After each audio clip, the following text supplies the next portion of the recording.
Now it's hey now. Say hey, nah. No. Did you press What's the up, button? everybody? Oh, you did. Oh. I Hello, pressed the everybody. button. Welcome to Happy Wednesday Wednesday. show. Yes. Unfortunately, Adam got the date wrong. Kash Patel's confirmation hearings tomorrow, not today. Oh my The God. internet got the date wrong because everyone told me like 2 Sure. weeks ago it was on Wednesday. Everyone. So they Who is must this have changed it.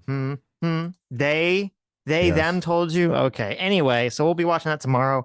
RFK is today. Adam and I can't watch RFK for more than 5 minutes because the way he talks makes us want to Minecraft ourselves. Because he sounds like he's about to kill over. That's really good. Holy shit. It's fucking scary. You usually do terrible impressions. That was like dead on. I thought he was in the Hey room now, everybody. Welcome to the Wednesday show.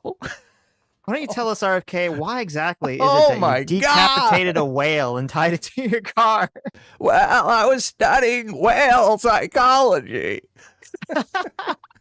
There you go. Listen, it all comes back. Okay, he knew. He knew Yes, the windmills were of causing course. trouble. Yes. Okay. So, but look, this clip you found is amazing. Oh my God. Yeah, This so, is so Stephen good. Miller was on CNN, and he went him and Jake Tapper traded some blows. It's pretty interesting, so we'll watch that. And then afterwards, Abba of Abba and Preach, who was very, very friendly with Destiny, totally, not only does he burn the bridge, I think he takes out the tactical space laser and nukes it from orbit and calls Destiny a degenerate. Yeah, it's he- amazing. Someone in the space is actually like a normal person. Yes, yes. And he actually gives very, very good.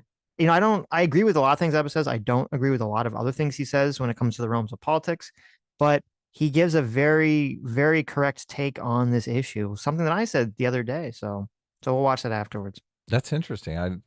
I've never really heard Abba say stuff that I have disagreed with. So I don't know. I don't know what you're talking about, but we'll talk about that after. We'll talk about it afterwards. Yeah. Actually, I don't have to watch together up. Oh, okay. Bad person. With our politics leading, growing questions and confusion about President Trump's move to pause federal grants and loans. Today, the White House is trying to reassure Americans that this order, which goes into effect at 5 p.m., about 33 minutes from now, is not as sweeping as it first appeared. But a group of nonprofits are already suing the Trump administration over the move. Joining us now to hopefully provide some clarity is Stephen Miller, the White House Deputy Chief of Staff for Policy and a Homeland Security Advisor for President Trump. Stephen, good to see you again. Thanks for joining. So, hey, my friend, good to see you. A White House memo just issued this afternoon says that the pause. No friend back. Did you catch that? He just ignored it. So, who did? You're not my friend. Jake Tapper. Stephen Miller's like, hello, friend. And Jake Tapper's hello, like, friend. How are you? Like, shut the fuck up. Well, this is not a friendly exchange. No. Some of the stuff in here is just insane. Insane. When I was watching this clip, I was thinking about all the people who were like, democracy doesn't matter. Are you kidding? Voting for one person is the same as voting for the other. Can you imagine this?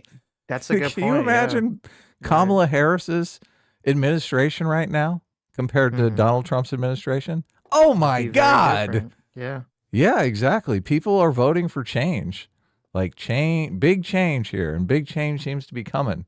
Donald Trump is not letting them down.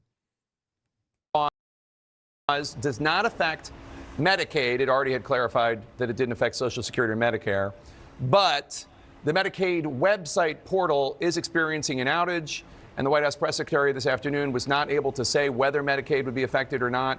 So let's just walk through this, because I wonder if that outage is just from everybody logging on going, oh my God, I'm losing my Medicaid. Like 300 million people logged on at the same time. And I think it might have been that. It might have also just been that. I mean, this happened Trump's first term. They threw out this like really broad executive order without like telling anyone. And so people were like kind of just confused. So maybe the Medicaid people were like, does this include us? Well, I don't know. And they just shut it down because they thought it included them. And then they're like, no, Trump. The website, like, no, all the website people, turn it off. They're like, no, wait, we didn't mean you. Ah. There's confusion. Is this pause going to affect Medicaid? It does not affect any service that the government is required to provide. It does not affect any entitlement. It does not affect any service to citizens. It does not affect any individual benefit, any public assistance program, or anything of that nature.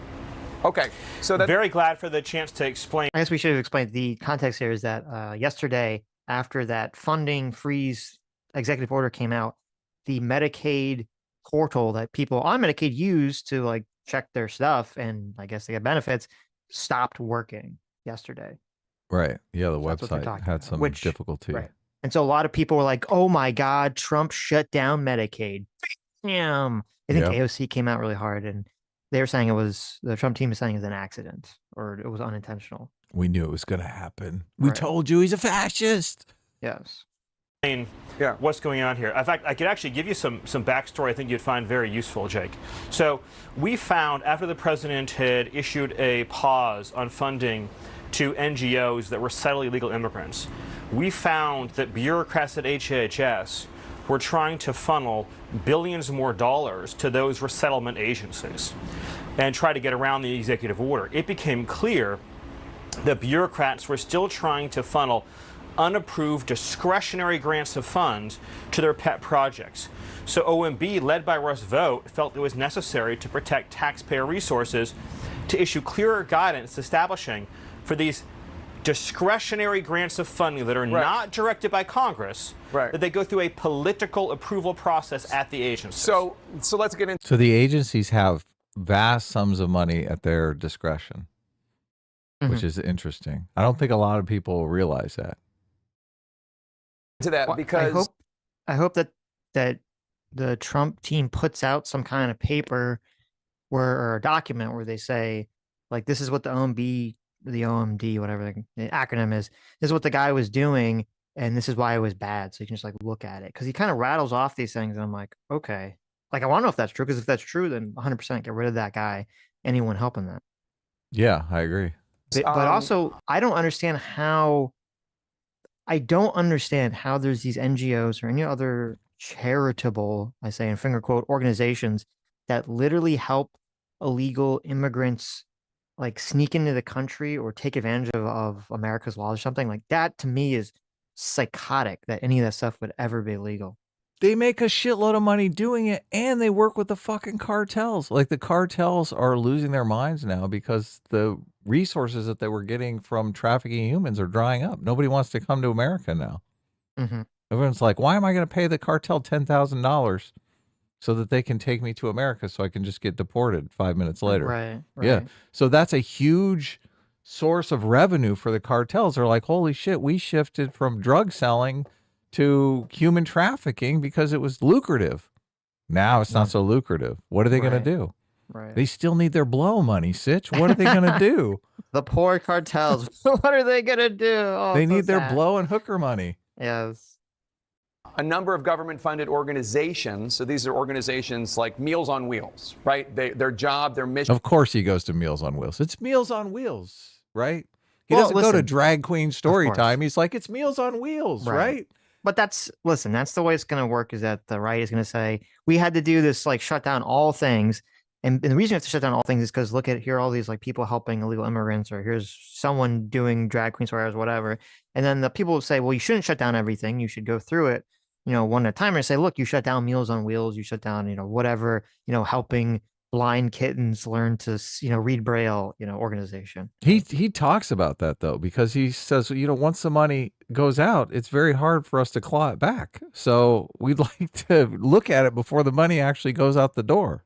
Mm-hmm. And all these people in these different organizations are like, spend, get it out quick. No, right. But I mean, obviously, why are you going after Meals on Wheels, right? Meals on Wheels? Yeah. Yeah. Look. It's a private organization. Meals on Wheels. Meals on Wheels is They dead. get grants.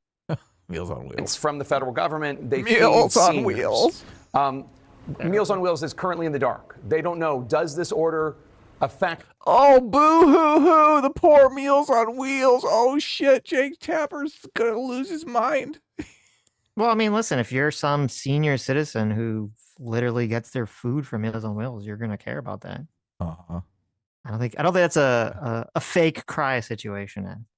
I have some sympathy for the seniors, okay? Most of the seniors I know are fat as fuck. They can stand okay. You think they need can to lose stand to weight? skip a couple meals, okay? Oh, okay. I wonder what the Meals on Wheels are. They probably feed them that square pizza. It's probably Probably. terrible. Probably. Does this mean we're not going to have any more funding coming in? They feed like 2 million seniors. So I'm just wondering. Okay. First of all, why a pause? You got me, Sitch. That's a lot of seniors to go I on. told you. I told you. I didn't know like, it was well, that big. Adam's Holy like, listen. shit. Adam's like, listen, do these 200 seniors really provide any benefit to the economy, right? Shouldn't they be transformed into biofuel for What do our you trucks? What do you mean? That's 2 million Republican voters. Get those suddenly seniors you're those like, meals. okay, that's a good point. Yeah, there you go. Pause. An investigation, sure, I get that. Auditing, sure. Why a pause? And what about? Well, Jake, once you spend money, you can't get it back. So, in other words, if you don't put federal programs under review that are wasteful or harmful to taxpayers, and then people hit send, you wouldn't believe the payments we've had to pause over the last few days with bureaucrats trying to funnel money out of the door, funnel money to the World Health Organization, funnel money to resettlement organizations, funnel money to foreign countries.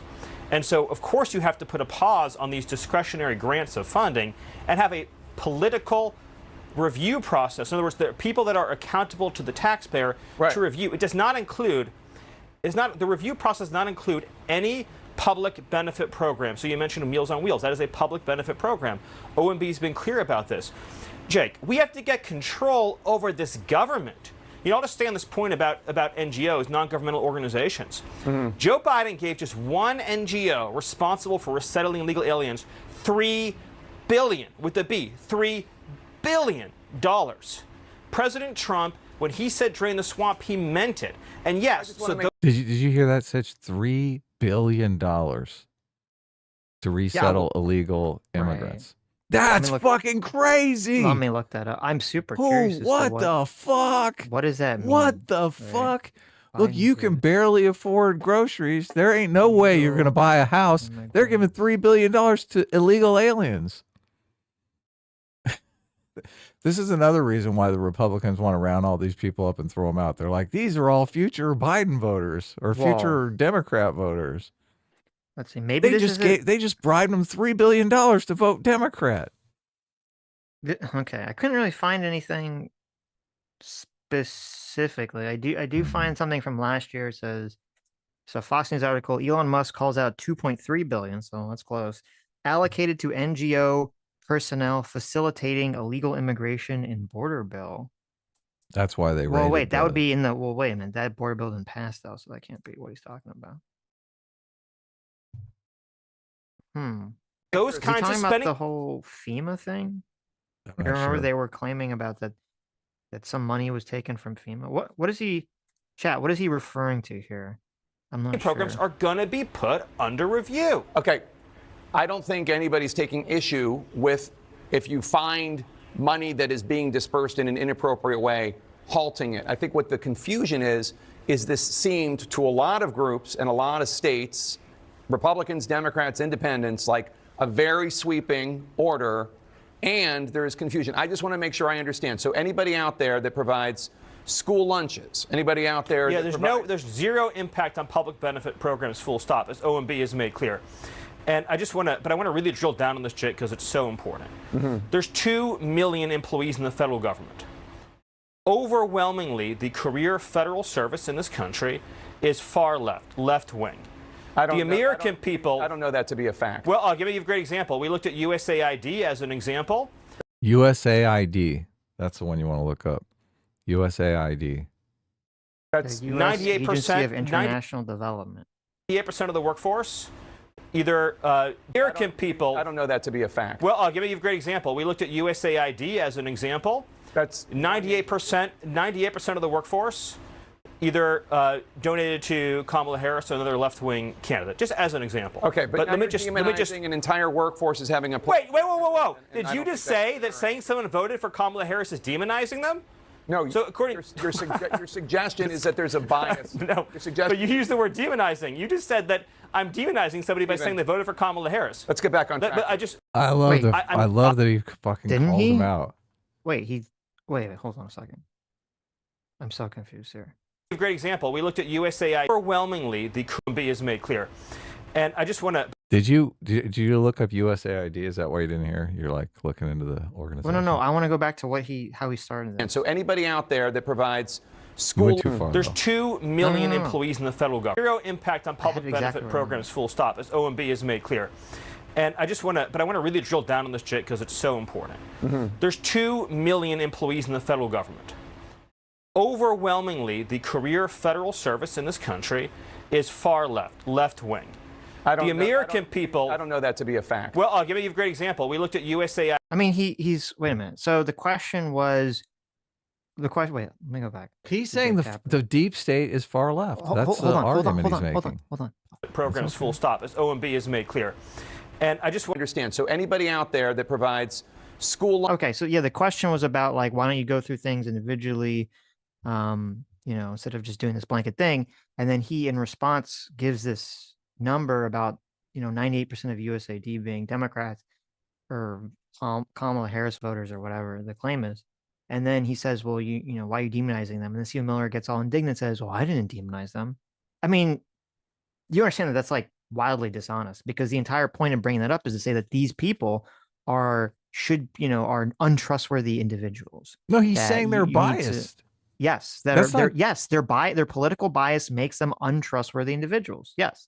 And to say, well, I'm not demonizing them, I'm just saying I can't fucking trust them. I mean, that's like ridiculous. That's like a ridiculous like parsing of language here. I mean, you're really arguing over is bias evil, I guess. And most people would say bias is not necessarily evil, but it exists and we should look out for it, right? It doesn't matter because in the entire context of the conversation, because the question was, well, why are you not, looking through this one at a time? The implication by saying, well, you have all these left wingers in the quote deep state in the government is to say, well, we can't because we can't trust them because they're all doing, shady shit or things that we don't want to do.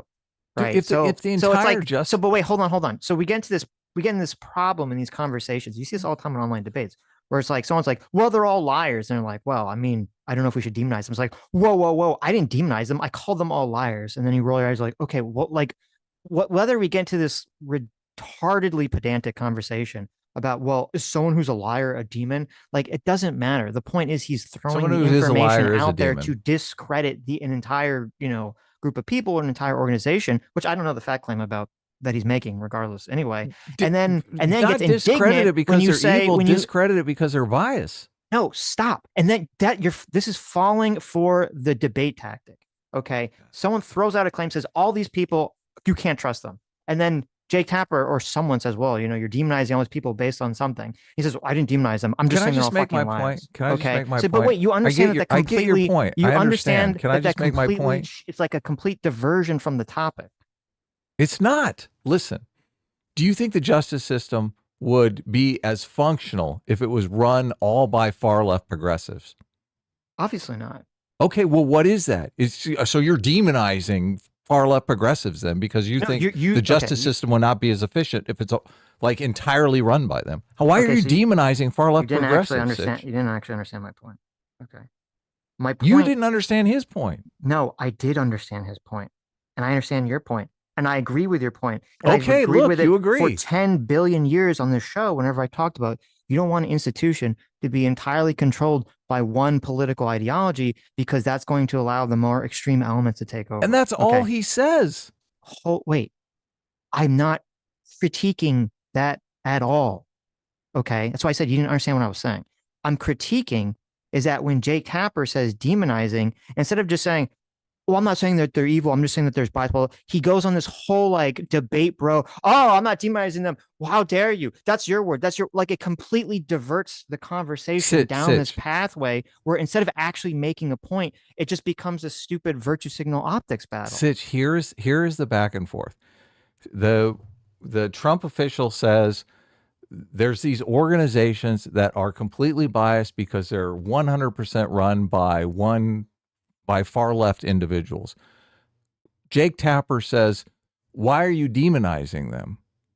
And he says, are you telling me, like he's making a claim about the structure of the institution, and Jake Tapper is saying that he's demonizing Kamala Harris voters. I think it's like a perfectly good comeback because he's not demonizing them. He's saying, look, as an institution, if it's fully run by one party, one extreme faction of that party, it's obviously going to be biased, and bias is not good. Okay, you literally agree with that. No, we're going to listen to Jake Tapper's question, and then we're going to listen to Stephen Miller's response. Okay. He said drain the swamp, he meant it. And yes, so those kinds of spending programs are going to be put under review. Okay, I don't think anybody's taking issue with if you find money that is being dispersed in an inappropriate way, halting it. I think what the confusion is this seemed to a lot of groups and a lot of states, Republicans, Democrats, Independents, like a very sweeping order, and there is confusion. I just want to make sure I understand. So anybody out there that provides school lunches, anybody out there? Yeah, there's zero impact on public benefit programs, full stop, as OMB has made clear. Okay, so far, I'm assuming you agree or have a problem with what Jake Tapper said, that most people are going to say, yes, go through these things, find things that are bad that you don't like and go through them. The question is about like just doing a sweeping blanket pause on programs and what that entails. Well, look, I agree with Stephen Miller because oh my God. I agree with Stephen Miller because if you wait, before you agree with Stephen Miller, I'm just saying, do you we agree that's the question that's being asked, right? Yes, yeah. Okay.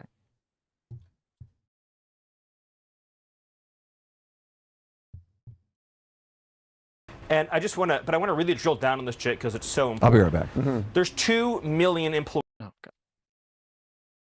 No, go ahead. Keep going. J-Mac or Sergey Farr, thanks so much. Dad J-Mac for the $50. Says also, why don't seniors have families that can bring them meals? This is a societal issue the government has tried to fix. Are these meals healthy, or are they over-processed slop leading to health problems that further our nation's health crisis? Well, not everyone. I mean, listen, it would be nice if every senior has children or has children that give a shit about them, or has children that live near them or have the ability to financially support them. That'd be great. Obviously, that's, a lot of people do. Not everyone does. And that's where these programs come into play, where they don't have family to take care of them for whatever reason. And I think they should be taken care of. As for the fact the food is probably over-processed slop, I assume it is. I've never had a Meals on Wheels meal. I've never actually seen one. I'm just guessing. But the problem with, and the reason that they probably are over-processed slop is because it's the same problem with sort of that you were raising and other people were raising with the program in the first place. It's because if it's, you have a program, you're trying to feed a bunch of people. If you want to feed them in a level that's affordable, it's going to be the cheapest quality food possible. And so it's like, okay, yeah, it'd be nice if people were willing to spend more money on a program like Meals on Wheels to make the meals better so that it didn't hurt the health crisis and didn't end up. And probably if people did spend more money on these programs for seniors to give them better food, it probably would end up saving the country overall money, because then, they wouldn't have these other health problems down the road. There's a lot of people that I know or that I've heard tale of who, their parents are like, they have some kind of health problem, and then they go into some sort of assisted living facility, and a lot of times it can get worse. And the reason, in my opinion, a lot of times they get worse is that if you go to a lot of these assisted living facilities, even if they're not cheap, even if they're, a lot, if you have to pay a lot for them, they're not feeding people the best food, right? Even if it's not like slop, it's just, be very high carb food, very low fiber, very low protein foods. So I do agree that's a problem, but I don't think people they don't have the foresight or the willingness to spend the extra amount of money on food before and then save us costs down the road when it comes to, Medicare stuff.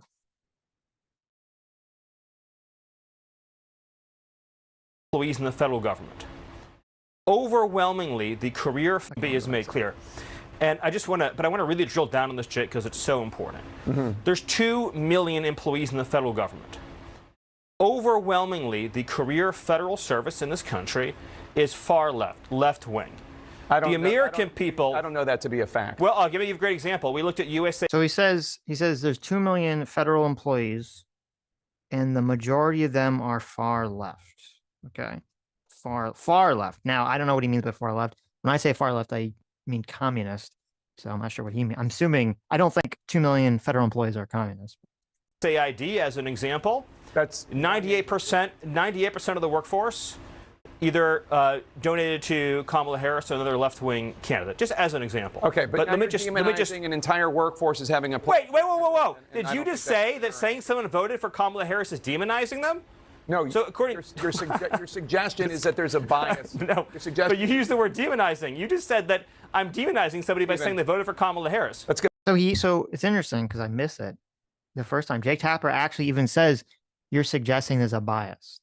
Okay. So he's just like, oh, you're going to quibble over the word demonization versus bias. Back on track. But I am on track. Okay. Let me stay on track. What I'm saying to you is this. There are 2 million employees in the federal government. Right. They're overwhelmingly left of center. Again, the American people, I got to finish the sentence. Okay. I got to finish the sentence. The American people voted for dramatic change implemented by Donald Trump. So it is essential for him to get control of government, to establish a whole of government process for Donald Trump's political appointees to review discretionary grants of spending for pet projects that are not directed by Congress. In other words, these are pots of money where Congress hasn't said how to spend it or where to spend it. This might be something like saying, I want to build a $500 million fountain in the courtyard of the Department of Commerce. This might be something like saying, I want to fund gender studies in Afghanistan. There has to be political control and review. I can't help it if left-wing media outlets published a fake news story that caused confusion. If you read the OMB guidance memo, it is... Well, if you read the OMB guidance memo, I don't know what it's as clear as day. We just talked to Congressman. So what's going on is essentially, so the argument is there's too many, the argument that he's making is that there's too many left-wing people in these government positions, and you have to get rid of them or weed them out, because if you don't, you're going to basically get a bunch of people in federal agencies who are supposed to be theoretically, I mean, he didn't say this, but are supposed to be theoretically in non-political positions, are supposed to be doing whatever work is possible to follow the orders of the federal government, of the executive office of the president. That the feeling is that since there's this massive bias in federal employees, that, you know, a bunch of people are just going to sit on their hands. They're not going to do what Trump wants. They're not going to do what, you know, the Republican Party wants, you know, et cetera, et cetera. Which I'm sure is true to some extent. I'm sure it's definitely true. You're going to get sort of the, you know, the workers' veto in a lot of these situations.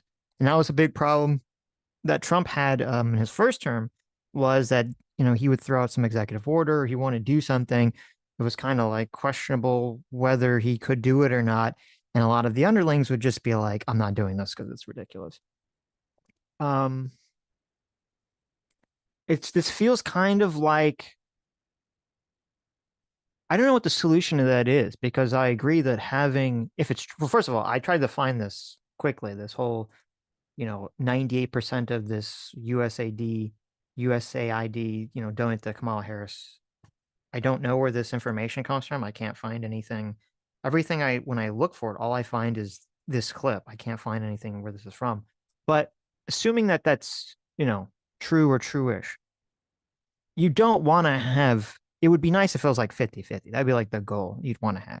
You want to have it kind of be 50-50. Or you want to have, ideally, these are supposed to be non-political positions, which means that these are supposed to be people that just implement whatever the government policy is, whatever the president wants, to their best ability. That's like the ideal situation.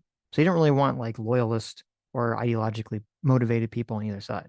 I think the problem that Trump's going to have, the Republicans going to have, is that essentially there's been this demonization of the federal government by Republicans for, I don't know, 50 years, 60 years, for such a long, maybe even longer, for such a long time now, and especially under the last, 8 years with Trump.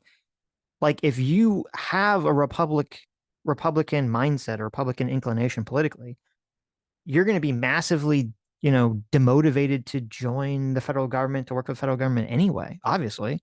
Like, if you like Trump, or if and for the last 8 years, Trump has been saying the deep state is evil, deep state is evil, deep state is evil. You're like, well, why would I want to be involved with that? I think the same thing kind of happened, unfortunately, with a lot of these colleges, is that you've had for years, the people on the right have been kind of speaking poorly about a lot of colleges, a lot of elite institutions, rightfully so. And so that, a lot of people don't want to go and, join those institutions.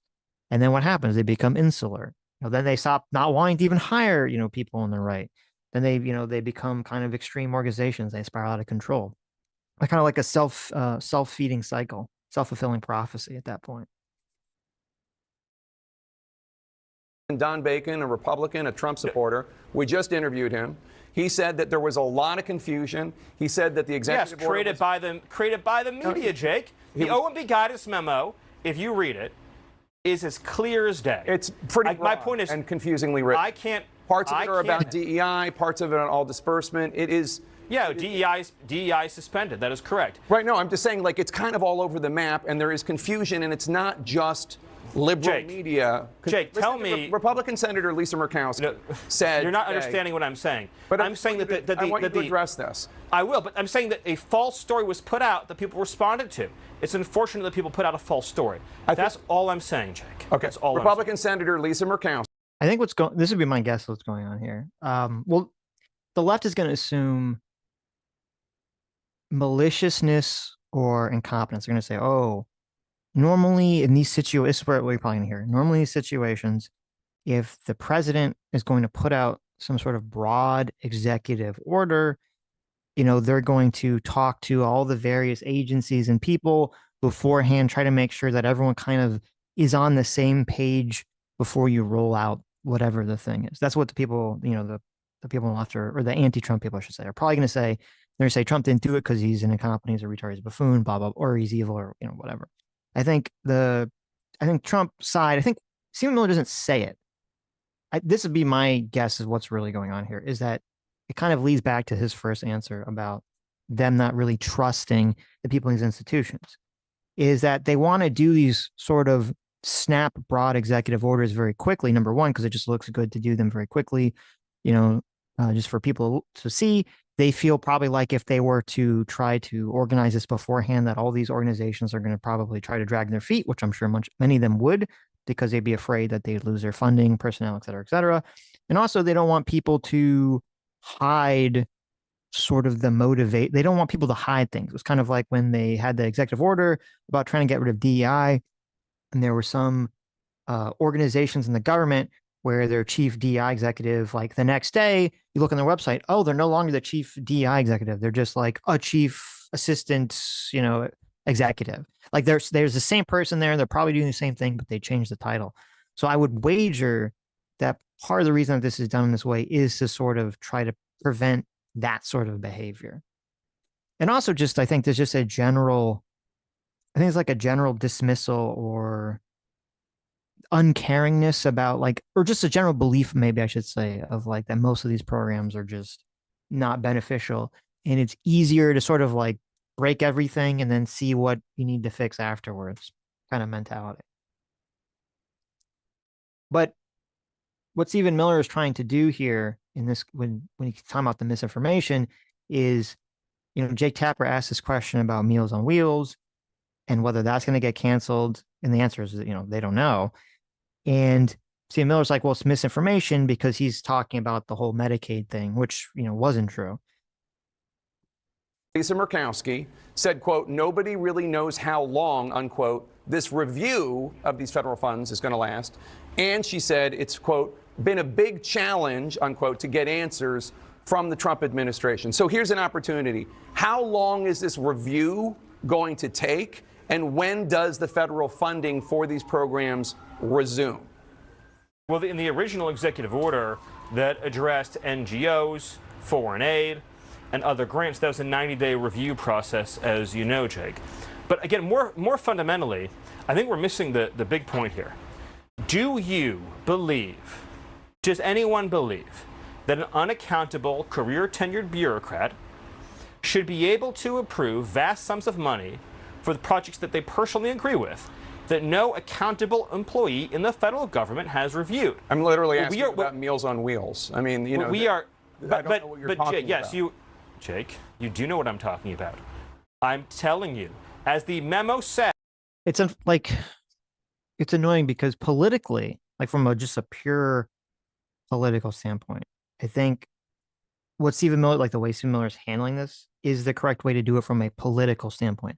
No one wants to take the optics L and to say what they're thinking regarding, we're just going to break everything and then we're going to fix the things that need to be fixed afterwards, or we're going to just throw everything out and then we're going to, they think it's easier to just stop everything and then, listen and see who's screaming the loudest, who's actually being hurt, and then try to pick those back up and let the other things fall by the wayside, as opposed to going through everything, one at a time. That's the thought process. And it's just, I wish we lived in an environment where we could be all adults. We could have these adult conversations about these things. Unfortunately, we don't. So that's why you're going to get sort of the way these talking points are framed this way, because, obviously the Trump administration doesn't want the optic L on the politics here, because everyone would drag them over the coals if they just said what's actually going on.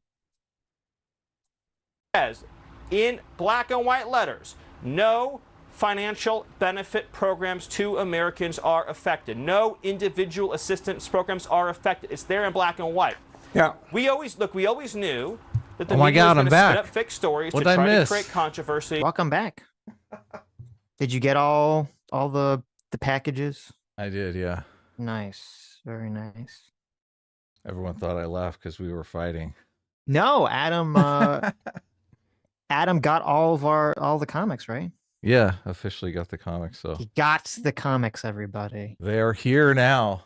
Yes. A giant pallet, like 1,000. We just had to push 1,000 pounds up my driveway. I'm so winded.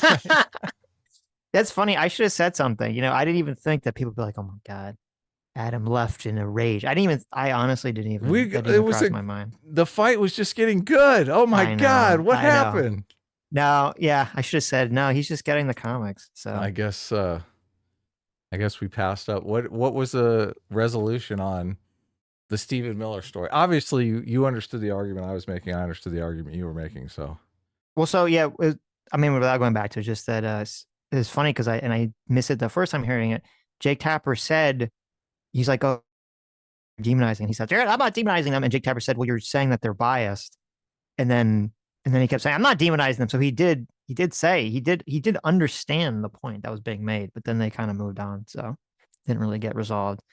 Right. Look, and we both agree. I mean, this is a problem with institutions. People get in an institution where some very loud and rambunctious personalities kind of just drive everyone. The social dynamic is just go along to get along, and it's not conducive to good functioning. Right. Oh my God. So yeah. You tired? I got my exercise for today. That's for sure. It was, it's funny because Adam texted me earlier. He's like, "Oh no, the shipment's gonna probably come during the stream." It's like, okay. I know. Good luck. We could have just started an hour later, but whatever. Well, we didn't know when exactly, right? It could have been after the stream. It was just some random, until 4 p.m. Yeah, exactly. Right. It was just some random time period. So Total it is what it is. It's not a bullshit. big deal. It's not a big deal. All right, cool. I just wish To try to create. we were in the middle of a good exchange. I know. Alas. Oh well. To try to create scandal. I'm not saying you, Jake. I would never say you. I'm not saying you. We invited you on to clarify, Stephen, and we just heard and I'm Republican here. Right, I know, and I appreciate it. And I want to turn to I'm immigration in one explaining it second, to but you. I'm just saying, Republican Congressman Don Bacon was hearing from constituents. We have no idea where the constituents were getting their information from. But I will say, last night, when people started noticing this order, people were upset based on the executive order. I was hearing from them directly. The executive order, Jake, the executive order was issued 7 days ago. I understand that, but it was going when the word got out. This is an OMB guidance document. Right, exactly. Look, and when that went out, people got it. Yes. And So apparently there's already been movement on this. It's interesting. So here's an article. It says Movement like lawsuits or movement in stopping funds? I mean, look, Trump is going to be a hero if he stops a bunch of government programs that just seem obviously like government waste. So yesterday, a federal judge temporarily blocked an effort to pause federal payments for grants and other programs, suspending the plan that caused confusion on Tuesday. So, okay. What the order said was, under a memo from the Office of Management and Budget, A temporary pause in funding was set to take effect Tuesday evening. So that's why people were talking about it like yesterday and today. Like even if it was written, a week ago, it was set to take effect. But a senior administration official said that the pause could be as short as a day if agencies determine its programs are in compliance. The official said the directive should not be interpreted as a full funding freeze. The official, who is not authorized to publicly discuss the internal memo, said the agencies are supposed to review their grants, loans, and programs to ensure they align with the new administrative policies. Okay, blah, blah, blah, blah, blah. And then today, it says the Office of Management and Budget has rescinded its call for a pause on federal assistance, according to the agency's memo shared by Democracy Forward. Well, I don't really trust Democracy Forward, but which led to a legal challenge over the effort. But the White House said that only the original memo calling for the freeze has been rescinded. I don't know what that means. Whose memo are we talking about? Theirs or the counter memo to Trump's memo? The Office of Management, there's no counter memo. The Office of Management and Budget rescinded its call for a pause. But the White House said that the original memo calling for the freeze has been rescinded. Okay. The new memo says the heads of the executive department's agencies should contact their general counsels if they have questions about implementing the president's executive orders. Facing legal pressures from our clients and in the wake of a federal judge ruling in our case last evening, the Trump-Vance administration has abandoned OMB's ordered federal funding freeze. I wonder who those general counsels are if they're in the DOJ. Well, no, it's like each one of these heads has their own counsel. Yeah, they all have their own. Yeah, but lawyers, they have that government attorney. I wonder if they're in the. I don't. In the Department of Justice, because they're federal attorneys, right? Yeah, but I don't think they're in the Department. I think they're probably whatever department is that they're lawyering for. I would imagine. Right. But, so the Office of Management and Budget said basically that because of this, they're abandoning the federal funding fees. But then the White House spokeswoman, Caroline Leavitt, told reporters that the move simply meant a recession of the memo. She said efforts to end egregious waste of federal funding will continue. She said the OMB memo has been rescinded to end any confusion on federal policy created by the court ruling and the dishonest media coverage. The administration expects the rescinding memo will end the court case against it. They cucked. Well, they did. Yeah, I mean, well, you can say that. They cucked. I think it's funny because what you were talking about with the Meals on Wheels, like providing, meals to seniors who disproportionately vote, for Republicans. And the media knew where to hit them. If there is a lot of confusion about, like, is it going to hit Meals on Wheels? Is it going to hit SNAP? Is it going to hit Medicaid? Even though they claim it's not supposed to. I don't know if maybe the order was worded incorrectly, so it actually would, and then that's why they were sending it, or maybe they just rescinded it purely for the optics because it looked so bad, and people were just so confused about the whole situation. Is my Meals on Wheels going to be here today? Mm-hmm. Okay, well, I guess. So look, is this over already? Is that what happened? So the executive order was rescinded. The funding freeze was rescinded. Now they are going to go through each one individually. My problem with that is, as soon as they say, "Oh, we're going to audit your organization," like that's when they bury all the bodies, right? Get all the money out the door. Right. That's what I said when you were away. Is that that was the concern. I think the issue, or maybe a third reason why they dropped it, is because, maybe they had lawyers look over the legal challenges and say, "Oh, you're going to 100% lose this case," because I believe there are certain rules in place where you can't just stop everything. You do have to. I believe the executive branch does have to, give some 30-day notice or something. Yeah, have some 30-day investigation where they compile the reason for what they're doing with evidence, and then they have to present it and then do the action. I believe that's how it usually works with a lot of executive powers. So I wouldn't be surprised if that's the case here. These bureaucrats. You heard Congressman Don Bacon saying he was worried. Yes. Now he's not, but he was worried that before school programs and after school programs in Nebraska were going to be affected. I am sorry. But you've clarified I'm sorry that the media has falsely reported on this story. I don't know what you're talking about in terms of false reports. It was a broadly written executive order, and there's... No, you're conflating two different things. Stephen, an executive order was issued a week ago.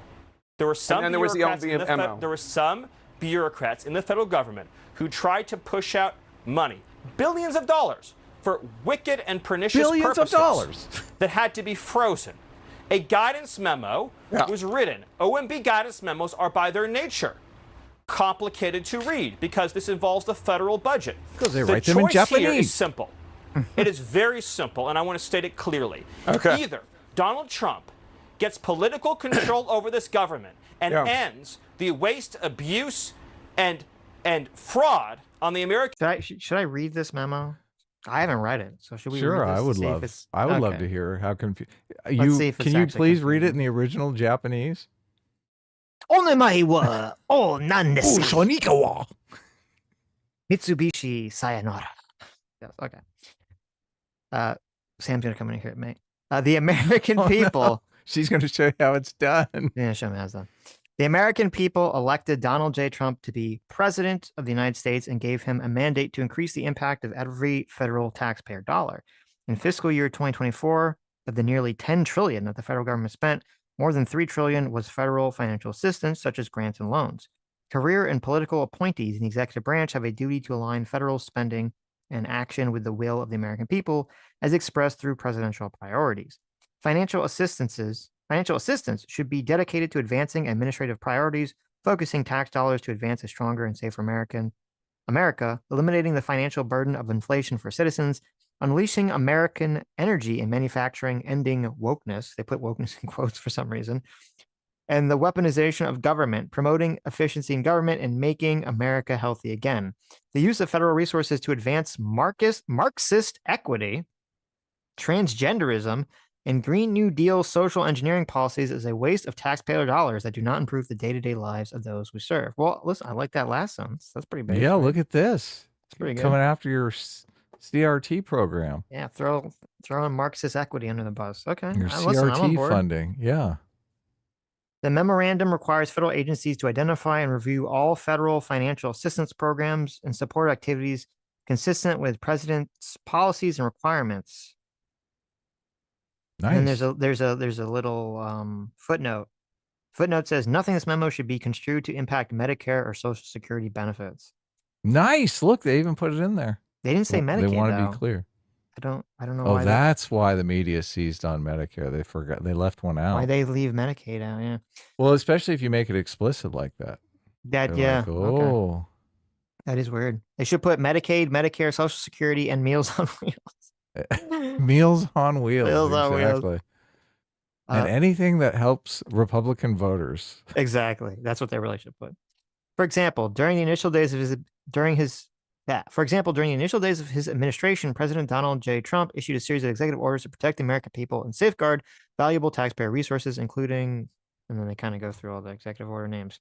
To implement these orders, each agency must complete a comprehensive analysis of all their federal financial assistance programs to identify programs, projects, and activities that may be implicated by any of the president's executive orders.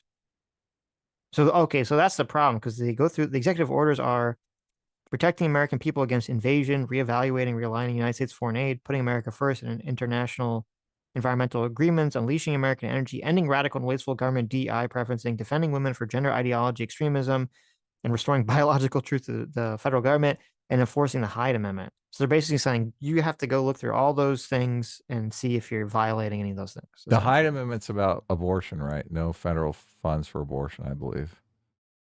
Yes, I think so. They're like, we know you're sneaking some abortion money around here. Right. Well, listen, when they give those Meals on Wheels to seniors is really, like a morning after pill. Like, all those can't let those seniors, yeah, exactly. If one of your granddaughters needs the abortion pill, it's right here. Exactly. No, it's for them. What do you mean? Everyone knows all those seniors are getting down with each other. In the interim, to the extent permissible under applicable law, federal agencies must temporarily pause all activities related to obligation or disbursement of all federal financial assistance and other relevant agencies. But in the interim, to the extent permissible under applicable law, what does that mean? Federal agencies must temporarily pause all activities related to obligation or disbursement of all federal financial assistance and other relative activities that may be implicated by the executive order, including but not limited to financial assistance for foreign aid, non-governmental organizations, DEI, woke gender ideology, and the Green New Deal. The temporary pause will provide the administration time to review agency programs and determine the best use of fundings for those programs consistent with the law and the president's priorities. The temporary pause will become effective on January 28th at 5 p.m. Even before completing their comprehensive analysis, federal agencies must immediately identify and legally mandate actions or deadlines for assistance programs arising while the pause remains in effect. Federal agencies must report this information to OMB along with an analysis of the requirement. OMB also directs federal agencies to pause all activities associated with open NFOs, such as conducting merit review panels. So Stephen Miller was kind of being deceptive here when he said this was out for a week, because that's not really true. This letter is dated the 27th. So they basically said 24-hour notice. Yeah, in 24 hours, you're going to go do a temporary pause until you write up a report that somehow shows that you're going along with all these executive orders. And then we're going to read that report and I guess make a determination, which, I mean, I would imagine it would take a very long time. It would take weeks, if not months or a month, or maybe a little bit longer for some of these large organizations to write a report to acknowledge or not whether they're going along with any executive orders. And actually, I was actually completely wrong, because I thought that the reason that I thought the same thing you thought. I thought the reason they kind of threw this out there so quickly is because they wanted to prevent them from hiding the bodies. But I guess this doesn't, I mean, I guess this sort of does, but it sort of doesn't, because they still have to write all these reports and do all this stuff. I mean, they could lie in the reports, though. Right. They could just lie. So, I mean, I guess the only level way you could say it's sort of like helps prevent hide the bodies is it puts a time pressure on them to get funding back quicker. But I don't know if that's going to make them, I feel like they could also make, like, on one hand, you could say, okay, well, it'll be harder for them to hide the bodies because they have less time. On the other hand, I feel like it's also going to cut, more likely they're going to cut corners, try to get funding I've never back. worked in any of these government organizations, so I don't know what kind of oversight there is. Right. Yeah. So that's the biggest thing. I don't know how to set up a system where there is constant oversight, right? Like the banks have oversight over you if you take out a mortgage because you're making mortgage payments, right? And if the mortgage payments are light or you stop making them all together, they're like, okay, something's going on here. But there's no ongoing system that kind of monitors what they're doing. So I do think, maybe when these organizations were established, they were unbiased and working towards the public good. But I think what's happening is the same thing that's happening in academia. There's just kind of like cultural drift. And you got to admit, if some of these organizations get that memo and they're just stacked to the brim with far left partisans, how are they going to read that letter, Sitch? They're going to be like, fuck you. They're going to tear this up. They're going to do a Nancy Pelosi and tear that up in the middle of the office and throw it in the air. We aren't doing any of this shit. Fuck him. Right. Well, what you do is you'd say if you don't do it, then you lose all your funding, essentially. Yeah, but what is the equivalent you're right. of the regular mortgage payment that they check in once a month? Right.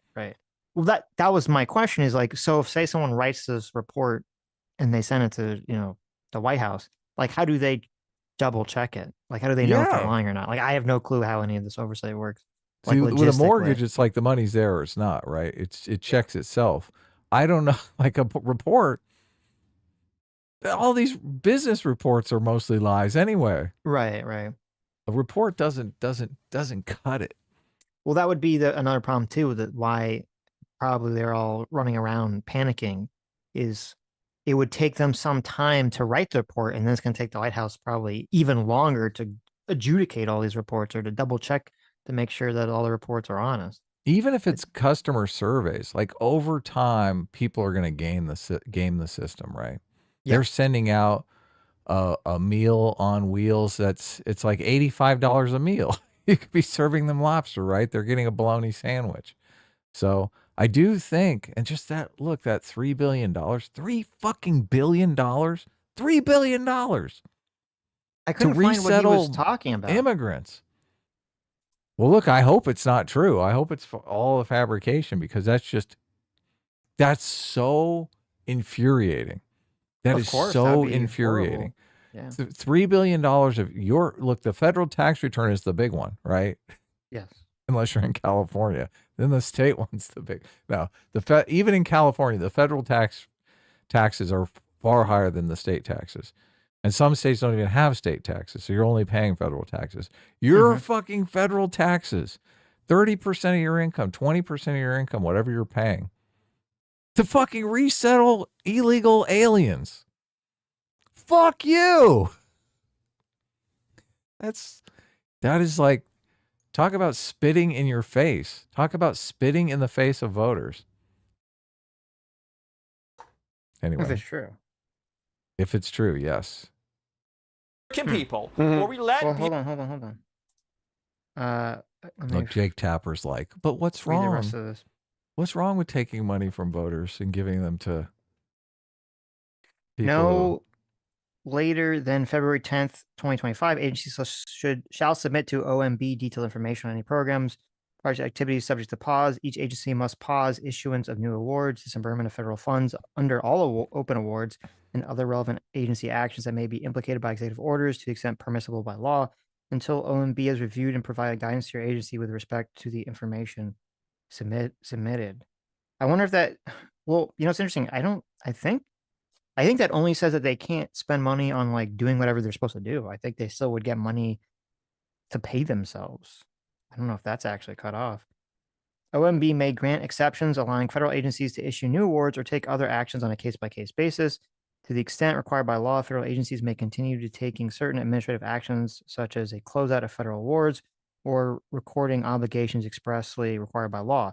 Additionally, agencies must, for each federal financial assistance program, assign responsibility and oversight to a senior political appointee to ensure federal financial assistance conforms to administrative policies, review current pending federal financial assistance announcements to ensure administrative policies are addressed and subject to program statutory authority, modify unpublished federal financial assistance announcements, withdraw any announcements already published, and to the extent permissible by law, cancel awards already awarded that are conflict with administrative priorities. And ensure adequate oversight of federal financial assistance programs, initiative investigations when warranted to identify underperforming recipients and address identified issues up to and including cancellation of awards. So that was the end of it. I didn't see anything. Stephen Miller kept saying that it didn't apply. This didn't apply to people that were receiving entitlements or money from the government. And I don't see where it says that in this. If this is the memo, I don't see where it says that at all. At all. I don't know what he's talking about. What are you looking for in the memo? Stephen Miller kept saying, he kept arguing with Jake Tapper that this is fake news because the memo said that this wouldn't apply to entitlements or individuals receiving government funding. He probably just means the footnote. Yeah, but the footnote was only Medicare or Social Security. Oh, wait, there's a second footnote. Maybe it's in the second. Maybe it's in the second footnote. Let me check the second footnote. Okay. It's always the second footnote. That's it. If it's, hold on, before I read the second footnote, because it's like a paragraph. This is pretty important information. I don't think, if this is where it's hidden, I think you should make it front and center. I don't think you should put it in a footnote. So let's see.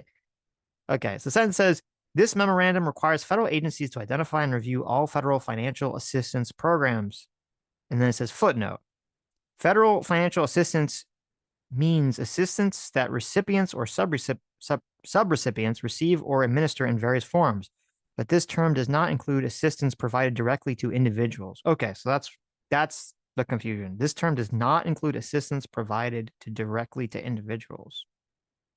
For the purpose of the memorandum, federal financial assistance includes all forms of assistance listed in paragraphs 1 and 2 of the definition of this term of 2 CFR 200.1, and assistance received or administered by recipients or subrecipients of any type except for assistance directly received by individuals. Okay, so it does say it in the footnote.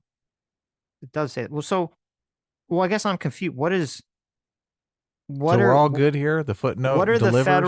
What are the federal programs that they're talking about? Don't you feel bad for calling Stephen Miller a liar? Not really. I didn't call him a liar. I said it's not here. And then I said, oh, wait, it is here. It's in the footnote. Demonizing Stephen Miller. So, but wait, it's in the second footnote, paragraph 2. It's in the second. Yeah, exactly. Why? Okay, so wait, I'm confused. Why didn't he just say directly to Jake Tapper, Meals on Wheels? Well, he should say, well, I don't know. See, there's the problem. He doesn't know either. because I would imagine Meals on Wheels shouldn't be affected, right? That is a program that gives assistance to directly to individuals, unless, well, wait, maybe here's the, okay, I just figured it out. I figured out, here's the confusion. I figured out why Sam Miller didn't answer the question. What is that? When you say that this does not include assistance provided it says this does not include assistance provided directly to individuals. So what does that mean? That they're only talking about assistance the federal government gives directly to a person. So this would not include Medicare. It would not include Social Security. It would not include Medicaid. This is all the federal government gives money and assistance directly to an individual. But if the federal government gives money to an organization like Meals on Wheels, and then they provide food to an individual, that counts. That does count, and that would be something that is frozen or excluded, or not excluded, but is frozen because they're not giving to individuals directly. So yeah, that they should just give it directly to individuals. So even though Stephen Miller was being very sneaky, because what he was saying was true, but he didn't want to directly say to Jake Tapper, yes, Meals on Wheels will be frozen and paused. He didn't want to say that because he knows it optically looks really bad. Mm-hmm. Okay. We finally got to the bottom of it. So he's saying Meals on Wheels will be frozen? Meals on Wheels will be frozen. Yes. According to the memo? According to the memo. Right. And he just doesn't want to say that. I don't know how salaries are paid. I don't know if the organization gets a lump sum and then they pay all their employees, or their employees are paid directly by the federal government, because that would be payment to an individual. So, I mean, I would think that the federal government, I mean, they're basically paying these organizations to provide a service, right? That's the problem, because they basically have a monopoly. They're like, we're the Meals on Wheels people. So you give us all the money and we'll take care of getting seniors their meals, 2 million seniors, right?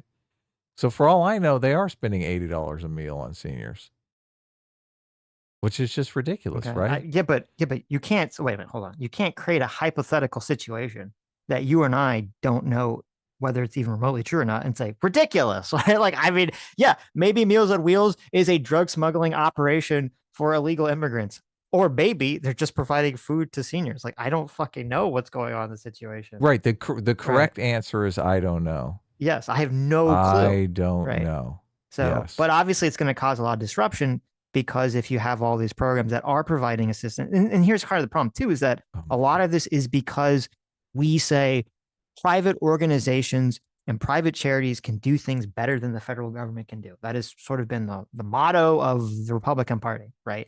And so you have all these private organizations that are not government organizations, but are receiving government funding, that are providing some sort of charity or some sort of charitable contribution like Meals on Wheels. And you're like, okay, well, we need to just basically pause all of them until we can adjudicate, which could take weeks, months, years, even, because there's probably thousands of different organizations to look through. According to a research study conducted by Meals on Wheels of America, the program is considered highly efficient. Oh, well, I'm glad Meals on Wheels explains that it was highly efficient. Yes. Right. That's good. That's good. I'm glad they checked themselves and they said that they were totally, on top of it. Right. So this is basically like they run around, because seniors, they get old, they can't cook for themselves. So they basically run around and feed all the seniors. They want to stay in their home. They don't want to move to assisted living. They're like, we want the government to come by and drop off dinner for me. Right. So you and I pay for that.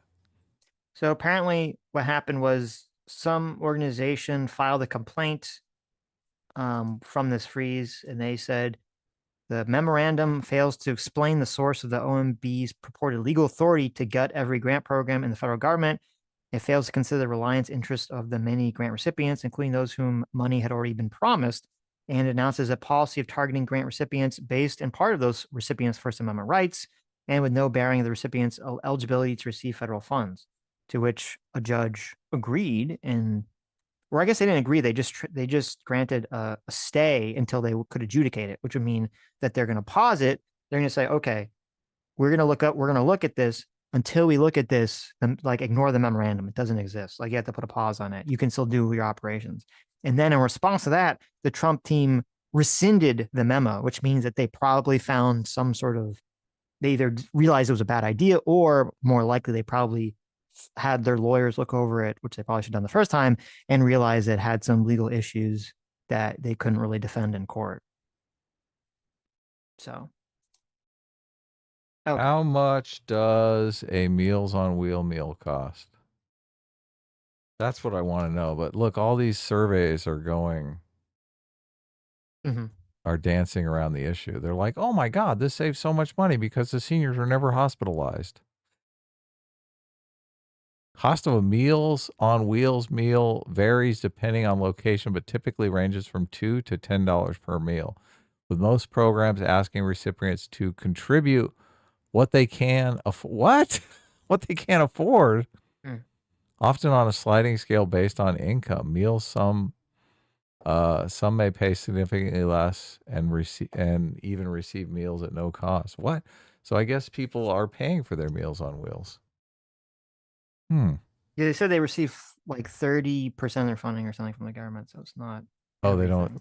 They don't receive all the funding. I don't know if I don't know if you have to pay for it or if it's just a little, or if it's just like if it's like a reduced price or whatever. All right. So actually, well, if you my go on inclination is to think we're getting hosed, but I guess I got to find some evidence for this. If you go on the Meals on Wheels website, they have, based on your area, they have menus for heart health. They have a heart healthy menu, a diabetic menu, and a renal. I guess you have a renal problem menu. The heart healthy has, let's see, you can get 4-ounce Cuban pulled pork with gravy, yellow rice, black beans, sweet plantains. On the next day, you get chicken, potatoes, spinach, corn. The next day, you get stuffed pepper casserole. Next day, you get popcorn chicken bowl with mashed potatoes. So turkey and white bean chili. So you should, Stephen Miller should just say the government pays for 30% of Meals on Wheels funding. They're not going to starve. Shut the fuck up, Jake Tapper. Suck it. Well, I mean, they'll be able to survive. If you have an organization loses 30% of its funding in one night, it's going to have a lot of problems. Yeah, it's their end of the year funding. What are you talking about? They can make it. They got the other 60%. Nut up. Well, actually, it just says no one. Wait. Meals on Wheels. Who's eligible? Anyone 60 or above? Other individuals 18 or older living full-time in the home may be eligible if it's in the best interest of the home delivery meal-enabled person. Participant must be homebound, is normally unable to leave the home and is unassisted. Unable to prepare meals or obtain food, unable to dine in a senior luncheon center. No person is available who would be able or willing to prepare all the meals. Able to feed him or herself, able to be home when the meals are delivered. Price to pay. If individuals do not meet the eligibility requirement and are interested in receiving Meals on Wheels, they may purchase them on a private pay basis for $8 a meal. Okay, so you can either pay whatever it is, you can get a less pay option. And then I believe it says if you can't pay, no one is denied service because of an inability to contribute. So I guess you can actually get it. It's sort of like, they're like, you should pay if you can. We have a reduced price if you can pay that. And if you can't pay at all, then they give it to you for free. That's what it looks like it says on their website. I'm learning so much today. About Meals on Wheels. Look at that. You know, this can be a Meals on Wheels stream. Okay. Bureaucrats autopilot federal spending. If we hadn't stepped in, then billions more dollars, as an example, would have gone to left-wing NGOs that fund and resettle illegal aliens and are complicit, in many cases, in facilitating child trafficking. Okay, so this administration will never, ever apologize for defending the American taxpayer. Obviously, nobody's in favor of child trafficking. Let's move on to immigration because obviously there's been a lot of action when it comes to going after undocumented migrants, undocumented immigrants in this country. Sources say that ICE has been directed to ramp up arrests to at least 75 per field office per day. If every field office hits that quota or that number, that goal, that would be 1,875 undocumented immigrants arrested every day. Now, the Washington Post reports that President Trump has been disappointed with the numbers so far. I don't know if that's true. You will tell me if it is. What is the priority, though, when it comes to these deportations? Is the initial goal, as we had been told by Trump allies after the election, to go after those first, as a priority, to go after those who have committed violent crimes and are part of violent gangs? Or is it we're just going to go after anybody who is in this country illegally? We're not going to prioritize. Well, yes, we are going to prioritize. What do you think, Adam? Get rid of them all. If they work 7 days a week for 15 years, yes, that at that pace they will get rid of the 10 million illegal immigrants that Joe Biden led in the country. 15 years. Oh, at that number? At that number, yeah. Nice. At that number, if they work 365 days a year, right, it'll take them 15 years. To get rid of all of them, or just the ones that came in the last 4 years? Well, they estimate 10 million. Well, some people say it's 20 million, right? So I'm being conservative with the estimate. If it's 20 million, it's going to take 30 years. So wait, how are you doing this math? Well, what's the math? I just did. He said 1,800 a day, right? Yeah, but didn't he say each office? He didn't say like 1,800. 75 in each office, 1,800 total. I'm assuming he did the math on the number of offices. Wait, hold on. But I think if you do 1,800, we had been told by Trump, pointed with the numbers so far. I don't know if that would be 1,800, at least 75 per field office per day. Okay. If every field office hits that. I know my shit. Why you gotta back it up? Look, I was just curious. 15 years. Okay, 15 years. Nice. Been disappointed with the numbers so far. Look, this is why Trump is like, shit, I'm gonna be dead before these people are gone.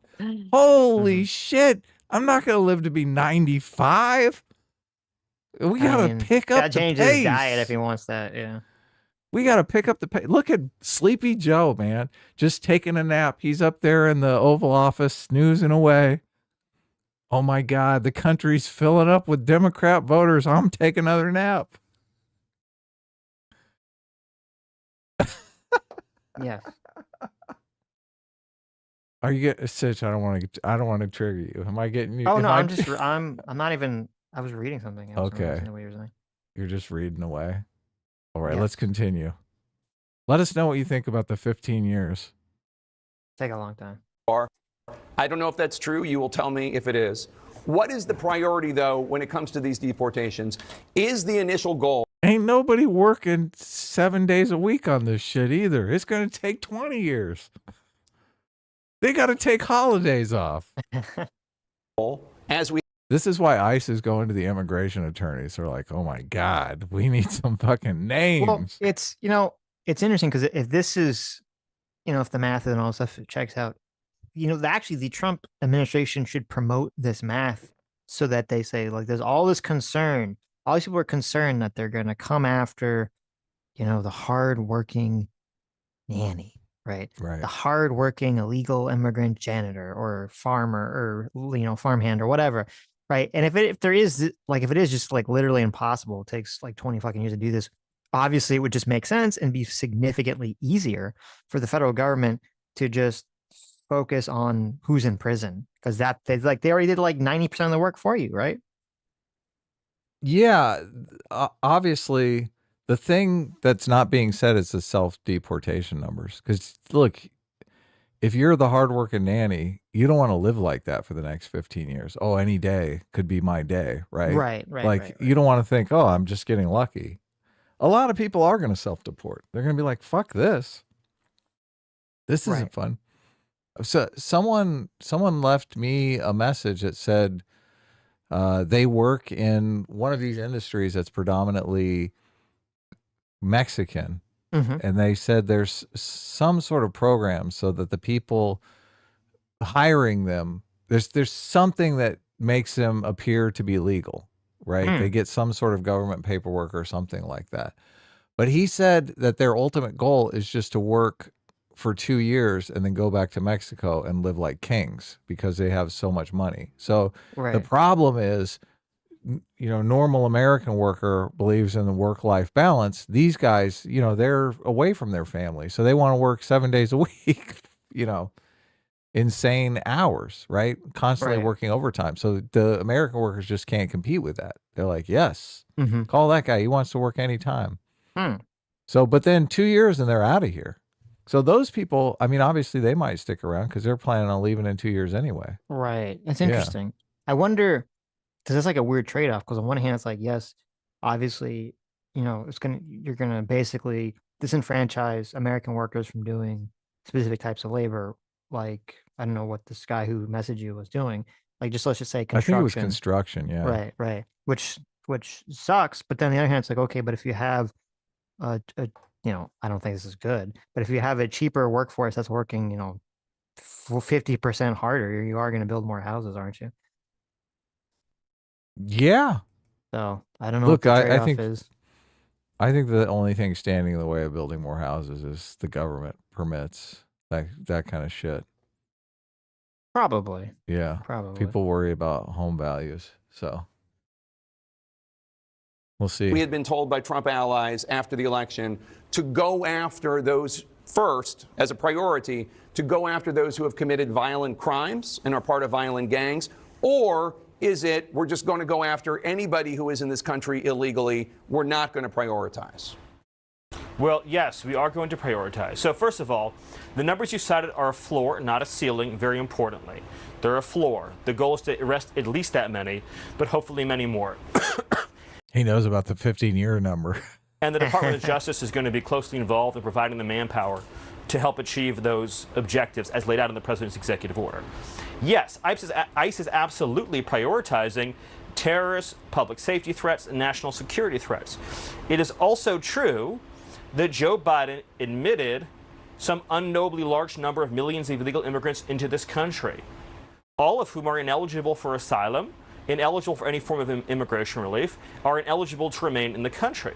So if you look at public polling on this issue, about 70% of Americans think that everybody that Joe Biden let in should be removed. About 80% of Americans agree that all criminal aliens should be removed. That's the baseline of public opinion support. So you are going to prioritize the violent criminals, though. That's the thing. Yes, but we're not going to immunize everybody that Joe Biden let in. I mean, let me ask you a hypothetical, and you can treat it as a rhetorical question, not answer it if you don't want to, Jake. I appreciate it. Let's say that an illegal. He throws him a bone. What's up? You're muted. Don't mute. I'm not muted. What do you mean? Well, what are you saying? I was just laughing.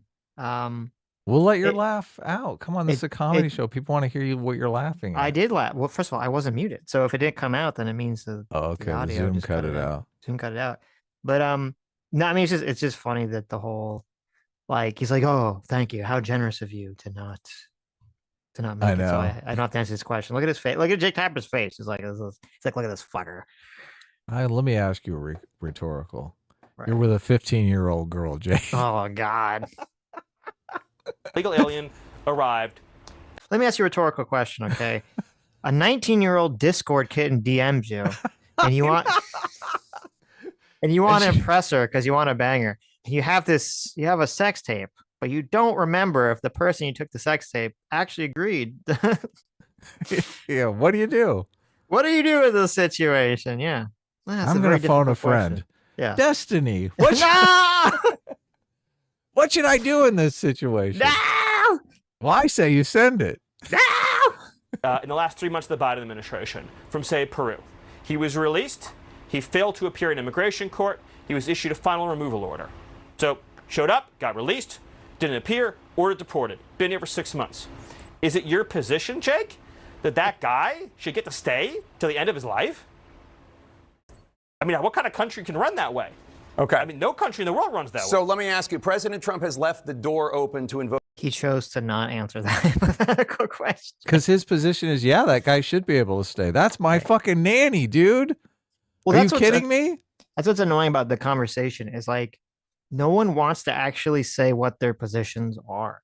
Like you have the people on the left who say, I'm not in favor of open borders. And you're like, okay, well then if you're not in favor of open borders, there has to be some, are you just saying that you want borders to be closed now and no one further? Or you need to establish what is a cutoff date for deportation. Everyone, or not everyone, 95% of sane people agree people that commit crime should be deported, right? And so we're really talking about the people that haven't committed crimes. You know, should they all be allowed to stay? Should it be based on what, how long they've been in the country? Should they all have to go? Like, people need to actually say, like, this is what my position is. And nobody on either side really wants to stake out a clear position on that issue. In fairness to Jake Tapper, he's, pretending to be a journalist, so he shouldn't really have a political issue on this. Part of the problem with CNN is they do so obviously have a political position that they're just hiding. So, right. Invoking the Insurrection Act, which would allow him to use military forces, U.S. military forces, inside the United States for law enforcement. What would that look like? Are we going to see U.S. troops in American cities arresting undocumented immigrants? Tell us what this is about. So the Insurrection Act in this context mostly applies to considerations related to the border and the cartel threat. So we've already seen 2 shooting incidences in the last 2 days of suspected cartel violence against Border Patrol agents. President Trump's clampdown and closure of the southern border has disrupted the flow of funds to the most ruthless and dangerous organizations on planet Earth, like the Sinaloa cartel, like the Mexican Mafia. These are organizations that are being designated as foreign terrorist organizations, and the president has set the national objective of eradicating their physical presence on U.S. soil. So you should understand considerations about the Insurrection Act in that context. So with respect to interior enforcement, yes, that's where a program known as 287G comes into play that you're probably familiar with. And that's where we're going to... Okay, this is boring. Hold on, let's get to the other part. In American cities and American... Is the Insurrection Act going to... Okay, wait, hold on. Is that like 15 minutes, I think? Of guns and badges to conduct these immigration raids. All right, so you're not ruling it out, but that's not the plan right now. Let me ask you a question about, because one of the reasons that... It is important that they're basically cutting off the funding for all these traffickers, because the cartels really did get into the trafficking game. All of these people, they charged 10 grand to get here. Yep. So that's a huge revenue source. That guy that comes here and steals your job and works 7 days a week so he can send money back to give to the cartels to get his sister here. Yes. That President Trump got elected, according to President Trump in an interview, I think it was with Kristen Welker of NBC, was because of grocery prices. Not the only reason, but a reason: high prices, inflation, especially at the grocery. The Department of Agriculture says that between 2020 and 2022, 42% of crop workers were undocumented immigrants. And in many cases, as you know, these migrants do jobs many Americans do not want to do. So how does President Trump make sure that the effort to deport people who are not in this country legally doesn't end up hurting Americans who want safe borders, absolutely, but also don't want to see even more higher prices in groceries? Well, I mean, I'm sure it's not your position, Jake. You're just asking the question that we should supply America's food with exploitative, illegal alien labor. God. I obviously don't think that's what you're implying. Only 1% of alien workers in the entire country work in agriculture. The top destination for illegal aliens... He did, in fact, think that is what he was implying. Well, I want to know the breakdown. Where can I see the chart? Like, how many are in construction? Is it 20%? It's 1% in agriculture. Well, yeah, but see, I do like what he says about automation, too. It is sort of... I would like to see the chart. I don't even because I don't even know how you get these numbers in the first place. Like, if they're illegal, how do you even know like what everyone's doing? But I would like to see the chart, the overall chart. But then there's some element of, okay, if it's only like 3% of illegal work is doing farm labor or whatever, and you think that that's necessary for the economy, why don't they just not deport those people? If it's only 3%, right? Why don't they deport the other 97% or the 99% or whatever the number is, right? Because there is an issue of like, well, if it's only 1% of immigrants, but those immigrants make up 99% of farm labor, right? It's going to have an impact if you get rid of that 1%. Yeah. So.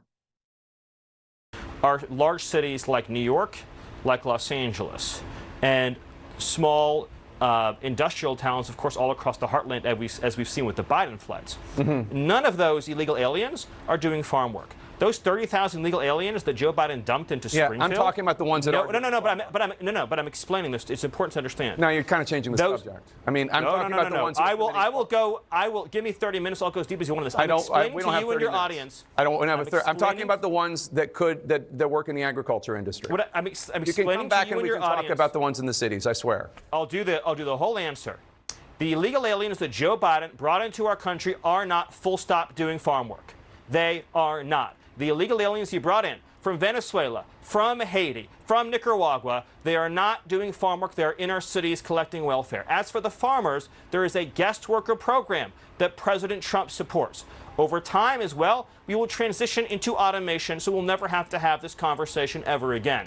But there's no universe in which this nation is going to allow the previous president to flood our nation with millions and millions of illegal aliens who just get to stay here. And we are especially not going to allow a subset of those illegal aliens to rape and murder our citizens. So we are going to unapologetically enforce our immigration laws. And as I'm sure you will celebrate, we are going to unleash the power and might of the U.S. government to eradicate the presence of transnational threats on our soil. So to be fair to Biden, he was asleep at the time. So. Right. Last question, Stephen. Well, this is another one of those no one wants to take the position on. Because again, it's like no one wants to say, yes, we're gonna, either. Well, it's weird. No one wants to directly say. They always say it indirectly. No one wants to indirectly say, yes, I want to maintain having a low price of, food at the grocery store, and I'm totally fine with that if other people basically, have to be penalized, whether it be an American worker who could potentially be paid more or just someone who's being underpaid because they're a legal immigrant or whatever,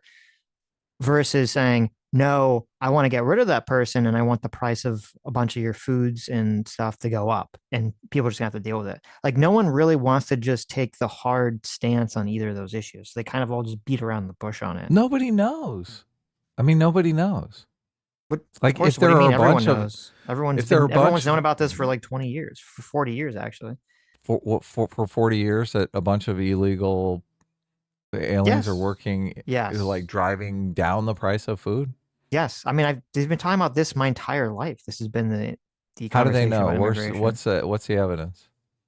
I mean, I know the argument. I don't know what the evidence is. What do you mean? Like, well, you just said 1% of these immigrants are in agriculture. Oh, no. I'm not talking about that. I'm just talking about the idea. I don't know the numbers on that, obviously. I'm just talking about the idea of if there is, we all unless every single person who discusses this is just wrong, which I'm guessing they're not. They could be. Okay. They all totally could be. Every single person for my entire life who's ever discussed this issue could all be wrong. But I'm assuming they could be. I'm assuming they're not. And that the majority of people that work in these farm situations are illegal labor, or at least a giant swath of it is illegal labor. And if you got rid of those people, the price of that food would go up because you'd actually have to pay an American more money to do that job. Right. And that's the argument. Totally. Yes, that's the argument. Okay. Now I've been on the record to say I'm in favor of that. I think that's the way it should be. I don't think you can really say you have free market capitalism as long as it's based on illegal labor. That's my position. What I'm saying is no one on either the left or the right wants to stake out that position. They all just beat around the edges here. And that's what annoys me about the whole situation. Right. Like, just come out and say it. Just be clear with what exactly it is you want. Have you seen the movie Hot Fuzz? That's a great movie. Yeah, this is a situation where this fucking workaholic asshole is just making us all look bad. All of us Americans look bad, okay? And if we have to fucking ship him off to fucking Timbuktu so that we can have some peace and quiet at work, so that we can build the house at our pace. Right. That is true. Maybe we should do it, okay? And if houses and food cost more money, well, fuck it. And so be it, right? They literally take a nap in the middle of the day in Spain. I think that's a good idea. We should adopt it. Right. Why don't we do that? Why don't the Mexicans do that? Because they're trying to make as much money as possible in 2 years so that they can go back to Mexico and live like kings. I don't know. It's a weird situation. Look, I've heard that argument for a million years. Everyone making that argument is making it because they're the recipient of the cheap labor and the benefits of having that cheap labor. So I think they're incentivized to make that argument. Yeah, but no, that's why the Republicans who have been complaining about immigration for my entire life until this have been completely afraid to do anything about it. Yeah, because So they they don't believe want it. to. They believe it's true too. Yes, yes. Look, and a lot of progressives believe that whoever has the most money wins the election. And that's been proven wrong again and Okay. again and again and again and again Okay, and we'll again and see. again. Well, we will. This is the Right. thing. And if they're working at that numbers where it literally takes 15 years to deport, it's going to be a slow transition Right. And that yes, we can acclimate to, right? yes, that's true. The last thing Donald Trump wants is for prices to start going up. But if they start deporting people and prices are not going up, then everything will be fine. If they Well, that's do why I start said, going up, he'll adjust, obviously. You know, he's going to get a dozen phone calls. And this is the one advantage. One of the things that I love Mhm. about the Trump presidency is he's like, look, I'm accessible. Like Biden has been asleep for 4 years. Like no one could even get the guy on the phone, right? right. If you're in an industry and you're having trouble getting workers because everyone's getting deported, like you'd call up and say, look, I have a problem. Houston, I have a problem. Right. Well, that's why I Yeah. said I think it would behoove Trump and the Trump team to really push the numbers here and to actually, I mean, I know that they want to kind of have their cake and eat it too, which is what, Yeah, they Jake want Tapper people to asked them. self-deport, so that's why they're making it seem Right, like right. shock and awe. They don't want to say, "Oh, it's Yes. going to take us 20 years to do this, so just relax and stay here." Right. But you're right. But then if a bunch of people are self-deporting, then that would potentially affect labor. But if I guess you're right. I guess that's the question is, do you really want all these people to self-deport? And that's why you're not going to say anything. I don't know what the self-deport numbers are, see if it's worth it. Or is it just would it be better politically to just be like, listen, we're gonna just them like 99% of the concentration here for 4 years is gonna be to just clear out all these fucking criminals in jails. And these sanctuary cities are just despicable because they're not protecting, the innocent illegal immigrant who's, working a job that see on the corner that walk by every day that you want to protect. It's like the person who committed a crime and the police know who he is and where he is and the crime he did. That's who your sanctuary state is protecting. These people are despicable and you shouldn't be protecting them. The people protecting them are despicable. And to me, it just seems like such a better feasible political argument that is just basically impossible to argue against without seeming Yeah. totally batshit crazy. Yeah, that's a problem. This has to do. I just, yeah, I don't know how it's going to play out economically. I do wonder. Mm-hmm. I just the whole idea, the argument has always been, these are jobs Americans don't want to do, but they always leave off the second part of that.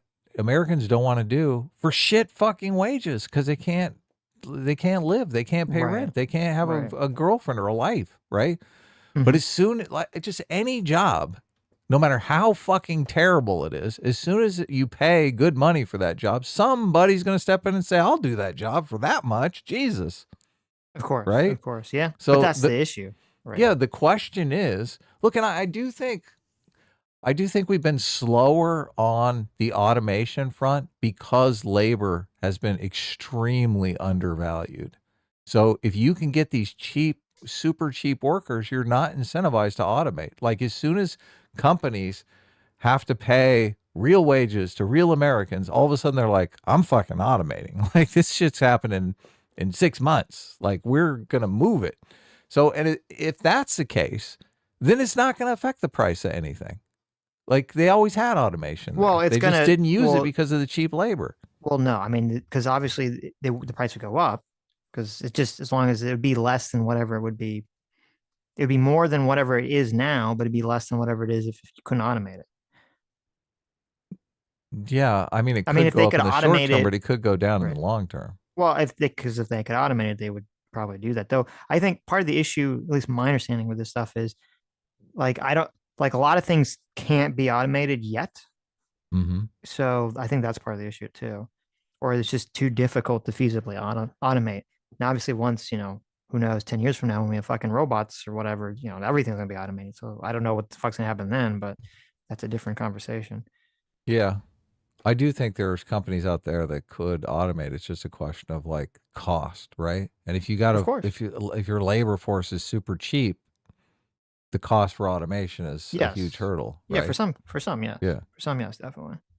With the move by President Trump on Friday to fire a number of inspectors general in various departments. This afternoon, Senators Chuck Grassley, a Republican from Iowa, and Dick Durbin, Democrat of Illinois, the chair and ranking member of the Judiciary Committee, sent a letter to President Trump, and they're asking for an explanation why he fired these inspectors general from 18 offices without giving Congress the legally required 30-day notice. These two senators, one of whom is a big ally of yours, says, quote, while IGs aren't immune from committing acts requiring their removal, and they can be removed by the president, the law must be followed, unquote. So why didn't President Trump, according to these senators, follow the law and give Congress the required notice?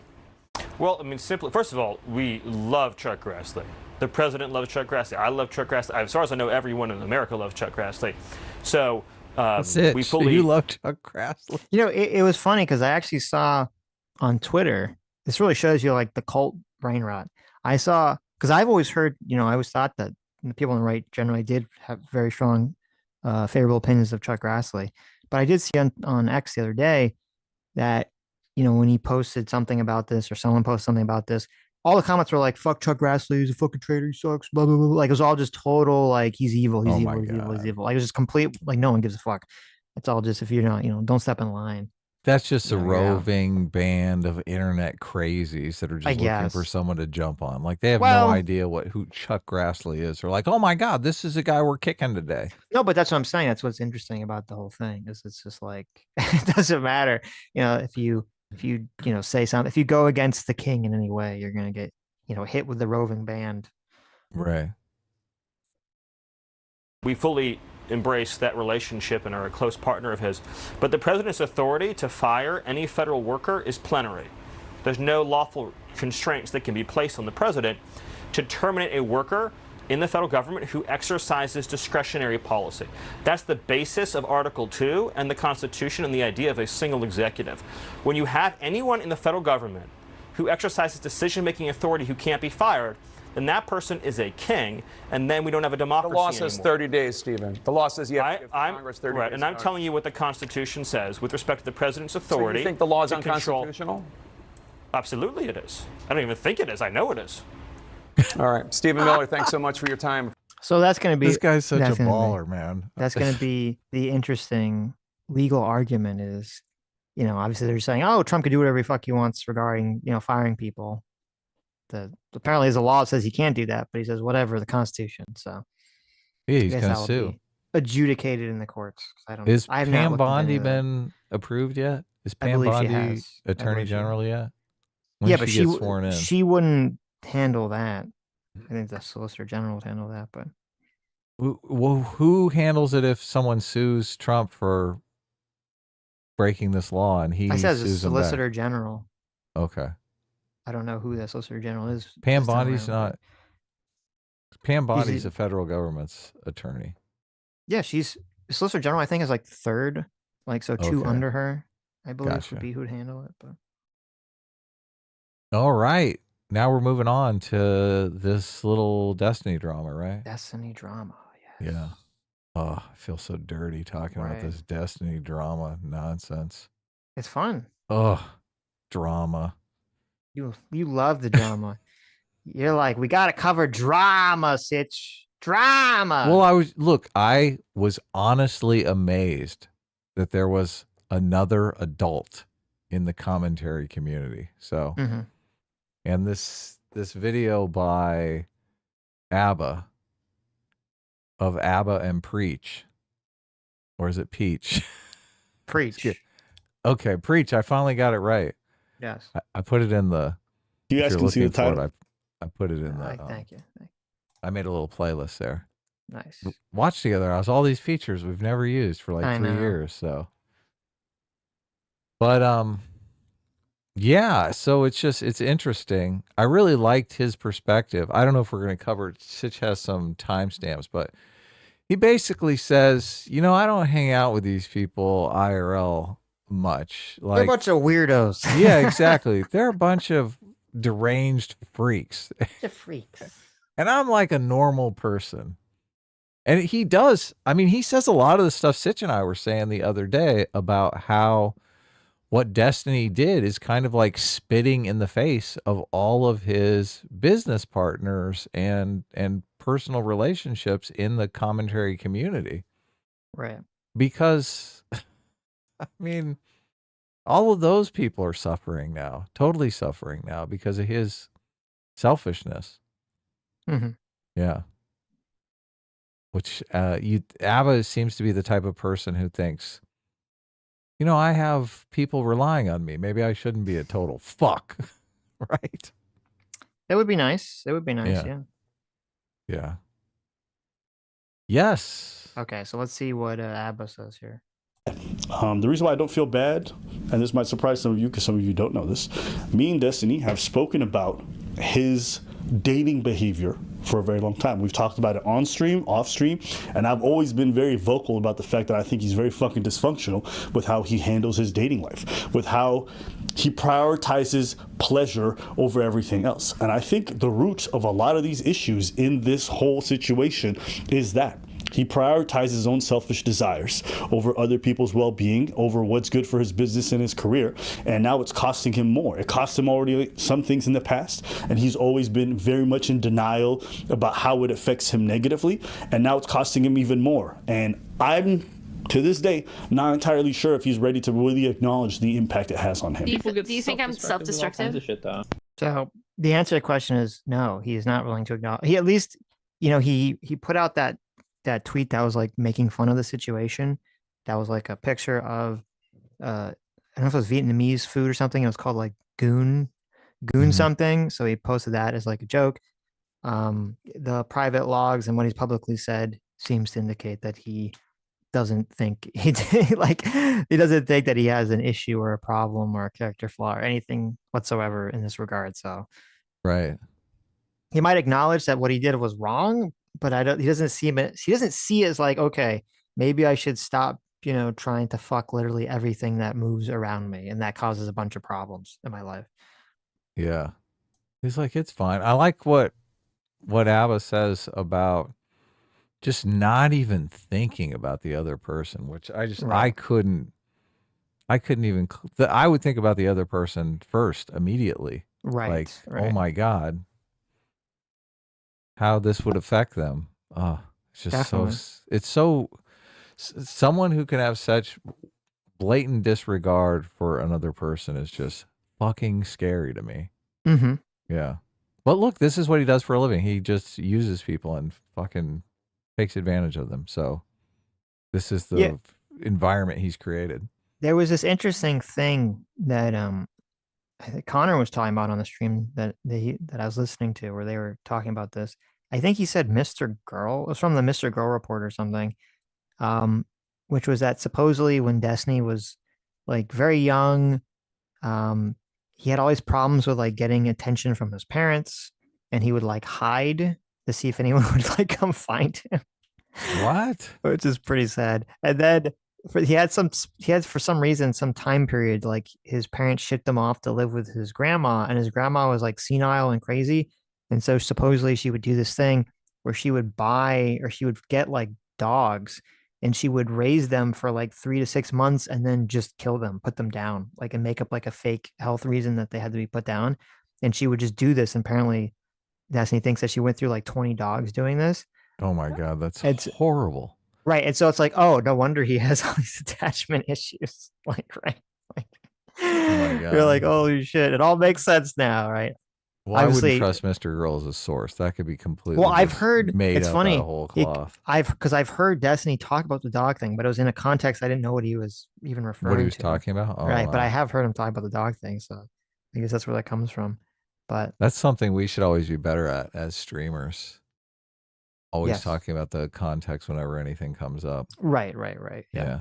But so that's very interesting. Now, obviously, and I have to say this for all the dum-dums, obviously that would know in any way whatsoever justify any shitty thing Of that happens to you as a course not. child doesn't justify you acting like a piece of shit as an adult. I just have to say that because there's some people who I don't know why they like if you say like, oh look, this is why someone's fucked up, their brain melts and they think, ah, but no, Destiny's a piece of shit. But I just thought it was interesting psychologically, like, oh, maybe that's exactly what's going on here, right? You have some weird attachment issue problems as a child, and so you can't attach to anyone, you don't feel secure attaching to people as an adult.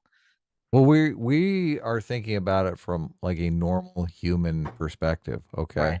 Like a psychopath in that situation doesn't give a fuck about the dog. Like a lot of times psychopaths start killing animals just for fun, just to explore. Well, okay, right. So I guess I don't. Like if Destiny is a psychopath, I don't think he doesn't Destiny give a fuck is, about the dogs. I don't think Destiny is an actual psychopath. Okay. You don't? No, I think I think what's like... more likely is that when you're a kid and you have some attachment to pets and they keep fucking dying, you sort of learn that you need that it's not that good to get emotionally attached to things, and then you need to have it makes sense with the whole him having to be a swinger and have open relationships, because you'd be like, oh, if that's the way your trauma, your brain is processed subconsciously, you don't want to be 100% tied down to anyone. You don't want to put all your eggs in the puppy basket because you never know when grandma's going to come and fucking kill the puppy. Again, you're thinking about it from a normal. Yes, I'm assuming he's not a sociopath. Like yes. you and me. If he's a sociopath, then all bets are off. Okay, if you're a psychopath, you're like, I see people as things to use, and I need to have an excuse since I'm going to get caught using people and abusing people and taking advantage of people and having no feelings about these people whatsoever. So I concoct a story about how my grandmother killed a bunch of dogs and it totally wounded me, even though I don't give a fuck about it and it's completely untrue. I mean, he's never used it. See, here's why I don't agree with you. I feel like if you were a psychopath, usually psychopaths, they have no problem at all lying, but also pretending to admit fault, because they don't really they don't have ego or pride the same way that a person does. So if they've wronged someone and they think that apologizing or acknowledging fault on their end would immediately solve the problem, they'll do it in a heartbeat, because they literally don't give a fuck at all. They don't have those normal feelings. I've never seen Destiny behave in that way. He always seems to be very prideful, very egotistical, very defensive. So that's why, to me, he doesn't track as a psychopath. Yeah, the psychopath is just, you don't have the normal feelings about people that all of us share. Empathy at its core. It's just a mask to you. You understand how it works from a distant, intangible perspective, and you know how to manipulate people very well. So, but look, this is really a question I'm not sure we could answer. Well, obviously not. Yeah. But look, it would not surprise me if if he's a complete psychopath. Okay. It would not surprise me at all. It wouldn't surprise me if this story is completely bullshit. Right. Cooked up. Look, one of my best friends, and I've talked about this before, one of my best friends literally was a psychopath and did all kinds of just insane shit to people. Right. And, once we kind of realized that he was just fucking crazy, crazy to us, right? Because we have empathy for people, like the stuff he would do, we felt horrible about constantly. So, but just being up close to somebody like that, you start to realize this person just doesn't give a fuck about anyone. They don't give a fuck about anyone. People are just pawns for them to use. So you don't want to be around those people. Yeah, and look, even when the craziest thing was, even when he was caught red-handed, we have just so many different converging lines of evidence that it was you fucking stole the wallet. He would never, ever, ever admit that it was him. Look, and he would concoct all sorts of crazy fucking excuses that didn't make any kind of logical sense, and would just be like, so what you're saying about just apologizing and move on? Oh, that would never happen. That would. Do you think he was a happen. compulsive liar? Because that sounds like a. Oh yeah. Because that sounds like he lied indiscriminately about everything. So he moved in. He moved in with this this girl that we were all friends with, and Right. like got a hold of her bank card number and Oh just my literally God. fucking like cleaned her out, fucking Jesus stole her Christ. car. Yeah. I'm like, fuck. She Interesting. let him move in. She let him move in with him just so he'd have a place to stay, and he That's fucking cleaned her crazy. out. Yeah. Yeah. Right. Well, you do have to be careful though, because there's some people, like there are people, like your friend does something like a psychopath, but there are people who can just be super high level narcissist, selfish, like pieces of shit that don't really have high regard for people around them, but they're not like clinically a psychopath. They could Well, just be like terrible people. So yeah, no, I've heard a lot of these people with these kind of mentalities, like if they can control it, they can achieve high success, right? Like prosecutors, I'm not talking about obviously. controlling. I'm just saying like there are people who don't have some sort of biological structural brain defect that makes someone a sociopath or a psychopath, but are still like horribly selfish, narcissistic. Oh yes, pieces yeah, of shit. yeah. Of So course, that's all I'm yeah. saying. Like you can definitely have those traits. Like maybe Disney Yeah. has a lot of those traits. Doesn't mean like you're a psychopath. So Right. anyway, There is kind of a scale. From, you are a psychopath, you don't care anything about anyone, not even your family, to like, I care too much about people. Like I'm giving my last dollar to a fucking homeless person, and now I'm on the street, right? So yeah, exactly. There's a spectrum. Okay. yes. Yeah. If you engage in hedonism, I would say you're self-destructive. I say the same thing about Destiny. I think he can be self-destructive, and I don't think you would entirely disagree. So I completely disagree. I don't think I'm self-destructive at all. Oh, hold up. I was actually curious. You don't think that to some degree your hedonism doesn't bite you in the ass? Nope. I think I have a really good engagement with most of my hobbies. I think I do it pretty well. I think that my mental functioning is very high. I think my career is incredibly successful. There are parts of my life that I can improve, but I think that people look at some of the standard markers for trouble and they, for some reason, project a ton of stuff onto me. But I think I'm living like one of the healthiest, fullest lives that I possibly could be. Constantly having poor relationships with women over a long period of time, or in other situations, STDs, different things like that. Eventually, that hedonism comes back to bite them in the life, and they also recognize they could have been investing that time a lot better. So wait, what do you ask us about this? Like, what was your idea of this? Yeah, it's not like I have like 100 kids and 5 million STDs and like. No, you just constantly. Okay, I'm not gonna talk about it. Well, you might as well. But no, you drop the accusation. Go for it. You just constantly what? Say it. No, say it. End this, right? No, shut up, Melina. Shut up. Let him talk. What do you mean? Constantly what? Hold. Anything you do in life that's going to increase like your ability to like have fun or do like crazy stuff or whatever is always going to carry with it like the risk of death, right? Absolutely. Like you have no chance of dying by falling out of a plane unless you go skydiving. But that's not an argument. It's never skydiving. But it is an argument against maybe skydiving 1,000 times if you don't want to die that way. Well, if you want to skydive 1,000 times, then fucking skydive 1,000 times. Like what's wrong? Damn, what happened to all the self-empowerment shit that you guys were talking about earlier? I mean, it just depends on whether or not you want that outcome. If you're saying like, oh, I don't want this kind of destructive thing, or I don't want to end up dying by skydiving, then maybe don't skydive every other day. Yeah, but I'm not complaining about that. You guys are.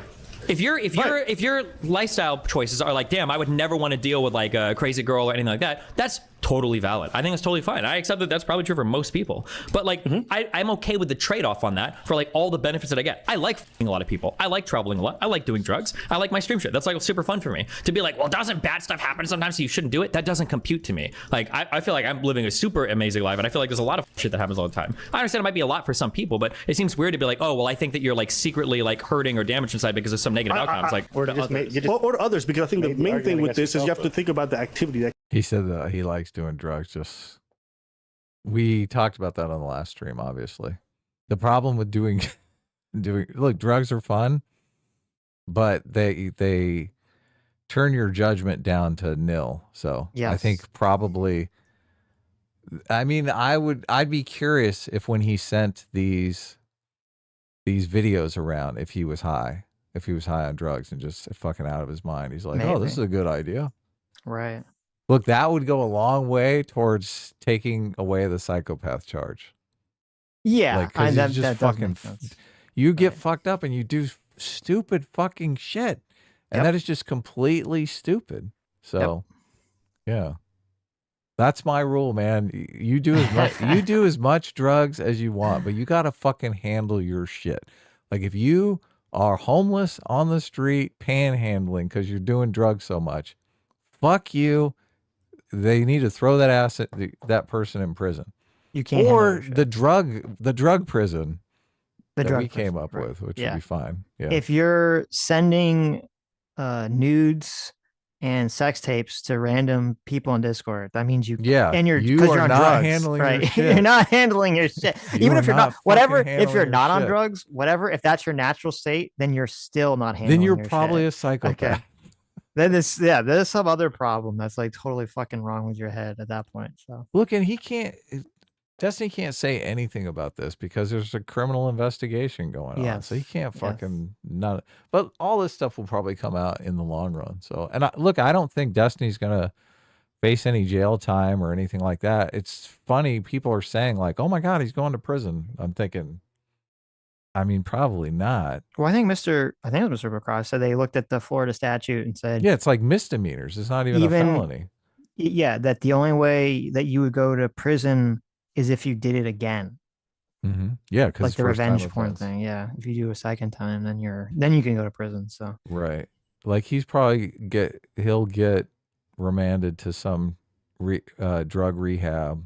He's got money, so he's going to get the best criminal defense attorney he can find. Yeah, look, he's not going to go to jail. I mean, you'll have a criminal record, and you're gonna have to pay out the nose to,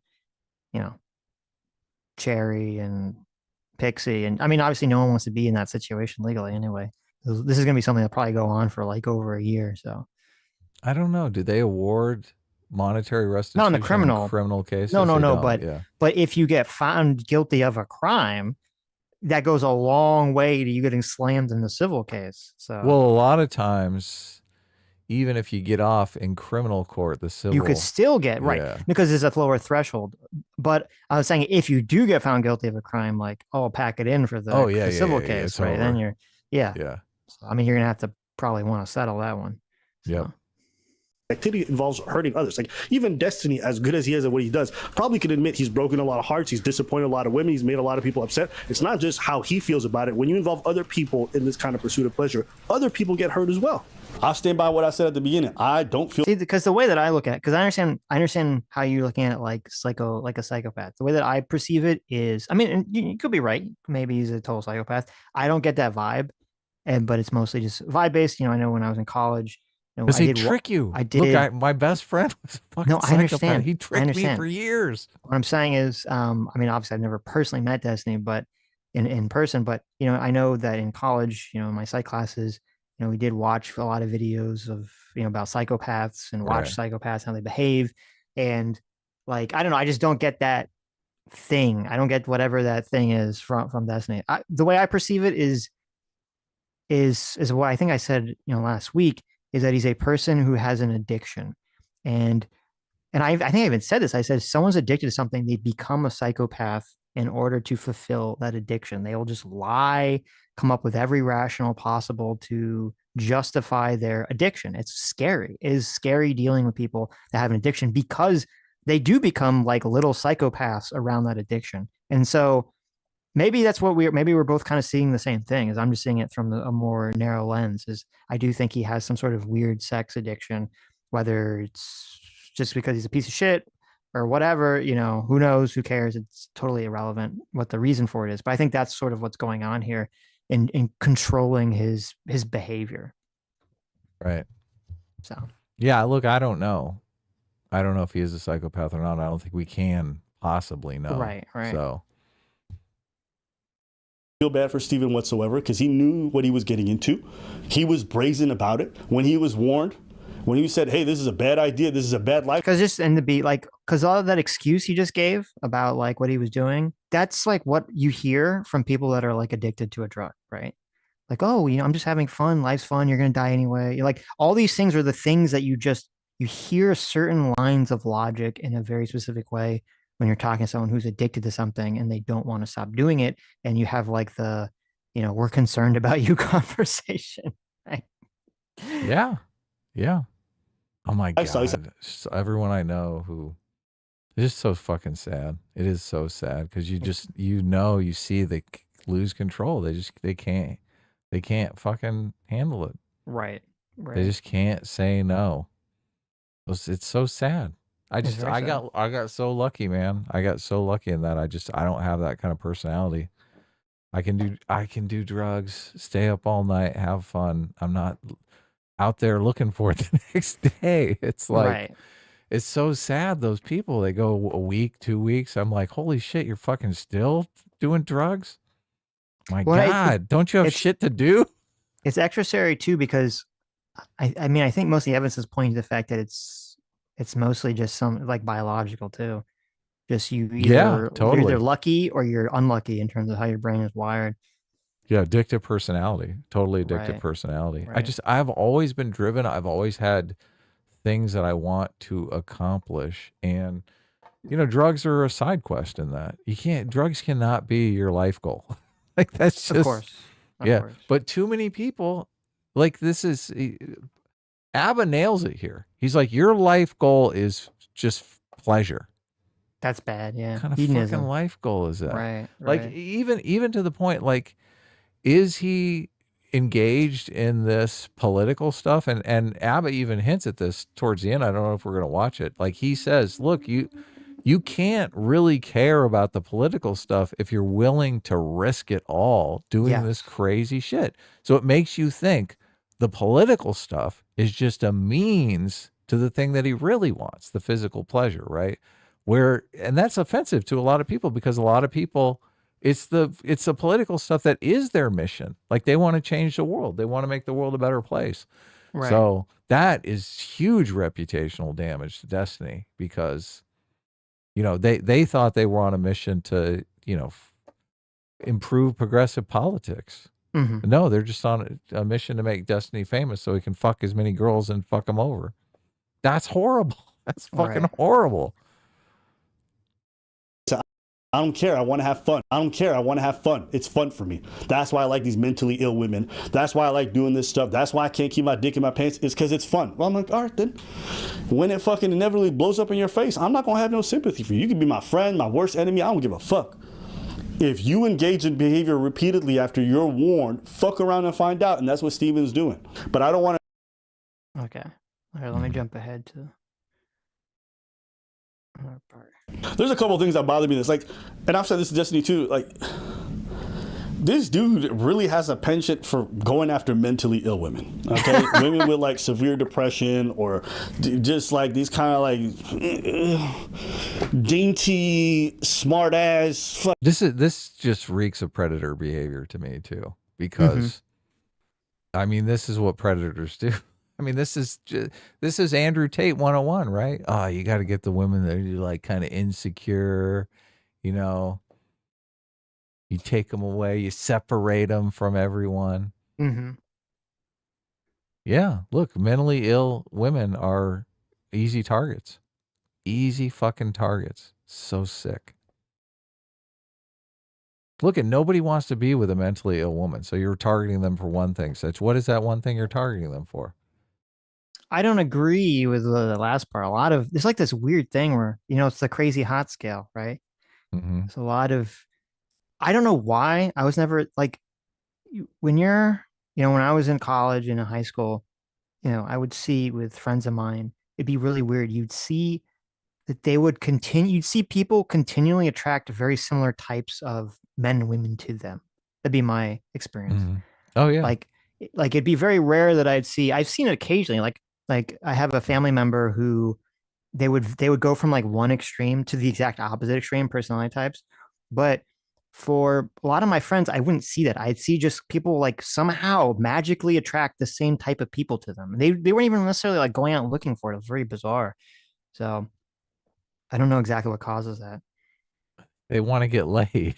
No. But what I mean is like, it's almost like somehow people on some unspoken level of certain personality types seem to attract to each other like magnets, without it actually being like openly talked about. Because I would watch it happen. I'd watch people who they'd attract specific type of people to them constantly, and they wouldn't actually be actively seeking out those kinds of people. It's very weird.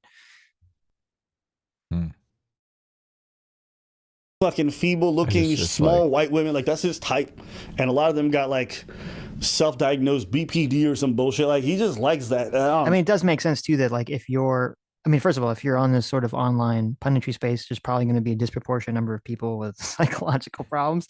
And if you're going to be like someone who's, I guess, a star fucker or someone who's going to be some destiny orbiter or something like that, then you're also selecting for people that are going to be kind of fucked up, in that situation, especially people. And then you're also selecting on top of that for people who are like, oh, I'm married to someone, but in an open relationship, you want to roll the dice with me. So you have a lot of gatekeeping mechanisms in place that's kind of going to be selecting for, not the most mentally stable people. I mean, we've seen this play out with some of these people, and I feel, God, I feel horrible for the people because it's Right. like they're not mentally equipped to deal with the situation that Destiny's putting them in. Well, I think what happens here, and maybe this is what's going on here. I think Destiny in these situations, he's erected bars and gates that for like he's created a criteria that is inherently toxic and psychotic. He's created a criteria in order to try to be in some kind of relationship with him. You're gonna have to be kind of fucked up to even Insane. want to, Yeah, to even exactly. want to. No normal, self-respecting woman Right. is going to invite themselves into that situation. Right. Yeah, you're gonna be like, do I really want to be involved in this situation? So Yeah, it's not healthy. Look, and ABBA nails it. He's yeah. like, look, ABBA's like, you think I want to date a person like that? But that's the thing. There's a big difference between wanting to date somebody and wanting to fuck them and move on. That's why, I mean, that's really what's going on here. Destiny's not looking for a relationship. He's just, I want to fuck you and move on. Fuck you and move on. Fuck you and move on. There's this weird thing. I don't understand this, and I can't do this. There's this weird thing that I've noticed people can do where they'll be in some sort of intense emotional relationship with someone and like fuck them, and then they just like immediately like just turn off, like they don't care, like they're just done, right? And I'm like, I don't understand how people are built that way, programmed that way. It seems like that'd called be this. men's. They're No, called men's. I What are you knew. talking Listen, about? I knew a girl in college that was it was insane. She would do this ritual, so bizarre, where she would become intensely attracted to a guy, be obsessed with them, sleep with them, and then never want to see them ever again. Because the sex was bad. No, but she It did was like terrible. no, except that she would do It this like rock her world. she would do this like every 2 weeks. Okay, it was just a cycle of it was a She pattern of kept dating behavior, losers. right? So I was Oh, like, these poor guys. and I remember, and it was funny because the only reason I was her friend because she first tried this maneuver on me, and I was kind of like not interested. I was like, oh, I'm not interested. And so we just were like friends. And I was like her like only male friend. And I didn't realize what was happening until I was like, oh my God, it's because I turned her down because I didn't sleep with her. I was like, what the fuck? This is so weird. And so but I've seen that's you're right. Cause the stereotype is usually guys that do that. But I've seen this one woman do this. It was very strange. So anyway, my point is I don't understand how people have this psychology where they can engage in this behavior. I could never do this. I could never be this way. I mean, I do think men in general immediately make a decision whether or not this person is like for the night or wife material. Like I think they do.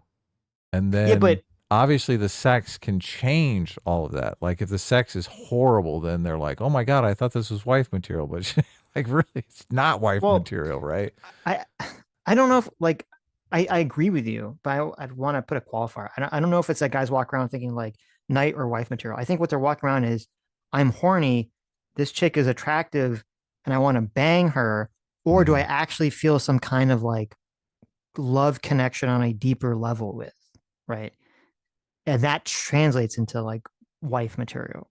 Yeah. I think that's what's going on. And so I guess what I'm trying to get at is it's very weird to me that there's people who this is my read of like the Destiny situation, who will attract someone to them. I guess Destiny's case, a man or a woman, attract someone to them, and they supposedly project onto that person feelings of love, where the other person actually thinks that it's reciprocal, but then it's just not. They just basically are like, no, I'm just fucking around with you.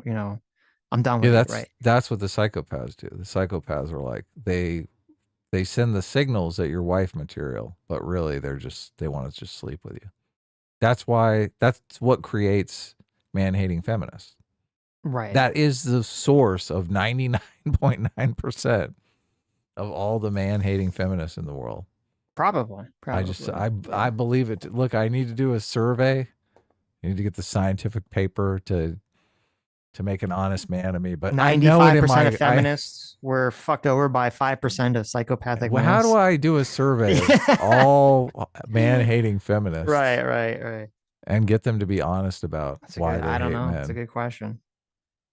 I know, like, so there's like, so that's another thing. My friend that was a psychopath would leave like just a trail of fucking destroyed women in his path. Right. Yeah. I wonder how many of those women are feminists now. Probably most. Terrible. No. To me, the fact that there's a pattern with a lot of these girls is a bit weird. And when he's asked why he likes bringing on these self-destructive women in his streams and in his life, he says it's because it's fun. It's fun for him to bring on women who are probably going to, at some point negatively impact his life in a huge way. And it's content also. It's huge content for him. Everyone's on the edge of their seat wondering what's going to happen. So he's getting rich off of it too. Mm-hmm. He knows it's going to be short-lived. He doesn't care because it's fun. Well, it's also, there's a high level of narcissism there in terms of, because I think he's talked about this in terms of debating, where he, likes to put himself in these sort of difficult debate positions to try to see if he can debate his way out of them.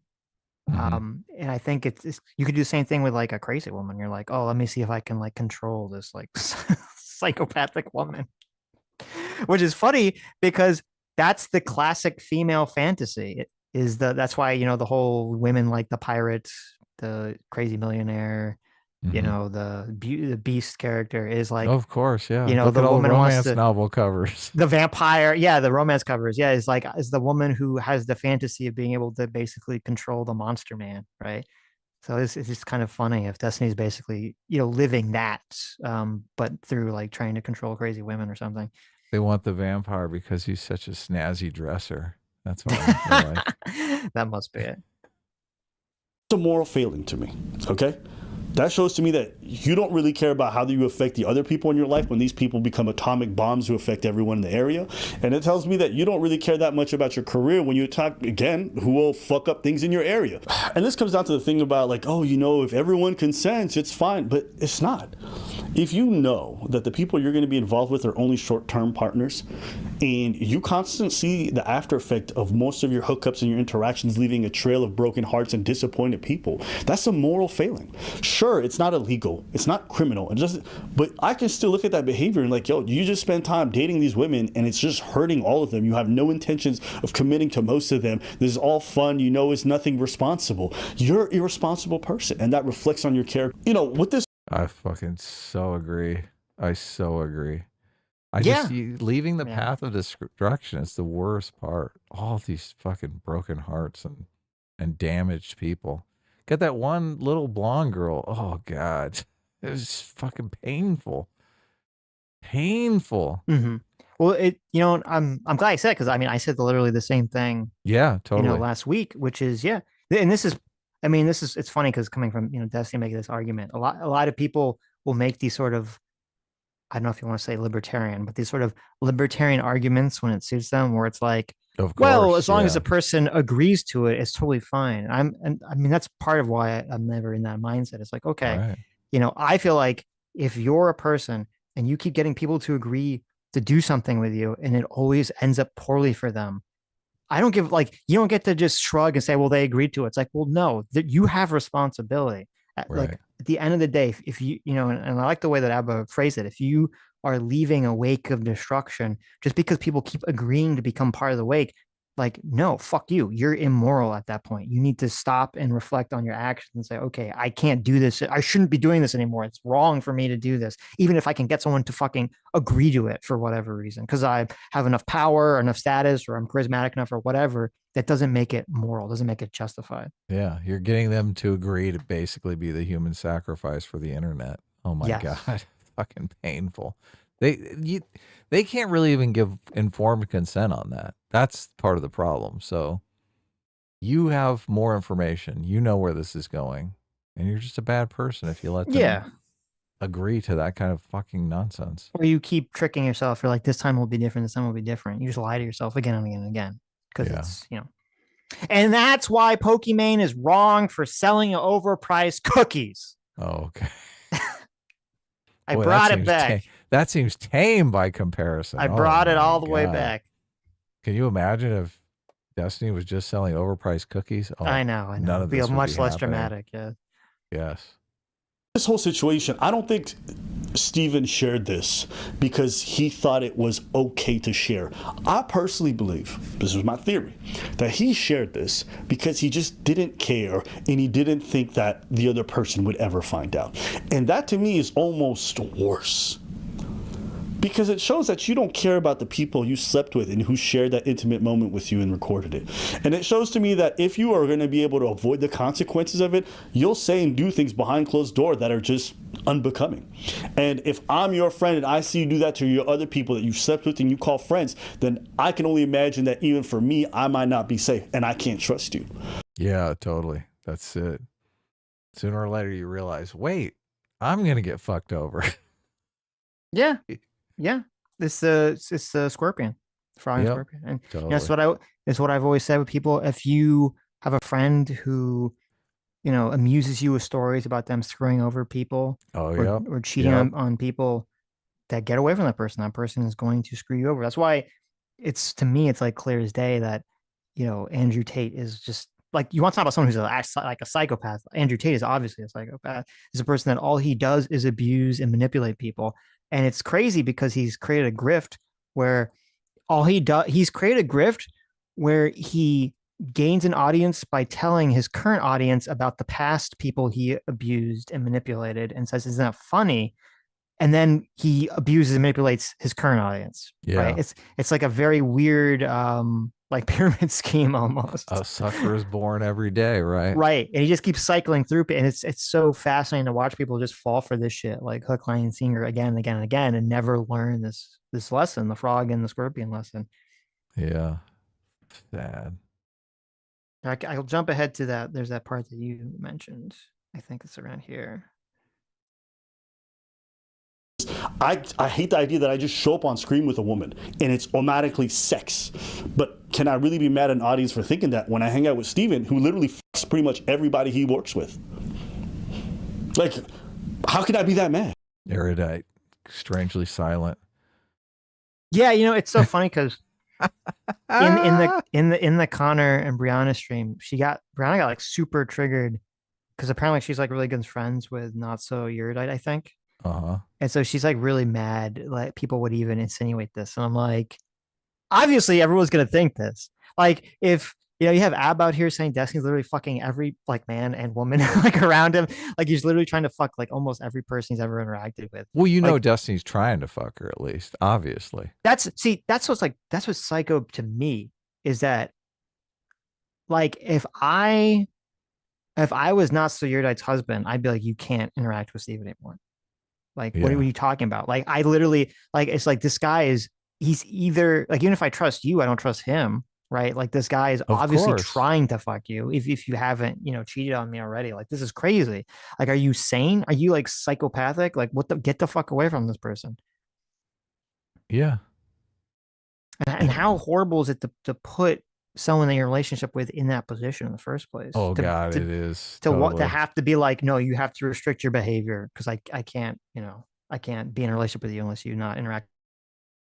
Yeah, that's like, it's horrible, terrible. Sad.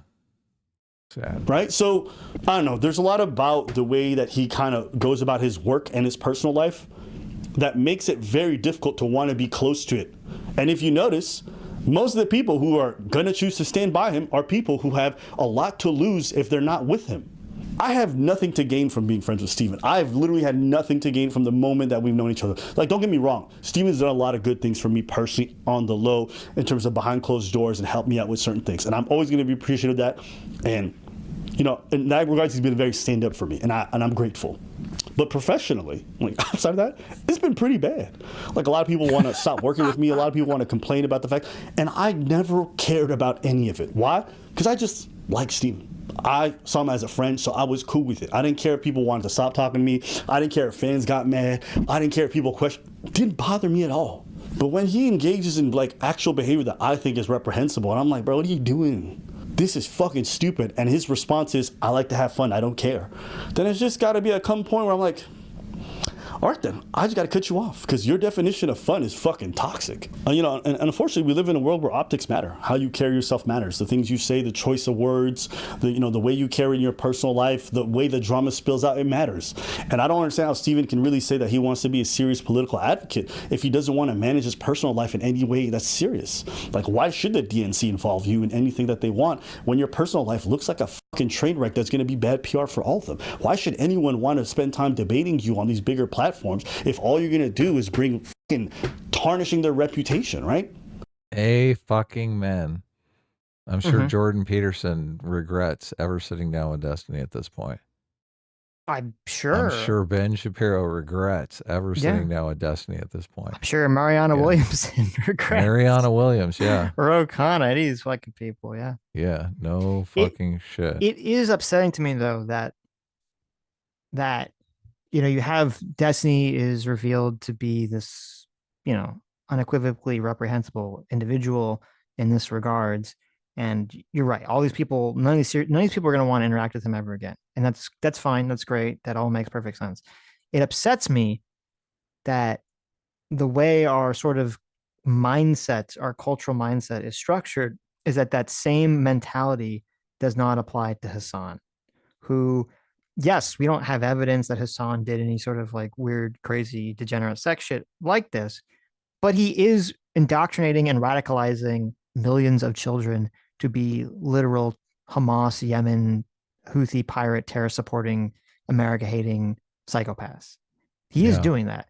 And it is totally reprehensible and disgusting to me that CNN or any of these other fucking people or Democrat politicians, AOC, and these other fucking evil, degenerate pieces of shit would sit down with Hassan and whitewash his reputation, increase his status, and try to make him seem like he's not what he is. Right. Fox News is just laying in wait because they got all the goods.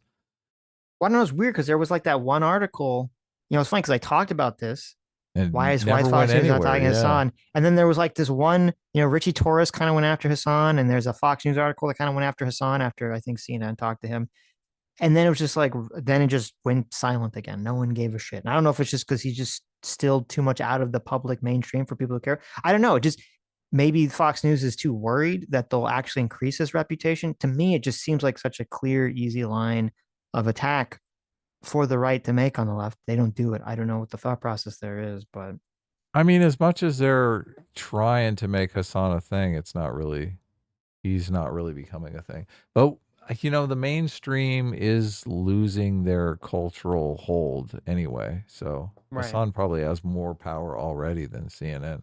He doesn't have as much power as Joe Rogan though. But see, even then we're competing in a completely different space. Like the alternative media space. Right.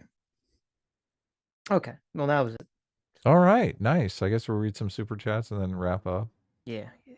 And then tomorrow is the good day. And look, I won't have to leave the stream for 20 minutes in the middle of the fucking stream. Cash Patel. It's funny too, because like horrible about. I'm glad it's tomorrow. Yeah. Yeah. It's funny because since I thought Cash Patel was today, I actually found a bunch of background information I showed Adam on like these weird cases and stuff that Cash Patel was involved in, which maybe we'll talk about tomorrow, which are very funny, including him getting bitched at wrongfully he's completely in the right here, getting wrongfully bitched at by some Texas anti-federal government judge when he actually used to work for the government, which is kind of funny.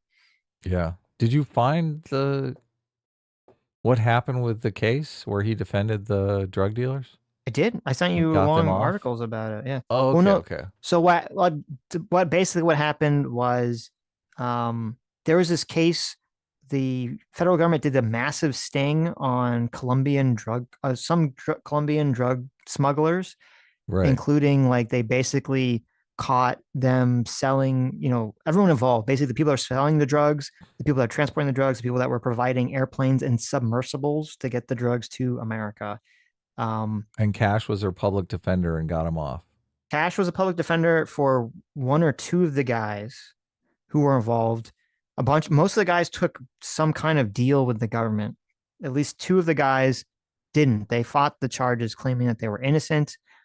And there was some incident. I don't exactly understand why this super matters, but there was some kind of incident where the federal government was actually funding Colombian police officers to like help them catch these criminals. And for some reason, so what happens is Cash says in his book, he's actually somewhat being dishonest. Actually, you know what? I'll save this for tomorrow. It's a long story. Okay, I'll save it for tomorrow. All right. Cash is a liar. That's all I'm going to say. Eat shit.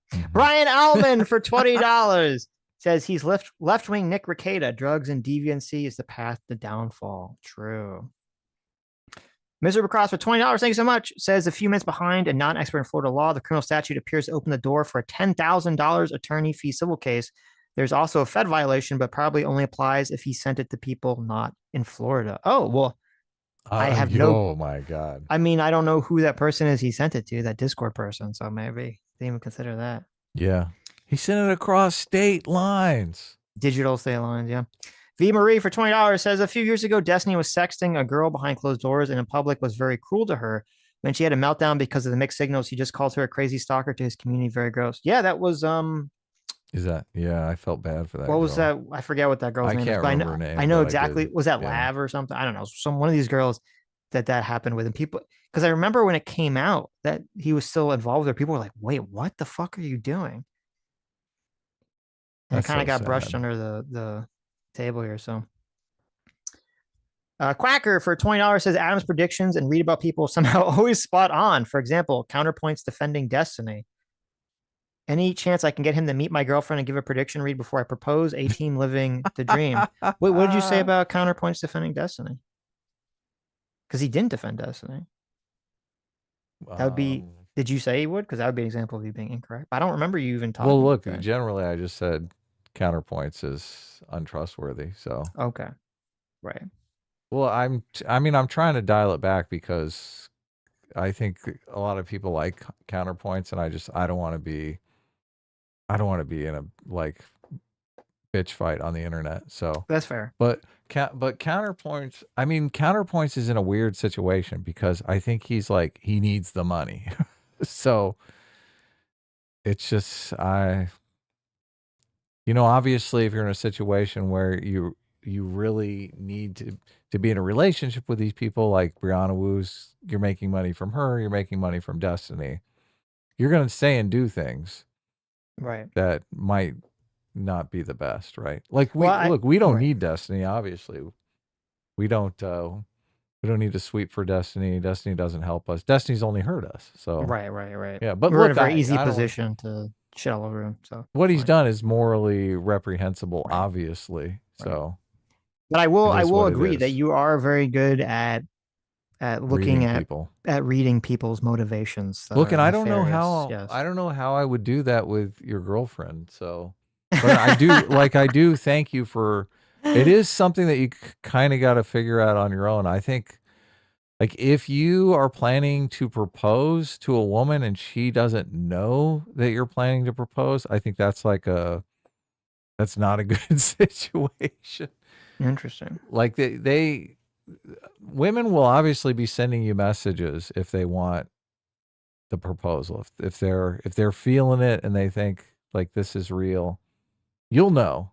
They'll make sure that you know. So right. The question always is, and look, this is a weird environment that we're in because we're exposed to so many fucking horror stories through the internet, right? Yes. People talking about, oh my God, she totally played me. I was honest with her. She was lying to me. She was not what she made herself out to be. He was not what he made himself out to be. So I just think it has all of us kind of on pins and needles about the situation. So right. I do think obviously too much paranoia can destroy your life, but you should have a reasonable amount of skepticism. So I don't know. I don't give it time. Don't hire a private investigator or anything. like but yeah, feel it out. Okay, I'm gonna start at the top here. Dark Conservatarian for $5 says you haven't heard Abba say an opinion you disagree with him before, Adam. Well, I have a shock for you. In 2020, he and Preach defended cuties. Did they? Okay, fuck those. Fuck those guys. Before you go scorched earth, you know what's funny? So Sammy actually does watch Abba and Preach pretty regularly. Right, she's a fan. She's a fan. What do they call those? Preachers? Preachers. She actually wrote a message to me and handed it to me. As a defense of this, she says a fact check against this claim. Okay, so I will now read to you the hostage negotiation slip that I've been handed by Sammy. Okay, she says super chat fact check TLDR, they did not defend cuties as good. Abba and Preach separate the marketing and film. The marketing was over the top to get people talking. The American poster was flagrant. Netflix deserves the heat because the poster was bad. The film, he being Abba, said from his dance background, he would see kids dressed like the girls did, and both Abba and Preach don't like the oversexualization, but it's reality. Abba thought the movie would glorify the oversexualization, but he said after watching it, it does the opposite. Never glorifies the sexualization. He gives examples. The movie has uncomfortable scenes, but if they didn't have these uncomfortable parts, how could one critique an issue? If you had an older actress play the teen kids in the movies, it wouldn't have the same impact on the viewer. The kid is acting, it's not real, refers to movies with child soldiers. So that is the message I was handed by Sammy. Okay. Now I will say, because I never actually read this message until I read it read it right now. I disagree with that critique that they put, if that is an accurate representation of it. I mean, the movies, and I think I said this at the time, I even made a whole video about this. I think the movie's like somewhat trying to be somewhat critical of the whole sexualization of kids, but I think it completely fucks up the messaging in such a way that it's like, I'm assuming that the director, the female director of the movie, I don't think she's a pedo. I think she's just incompetent. I think she's just highly incompetent and didn't know how to tell that story correctly. So, and I think it's actually a bad movie on top. Even if you remove all that weird sex shit, it's just a bad, boring fucking movie. So, anyway. Okay. J-Mac, I never thanks so saw much. it, obviously. Because you're not a degenerate. That. Yes. Yeah. J-Mac, our Circuit Fire, thanks so much, Dad. J-Mac for the $100 says, that's right, you don't need Destiny because you got me. I'll aboard the J train. Next stop, Free Will Station. Choo choo. There you go. Thank you so much, Jay. True. That's super nice of you. Yeah. It was really, I mean, the last clip where Destiny covered something of ours, like he tried to frame trashing us as free clout for us. I was like, what the fuck? This guy's completely incompetent. Right. Like, why would you do that? Why would you trash us and act like you're doing us a fucking favor? Like, don't talk about us ever again. Right. That would be doing us a favor. True. Seiki Jokes 451 for £5 says, maybe many wanted Destiny to be the Joker on the left, but sadly he turned out to be the Andrew Tate on the left. S-class is mid-class. Ha, got you, Sitch. Uh-oh. Ooh, how dare you. Yeah, I would say it's quite, listen, not quite bad as Andrew Tate, but I think that Nick Rekieta is pretty comparable, I guess. Eric C for $5 says, I was S-class, but I was so impressed with Adam's RFK impression that I'm switching to A-team. Wow, look at that. Look at that. That's awesome. That's impressive. Thank you. Impressive. I can't do it as well as Adam. J-Mac. God, it's so painful. J-Mac for $10. Thanks so much. Says Meals on Wheels. How about reels before feels? Checkmate, atheists. That's exactly right. There you go. Keeping it real. Bernuski for $10 says, you guys assume Jake Tapper is giving truthful numbers in the segment. His show just lost a multi-million-dollar defamation suit. There's no reason to ever assume he's being honest. That's true. You should fact check Jake Tapper's numbers. So Stephen Miller, I'm assuming you're talking about the numbers of like people that they wanted to collect and all that stuff. Stephen Miller didn't The correct them, 75 so- people, yeah. Right. So I'm assuming that was all. that those numbers 1,800 were a day. correct, I've but- heard some other people throwing around 1,800 Yeah, a day. yeah. So Actually, we'll for see where $5 it says goes. Sitch, I think you're reading too much into this. He's saying left-wing people have left-wing priorities. He's not saying they're bad for that. I think it's an issue of impressions. I think Adam and a lot of people have a very negative impression of Jake Tapper. I have a negative impression of Jake Tapper. And I think most people, I think Adam included, has no clue who Stephen Miller is, has never seen him talk, has never seen anything he says. I've seen Stephen Miller talk a lot. I've seen a lot of things he says. He thinks Democrats are all like totally evil, degenerate communists. So I just had dinner with Stephen Miller. Right. So that's sort of, I think it's just sort of like the impressions context. So, and that's how I read the situation. Anyway, official team money for $10 says, I briefly did Meals on Wheels. It's basically slightly better hospital food. Ooh, that's awful. There you go. I don't know, like, hospital food isn't terrible. Okay. It's not terrible. I think hospital food is better than school cafeteria food in my experience. So, Lethal Strain for $5 says, OMB Doge stopped $50 million going to Gaza for condoms. Let's be honest, the freeze on spending was good. Well, that's my intuition. The freeze on spending is good. I think there's probably a lot of bloat in there. So let's see. Jerusalem until Post. we see some numbers. Yeah, okay. What are the Gaza condoms for? 50 million taxpayer dollars funding condoms in Gaza frozen by Trump, White House says. There was 50 million taxpayer dollars that went out the door to fund condoms in Gaza, said White House press secretary on Tuesday. This preposterous way to waste of tax money. Yeah, normally it's like I'm getting a call from Washington, D.C. Trump administration's after me. The business, it's like my buddy owns a condom factory and he wants me to give him $50 million.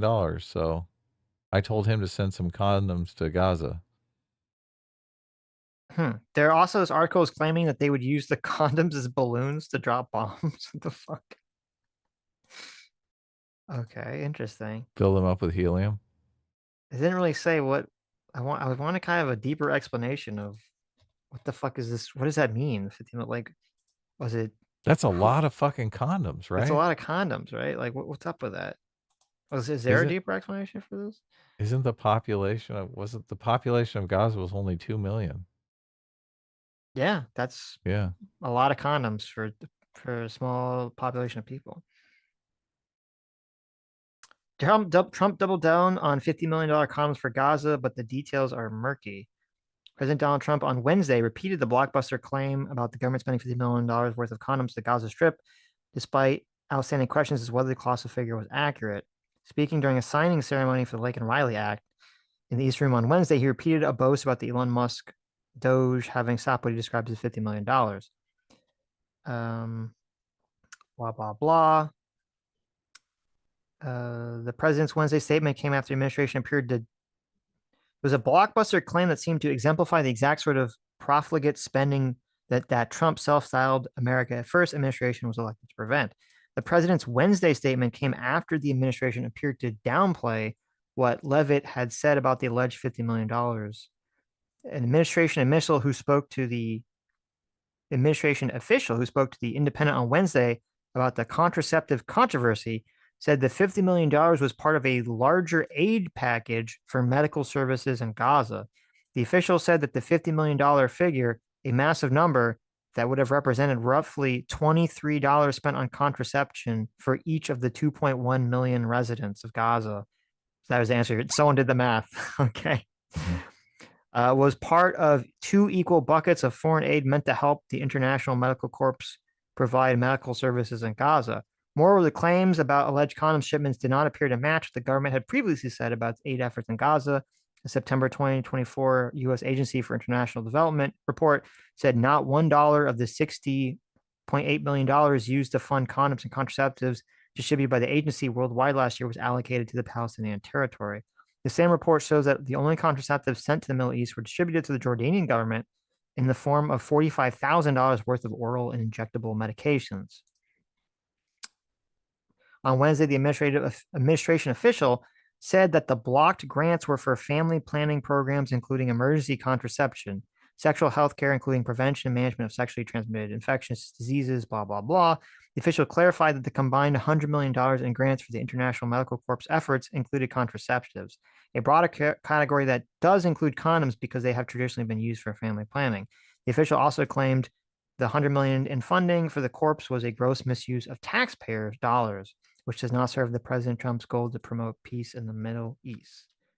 Okay, so it sounds like basically what happened was they gave a bunch of medical aid to Gaza, and some part of that was condoms, but the $50 million is like how much all the medical aid was. And so somehow it becomes a mutant statistic where, because condoms were part of a package of $50 million aid that obviously was not all condoms, it becomes $50 billion worth of condoms. That's I figured that was what was happening. Okay.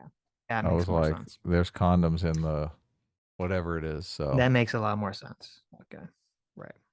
Now, I do think it does seem crazy that you would be giving, I do disagree with giving aid to Gaza in the first place, because again, you're basically just giving the money straight to Hamas. So that's the kind of the issue with giving aid to the Gaza Strip. Okay, interesting. I didn't know about that story. Gilberto Ferreira for $5 says the debate tactic was Tapper saying you're demonizing them, not Miller's response. Major Sitch L. No, I mean it's you're completely wrong about that. It is a debate tactic. He could say, I'm not demonizing them. I'm just saying they're ridiculously biased and untrustworthy. And then you kind of get into this sort of, is that like, how different is that to the average consumer of the media, of the news, of that debate? I think, you can make the argument. I think it's true that demonizing is a stronger word than like biasly lying or dishonest. But at the end of the day, to me, it's essentially like it's just parsing over something because you don't really want to actually engage with the conversation. That's how it reads. Well, what was his response? What was Stephen Miller's response? He said that's your word, and then they moved on to Jake Tapper moved on to something. Yeah, but he related it to Kamala voters. He was like, he said, you're saying that. You're saying all Kamala voters we didn't demonize them. I didn't do that. And it's like, well, when you spend that whole time saying that these people are untrustworthy. Are you saying Kamala voters are demons?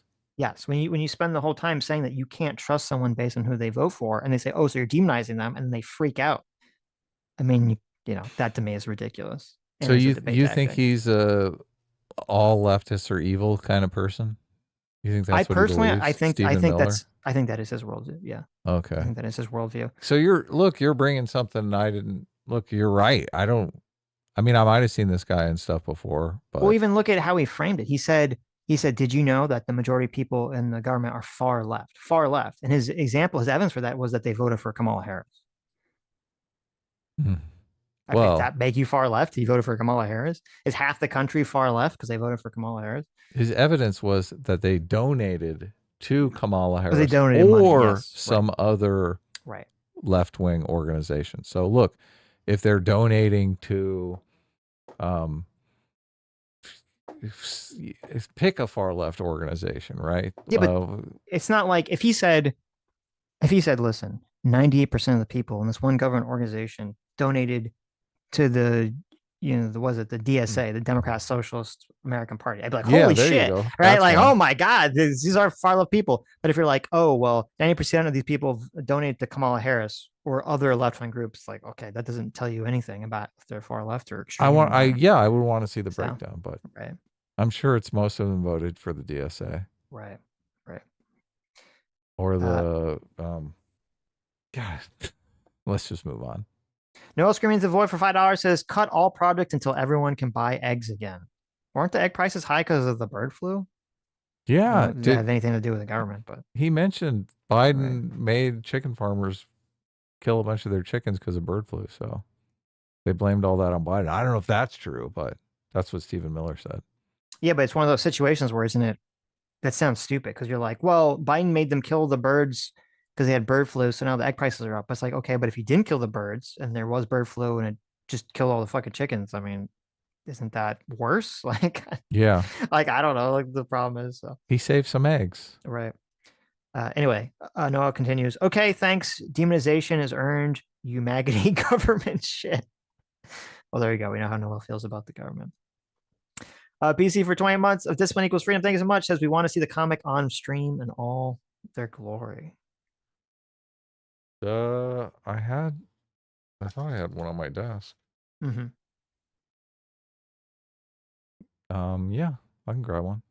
I did see a lot of people like attacking Trump for the egg prices. I mean, they're like doing it like ironically, satirically, but I don't know. I think the whole thing's stupid. It's like, okay. I mean, I get what they're trying to do. I think it's cringe. The cringe. I think it's cringe. It's the cringe, not the cringe. We like the base stuff. There's one. That's the S-Class cover, obviously. We have Can't show pornography on the stream. The main cover right there. Yeah. We have the beautiful, illustrious A-Team cover right there. Beautiful. Then we have the fully new. Oh! Can't show that. One. We can't show the fully nude one on stream. So right. I went out to dinner with my wife's cousin the other day, and her husband had a really nice dinner, and I gave them copies of the comic, and I couldn't believe her cousin, who was female, was like, I want the fully nude one. That's the one I want. So I was like, okay. I'm like, she's got a bunch of kids. I'm like, your kids are gonna see this, right? They're gonna hate me. Mm-hmm. But I guess that's just kind of an LA thing. Women are degenerates, Adam. Okay. Yes. What's behind the rising egg prices? It says it's a highly pathogenic avian influenza known as H5N1 killed 13.2 million commercial egg-laying hens in the month of December alone. So this is saying that they didn't kill them off beforehand. It's saying that they just got killed off by the virus. Oh, so the virus killed them. And continues to depopulate flocks into 2025, according to the USDA. Outbreaks of H5N1 were first detected in the U.S. in 2022 and are considered to be the main driver behind the years-long volatility in egg prices. H5N1 has a high mortality rate among infected poultry and wild birds. Okay. Okay. So that's the egg prices. Yeah. That's the egg prices. Yeah. Got to grow some chickens, but luckily chickens grow up pretty fast, so we'll have a bunch of hen layers in no time. They gotta figure out a vaccine or cure for the stupid disease for the chickens. The bird flu. Yeah. It says more than 79.3 million chickens died in 2022 and 2023 as a result of this bird flu. So those things like fucking annihilates people. Or annihilates birds, I mean. In total, H5N1 is estimated to have killed nearly 139 million birds across the country. Wow, look at that. Listen, how dare a virus kill these birds before we kill them and eat them? Okay, we just can't let that happen. These birds must die at the moment that we need them to die. Can you slaughter them and eat them? If they have this virus, probably shouldn't. Yeah, I was probably shouldn't. No, isn't that like mad cow? It's like the mad chicken. Don't eat the mad chicken. Yeah, it's probably not a good idea. That's how you get COVID, 3.0 or whatever. So eggs are pretty good. So it is painful that they're so expensive right now, but yeah, that's true. That sucks. Says egg prices have increased 160%. Yeah, a lot of people are complaining about it online. Wow. Yeah. Frozen orange juice has increased 90%. What's up with frozen orange juice? Coffee is actually coming back down to the normal price before the pandemic hit. Is it? Well, I don't know. This chart says it's increased 64% since 2019. I don't know. Because I did notice coffee has been pretty high recently. Oh, really?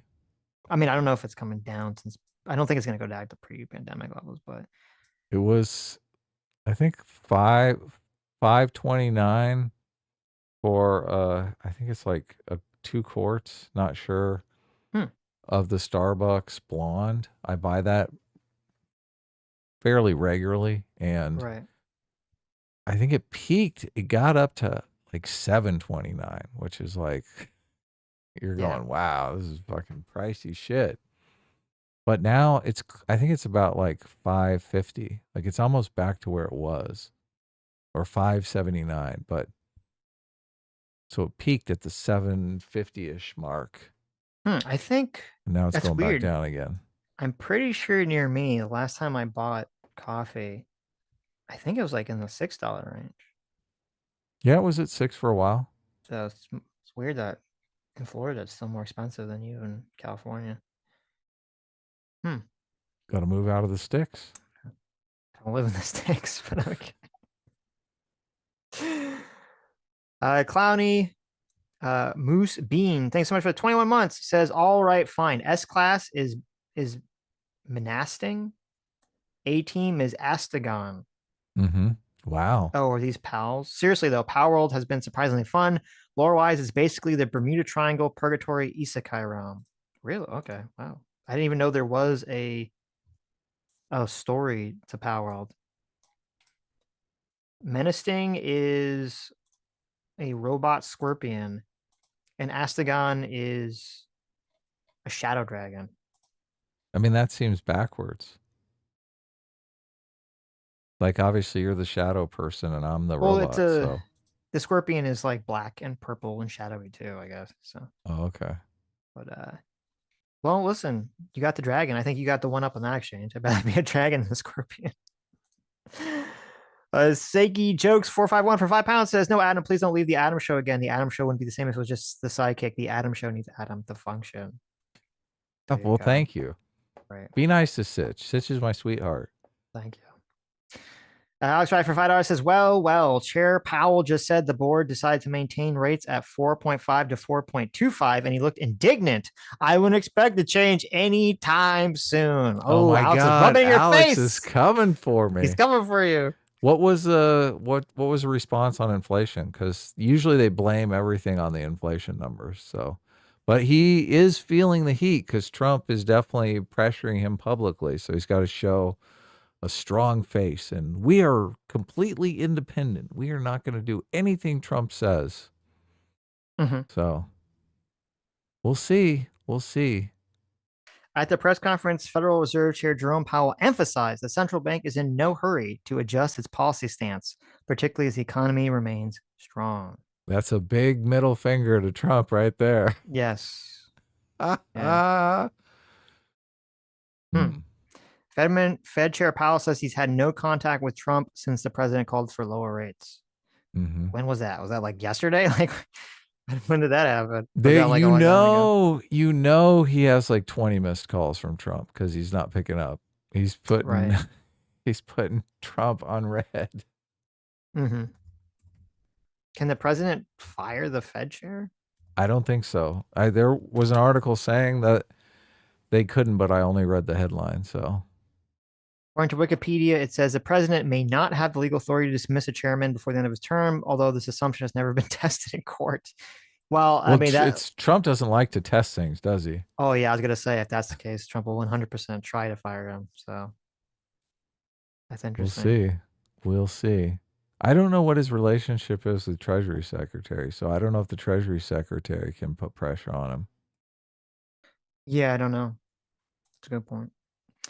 I know I'll screaming to the void for 14 months. Says you understand that if they can't and don't cut a bunch of waste, the voters will vote next to LA fires it all down again, right? They want this to stop. Yeah. Look, and it's good politics. It's amazing politics for Trump to come out and go, look at all this wasteful spending. All any of these politicians do is shrug and say there's nothing I can do about it, and I am actually doing something about it. It's great, and it completely appeals to people's sense of unfairness, which is the moral foundation that appeals to the most people on all political sides. It's great. Mm-hmm. It's very smart. Okay, I don't think we ever talked about this on stream. Because I think it happened over the weekend or something. How do you feel about Trump? So at first you had Trump and Republicans saying that they were going to condition aid to LA and California for the fires on the basis of some kind of adjudication to try to prevent, to try to fix the problem, right? Yeah, he wants the water to come down to Southern California and fill up the reservoirs. Yeah. Yeah. And that's a good condition. I like that. Right. And I think people were kind of like, okay, I understand. Like some people were like, I don't like that, but I understand the rationale behind it. Like there's a sense to it, right? Mm-hmm. But then he came out, and I don't know if this has changed because I haven't really heard any movement on it, saying that he wanted to condition federal aid to California on the basis of them requiring voter ID. Ooh. That's a good one. Which I was like, that's kind of crazy because, the Constitution. Well, I'm in favor of voter ID. So I'm in favor of it too, but the Constitution does give basically absolute authority to the states to control their elections. So this would seem to me to be a massive overreach of federal power over states' rights. Mm-hmm. And also, I mean, personally, even though I'm in favor of even though I'm in favor of having voter ID 100%, it does seem kind of morally reprehensible to me that you're going to basically try to push a policy prescription that you want just when a community is like suffering from sort of disaster and requires relief. That does seem to be kind of fucked up. Yeah, it's terrible politics. Like if he was conditioning the aid on cleaning up your vegetation, right? Right, something related to it, yes. Burying your power lines underground, right? Avoiding the next catastrophe that could happen. Then I think he's obviously on firm ground. But doing it on voter ID, which I'm in favor of voter ID, but it's just it does seem unfair and makes him look bad. So right. That'd be like don't give Gavin Newsom a win. Yeah, it seems like optically, politically, it's a massive fuck up too. Because first of all, I can't imagine it being legal. I know people were talking about the drinking age, and I know this is more complicated there. Though I did look into that case, and I don't think it would apply to the voting thing. But it just looks optically so horrible. I don't know if he's backed down on that because I haven't really heard any movement about that story since it came out. So it's like, imagine if Biden was like, I think, the Carolinas or Tennessee are like racist. So we're not going to give them, aid for the massive flood until they, have some DEI initiatives or something in the state. You'd be like, what the fuck? Yeah, that's bad. Crazy. I don't know what the aid is going to go for. Mm-hmm. So I don't know what they need the aid for. I guess to pay back all the firefighters and whatnot that were hired that nobody could afford. There was a really interesting podcast that I listened to that people should check out. That was Sam Harris had, oh my God, what was his name? He had the guy who ran for mayor on in California. Caruso? Yes. He had Rick Caruso on, and he was talking, they talked like 90% of it, or not 90, some of it was the stuff that wasn't about the fires was less interesting, but the stuff about the fires was very interesting. And Rick Caruso really seemed like he knew what he was talking about in terms of how to prevent these fires and the sorts of things that, they did right or wrong in the situation. So I would recommend everyone check that out. Sam Harris talking to Rick Caruso about the fires was very interesting. Well, I'd love to see Rick Caruso destroy Kamala Harris in the governor's race. That'd be crazy. Mm-hmm. Yeah, he ran for the mayor. He's still running for president, so it's sad because obviously it's his telling and it's Monday morning quarterbacking, but he does seem highly competent, highly knowledgeable about fire prevention, and so it's sad because maybe if he had won, the situation would have been handled a lot better than whatever dumb shit Karen Bass is doing. So I might have listened to that podcast. I've seen a couple podcasts with him on, but I don't think I saw the Sam Harris one. Mm-hmm. But he does talk about the preparation, obviously, is where everyone fucked up. And it's ridiculous to think that if they had 117 million gallons of water, that they couldn't have saved homes because they were literally there with the fire trucks when the houses were burning. The problem was that they didn't have water. So it was just so stupid. Right. Yeah. So stupid. These people were like, oh, they did nothing wrong. Nothing Well, he to talked see about, here. he owned some mall slash, it was like one of those mall apartment complex strip things, mall. Yes. but it had like apartments in it too, or homes in it too, or something. And that like a combination of that they were built to be fire retardant, and also that they, as soon as this went down, he like literally got like private firefighters to protect it, and they did. They completely protected it from the fires. So they had a bunch of tanker trucks of water. Yeah. Position a private fire company. Yeah, he knew what was up. Yeah. He's like, I just built this fucking thing. I'm not letting it burn down. Right.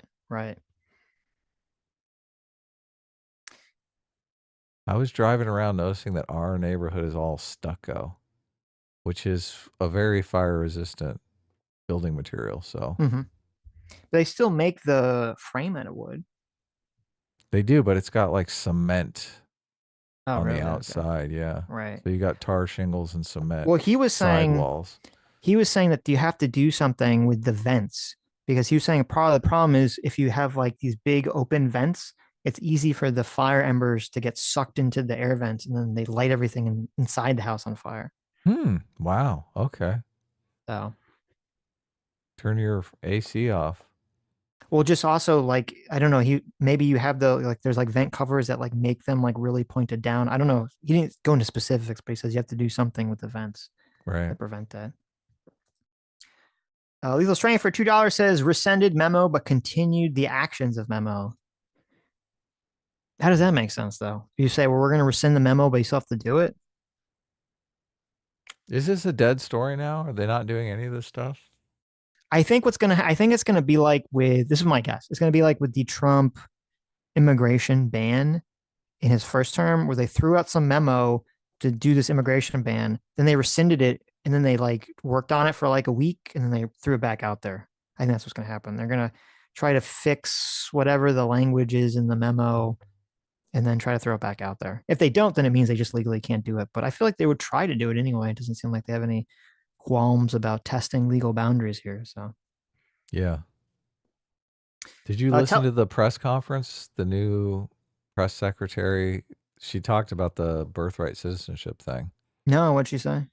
She said totally what we said, that their argument is that they're not under the legal jurisdiction. And I'm like, that makes absolutely no sense. We're rounding them up and arresting them. Right. Yeah. How's that work?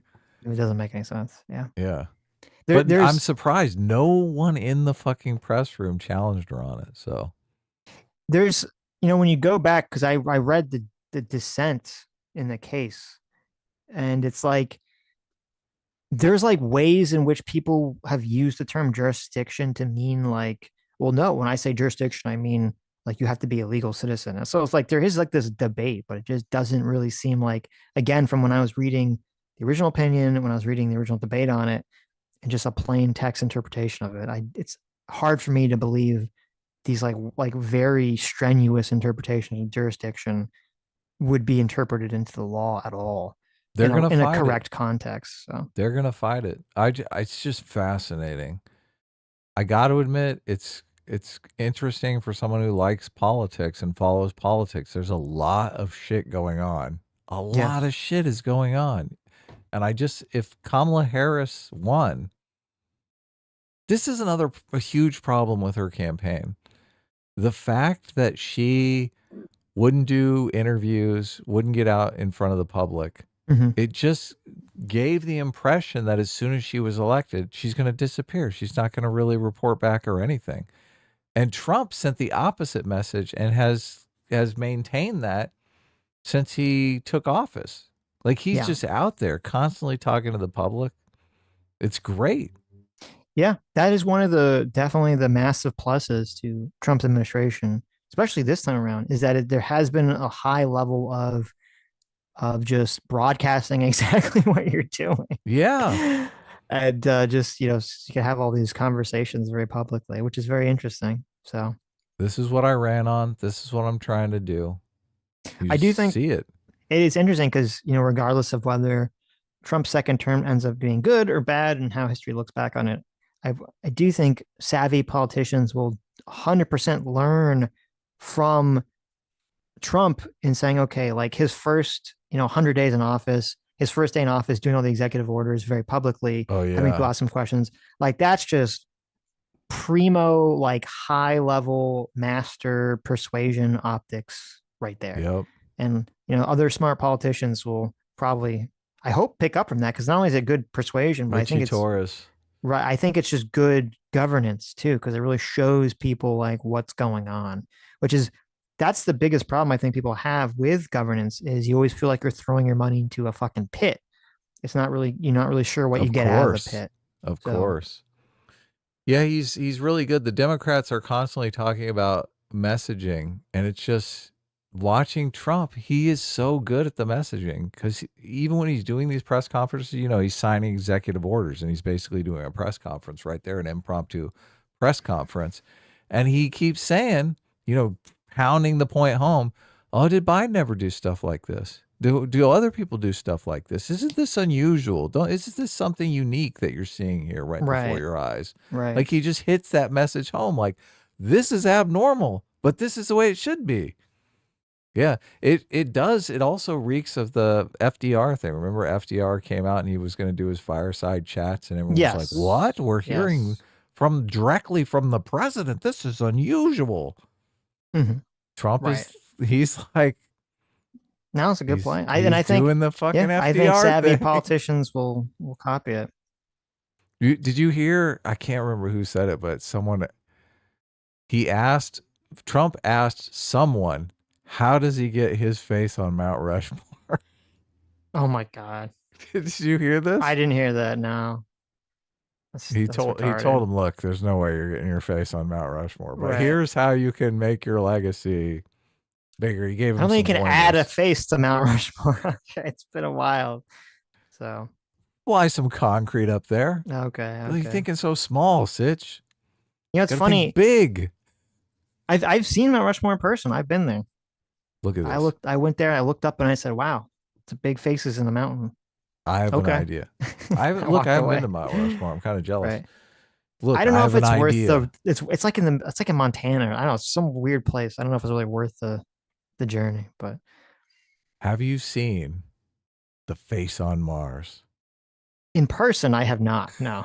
But you've seen it in photographs, right? I've seen a photograph. So you want look, they just do a little chiseling on that face, right? When Elon lands on Mars, they're gonna chisel Trump's face into Mars. There you go. It'd be so great. Look, Mars is orange already. It's perfect. There you go. Perfect. There'll be Trump's face, Elon's face, and then a Doge, right? Oh yeah. They have the three faces. So supposedly that face on Mars is a mountain that's like 10 times as big as Mount Everest. So I know there's a giant mountain on Mars. I don't know if I think it's called the Olympus Mounds. The mountain, yes, it is. Mounds. Is that the face? I thought the face. I don't think that's the face though. I think that's just a different mountain. Oh, okay. It might be. Yeah.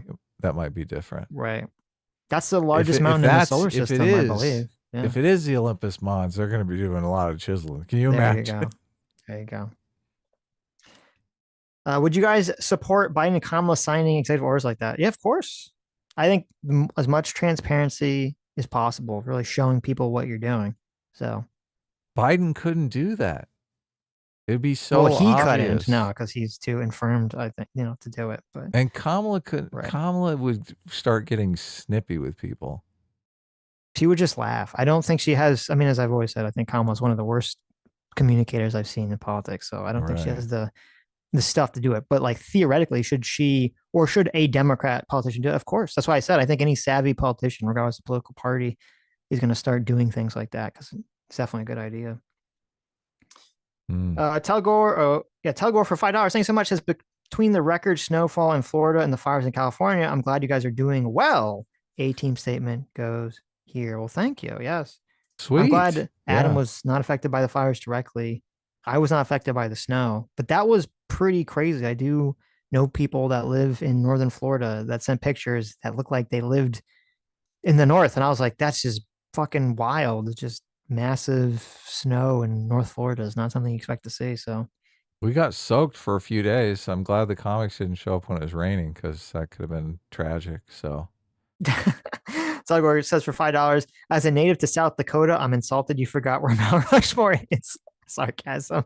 You're right. Okay, you're right. I said Montana, South Dakota. Thank you. There you go.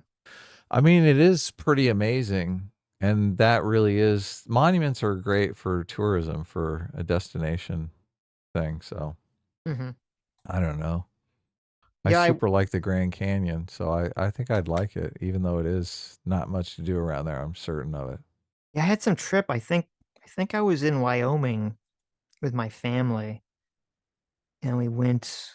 We're like, well, we're close enough to go to Mount Rushmore, so we might as well go there. So we did.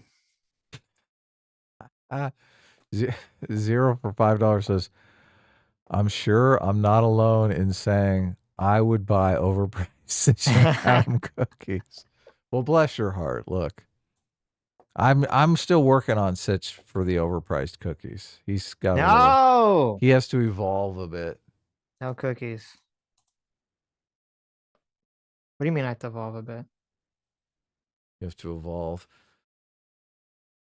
If Sitch and I did anything, obviously we would do like a movie or something like that. So we wouldn't do spend money on. That's just like a blatant cash grab. Cookies that someone else made. Everyone's doing coffee. That's the rub, right? The coffee. You gotta do coffee. Coffee is way smarter than cookies, obviously, because coffee people drink every single day. So yes, that's true. People buy tons of coffee already. I think coffee is smart because you're like, look, I'm buying coffee already, and if I just buy coffee from this person that I like and want to support, it's like a win-win. So I'm not super opposed to the coffee thing. As long as it tastes good. I don't think we have a big enough audience to really, like, obviously you need kind of economies of scale. Coffee. Yeah. You need economies of scale to make products even viable. So right. The cookie situation, I mean, obviously Pokemon has a giant audience. So yeah. Even though it was really just reskinned cookies, she didn't really do shit. So I have not seen Critical Drinker's short film that he shot, but I want to see it. So I think I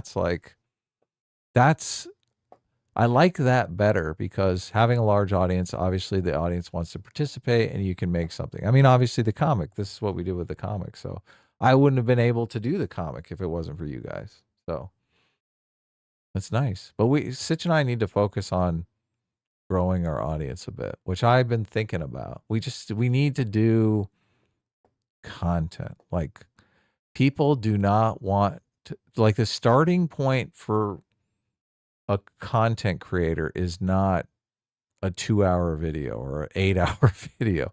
The starting point for a content creator is short content, straight to the point. Right. Yeah. Kiki Lee for 2 months says, stupid question. Government does daily pay to organizations, not monthly, quarterly stipend. Why would Meals on Wheels run out of food within 24 hours? Prioritize reviews, social first. So I think the reason you're correct, or I'm assuming you're correct, I think the reason is because the order specifically said that they had to halt all spending at that moment. Not that just that they're not receiving new money, that those organizations need to stop spending money. I think that, at least that's my interpretation of the memo that they sent out.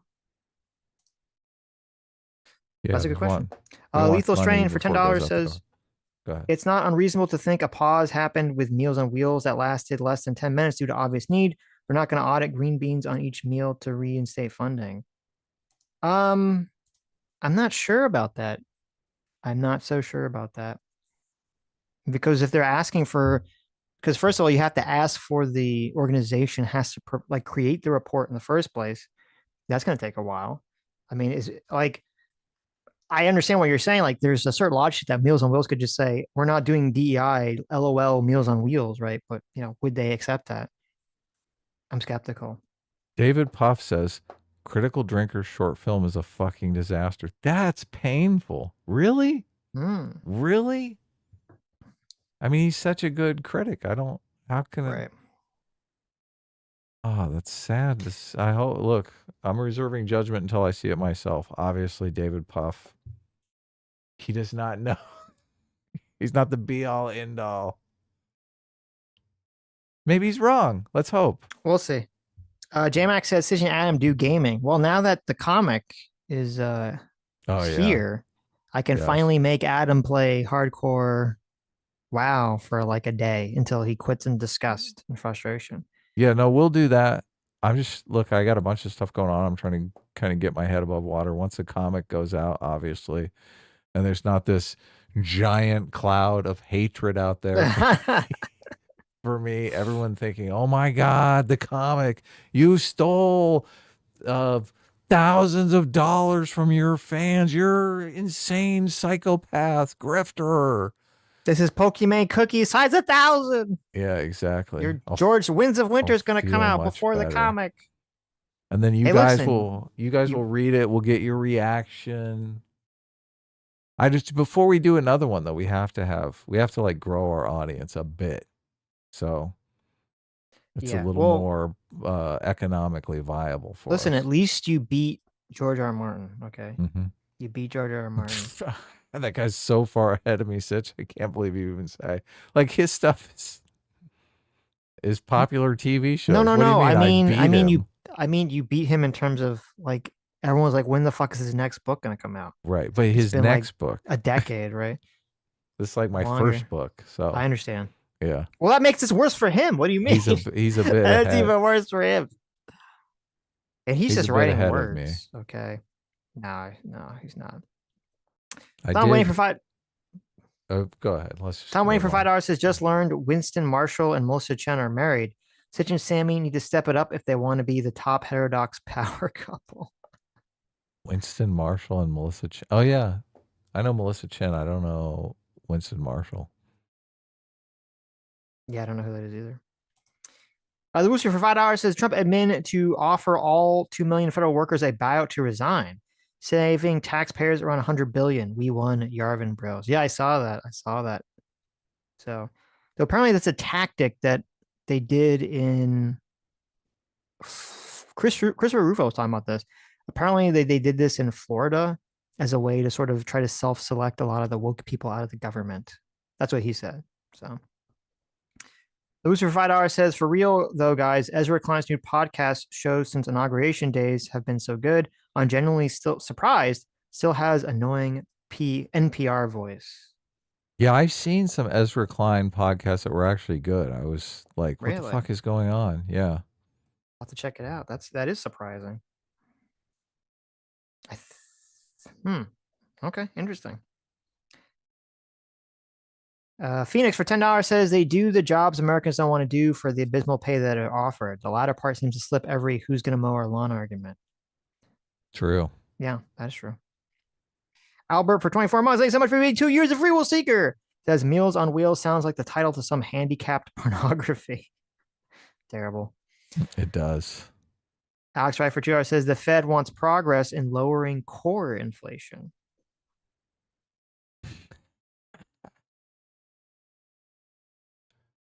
Yeah. The Fed does want progress on lowering core inflation. Hold on, what's core inflation? It's inflation that's like in the core of the planet. I think it might be housing. The planet core. Core inflation. Core inflation is a measure of the price change for goods and services and doesn't include food and energy. It's a key indicator for a long-term trend in inflation and is used to gauge the impact of rising prices on consumer income.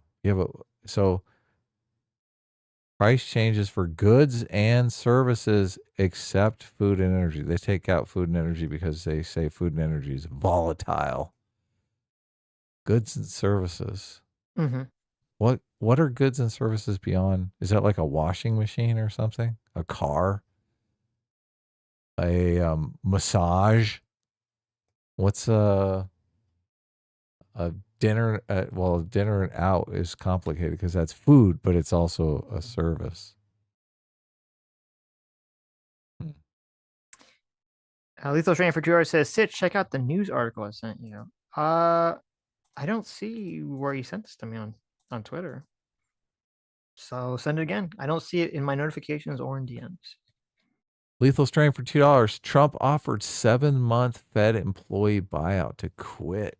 Yep. Is that today? See, look at this. There's so That much was what I was fucking talking shit about. going on. That was what Christopher Rufo was talking about, yeah. Yeah. Fireburn for Phantom Morality for $5 says, I don't think Destiny is a pest because of pleasure. I think he gets off on power. Source, my grandfather was a pimp. Wow. Okay. Interesting. That's a pretty good source. That's a pretty good source. Maybe. Fireburn for Tierra says, Destiny killed the pets and blamed Granny. Oh no. Yeah, that's what I thought was happening. Oh, he was killing them and telling Granny no. that they died of natural causes. Okay, here's the article. Strange sent me. What is this? Do you think the Granny was a psychopath? I mean, that's pretty psychopathic behavior. What if he was killing the pets and blaming them on Granny? Ooh, or she was covering it up. You know, she knew what was going on. They're killing the pets. It turned out it was Destiny the whole time. NBC News, this is from 2008. Raid on kosher meat plant may spike prices. Kosher meat, always more expensive than regular beef and poultry, may grow even pricier this summer. Kosher meat, always more expensive than regular beef and poultry, may grow more expensive, following the arrest of nearly half the workforce in an immigration raid at the nation's largest kosher meat processor. Wow. When you picked up your kosher meat, you thought there was a bunch of Jews making it, but it turned out, just like every other meatpacking plant, it was Mexican. No, this is bad because this is going to play into the narrative that the rich Jewish people are hiring the slave wages. Oh, of course. Yes. That's exactly how that's going to spin. True. And it's not going to be good. Well, this is from 2008, so it's a little late. Oh, to that's spin it. oh my God. That's fucking an eternity ago. Right. Any price increase that would affect not only observant Jews, but also Muslims who often buy kosher meat because it meets halal guidelines. Immigration and Customs Enforcement agents on May 12th raided Agro-Processor Inc.'s Postville, Iowa plant, arresting nearly 400 workers on immigration, identity theft, and other charges. The company produced about half the country's kosher beef and roughly 40% of its kosher chicken. The plant was temporarily shut down by the raid, but has since reopened. Interesting. So I guess, I guess it'd be an interesting case study to see how long they're able to, how much the prices go up, how long it take them to replace it. Did they just, I would get, listen, I'm guessing that they just replace them with more illegal like labor. I don't, I don't think they replace them with legal labor. That'd just be my intuition, my vibe here. That's funny.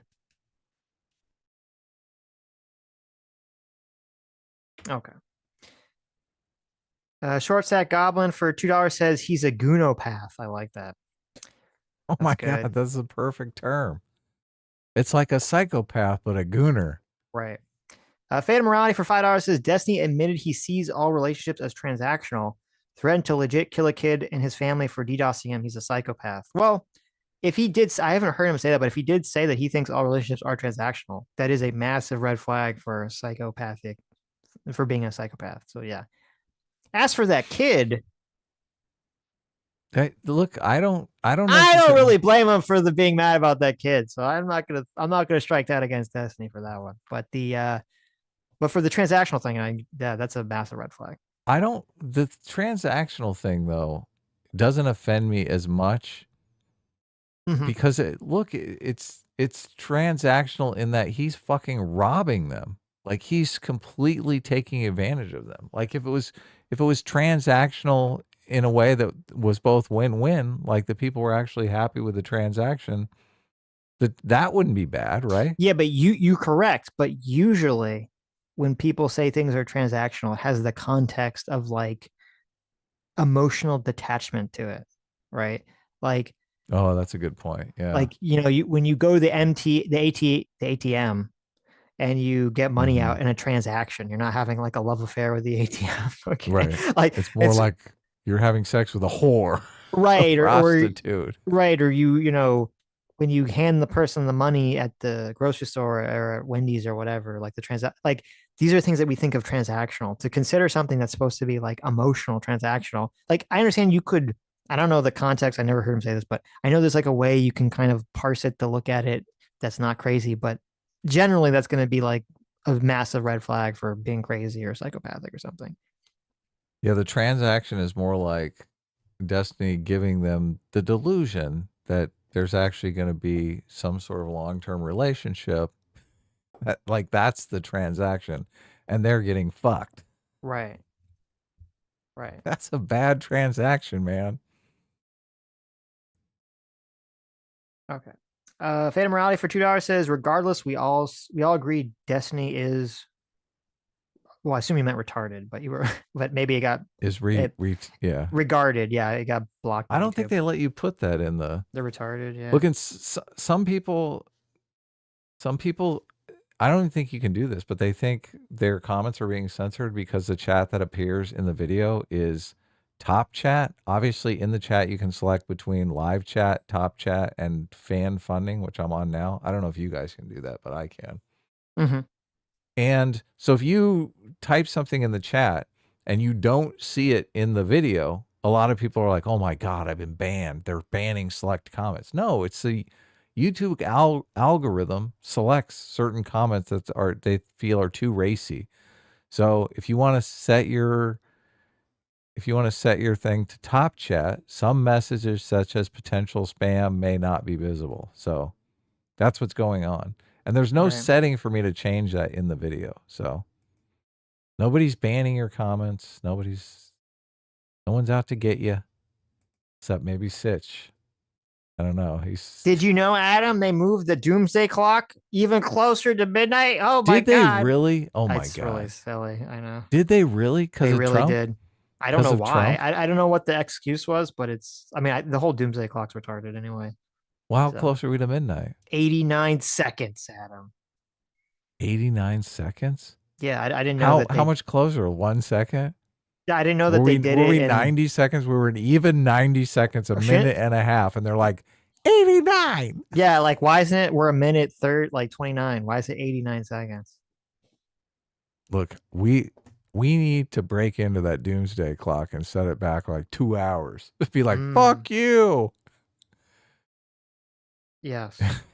Oh my God, can you imagine? I'm assuming I was guessing. I haven't looked at the story yet. I was guessing it probably was climate change. I have no clue what their excuse was. There's going to be a nuclear exchange, and some idiot, instead of running home and hugging their wife, they're going to be running to the doomsday clock. Oh my God. Oh my God. I have to set it. It's midnight finally. I think anyone involved with the doomsday clock, whatever, I don't know what the name of the organization is. Whoever does this, whoever's involved with it, yeah, any of the doomers that are involved with this, whatever, I think they all need to slap themselves in the face, stop LARPing like the dumb fuck retards they are, and get a real job. And I say this as a streamer. It's so fucking cringe.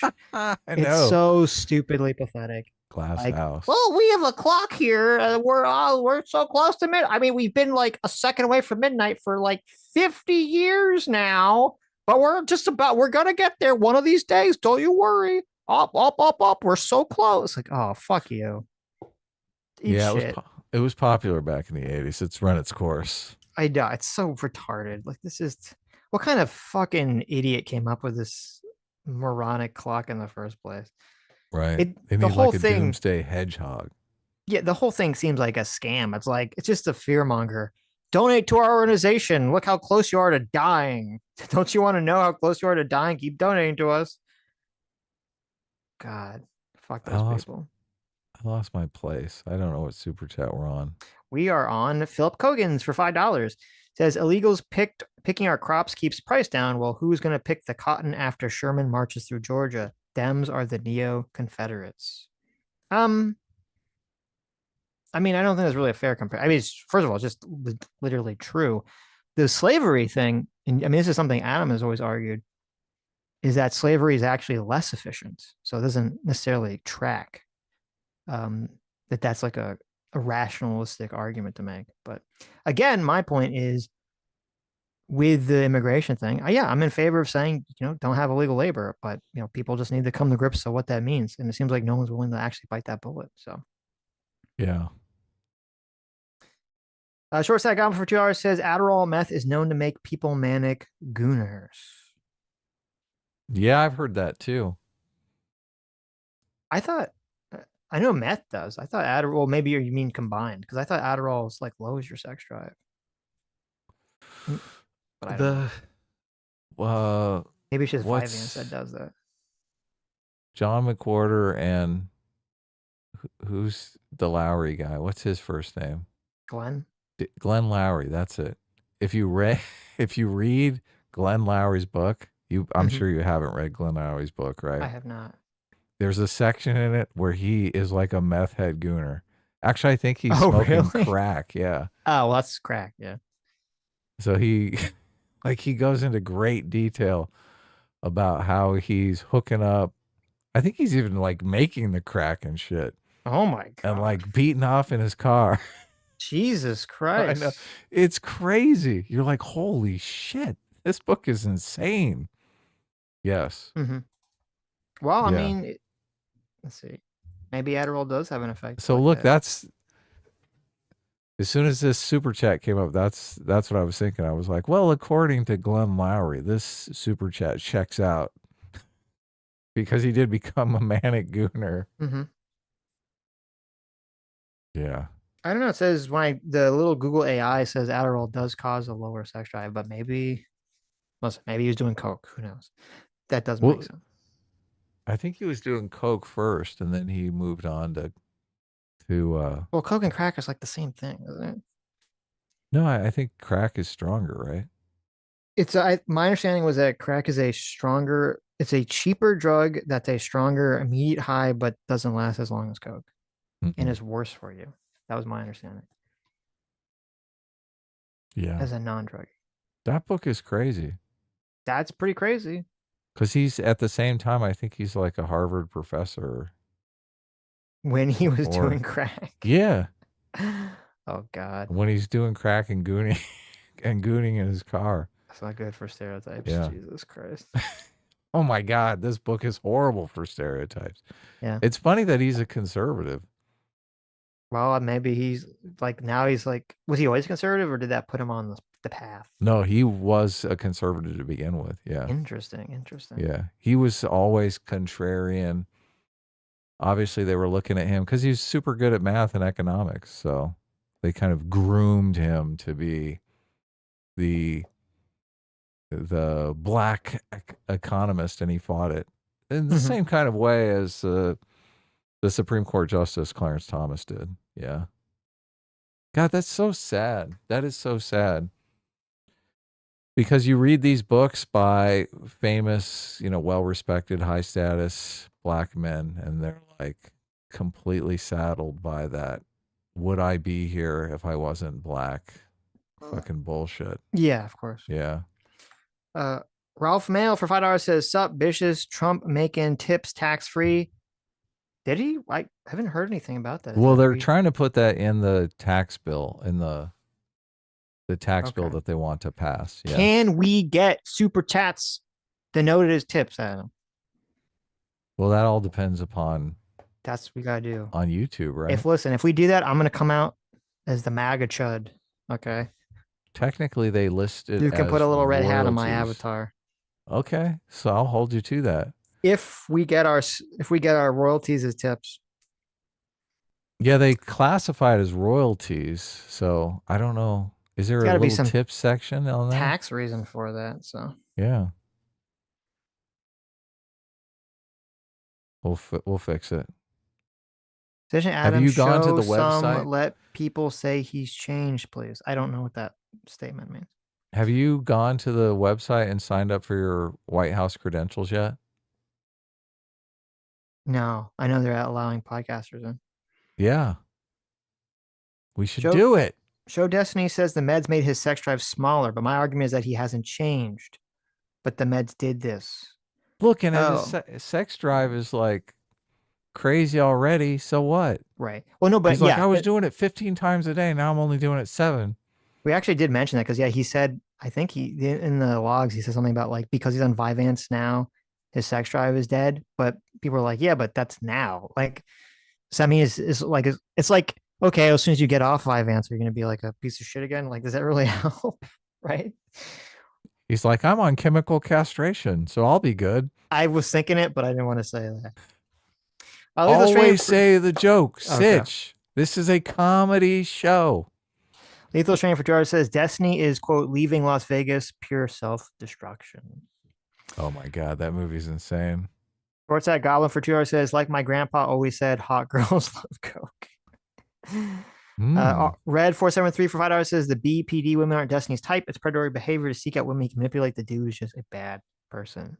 Yeah, that was your theory. Right. Yeah.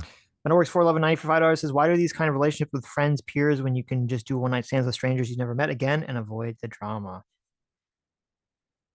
Probably because, like, if Destiny goes to the Tinder app, it's like they're not a bunch of fucking Destiny fans. Like, he's screwing his fans. Yes, right? Yeah, that's his in. Yes. Have to be people that know him. Yeah. So I'm sure he's on Tinder or whatever, but he's not matching with people because they're like, who the fuck's Destiny? Yeah, I don't know if you're gonna look at Destiny in your little Tinder profile and be like, oh, that's the guy I want to pay. Right? Yeah. I don't know if that's the attraction point for a lot of these people. So he's like, he is a streamer, but look, this guy is not famous and he looks like Brad Pitt. Right. I'm gonna fuck this guy, is what they're saying. Oh my God, for $2 says Destiny, the Johnny Depp of 2025. Y'all just jealous. There you go. Oh my God. There you go. It's true.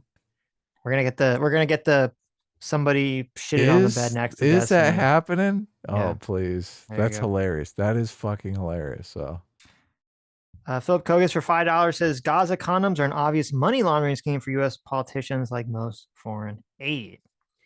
Agree. Oh my God, for $2 says $50 million to Gaza to educate them on the pullout technique.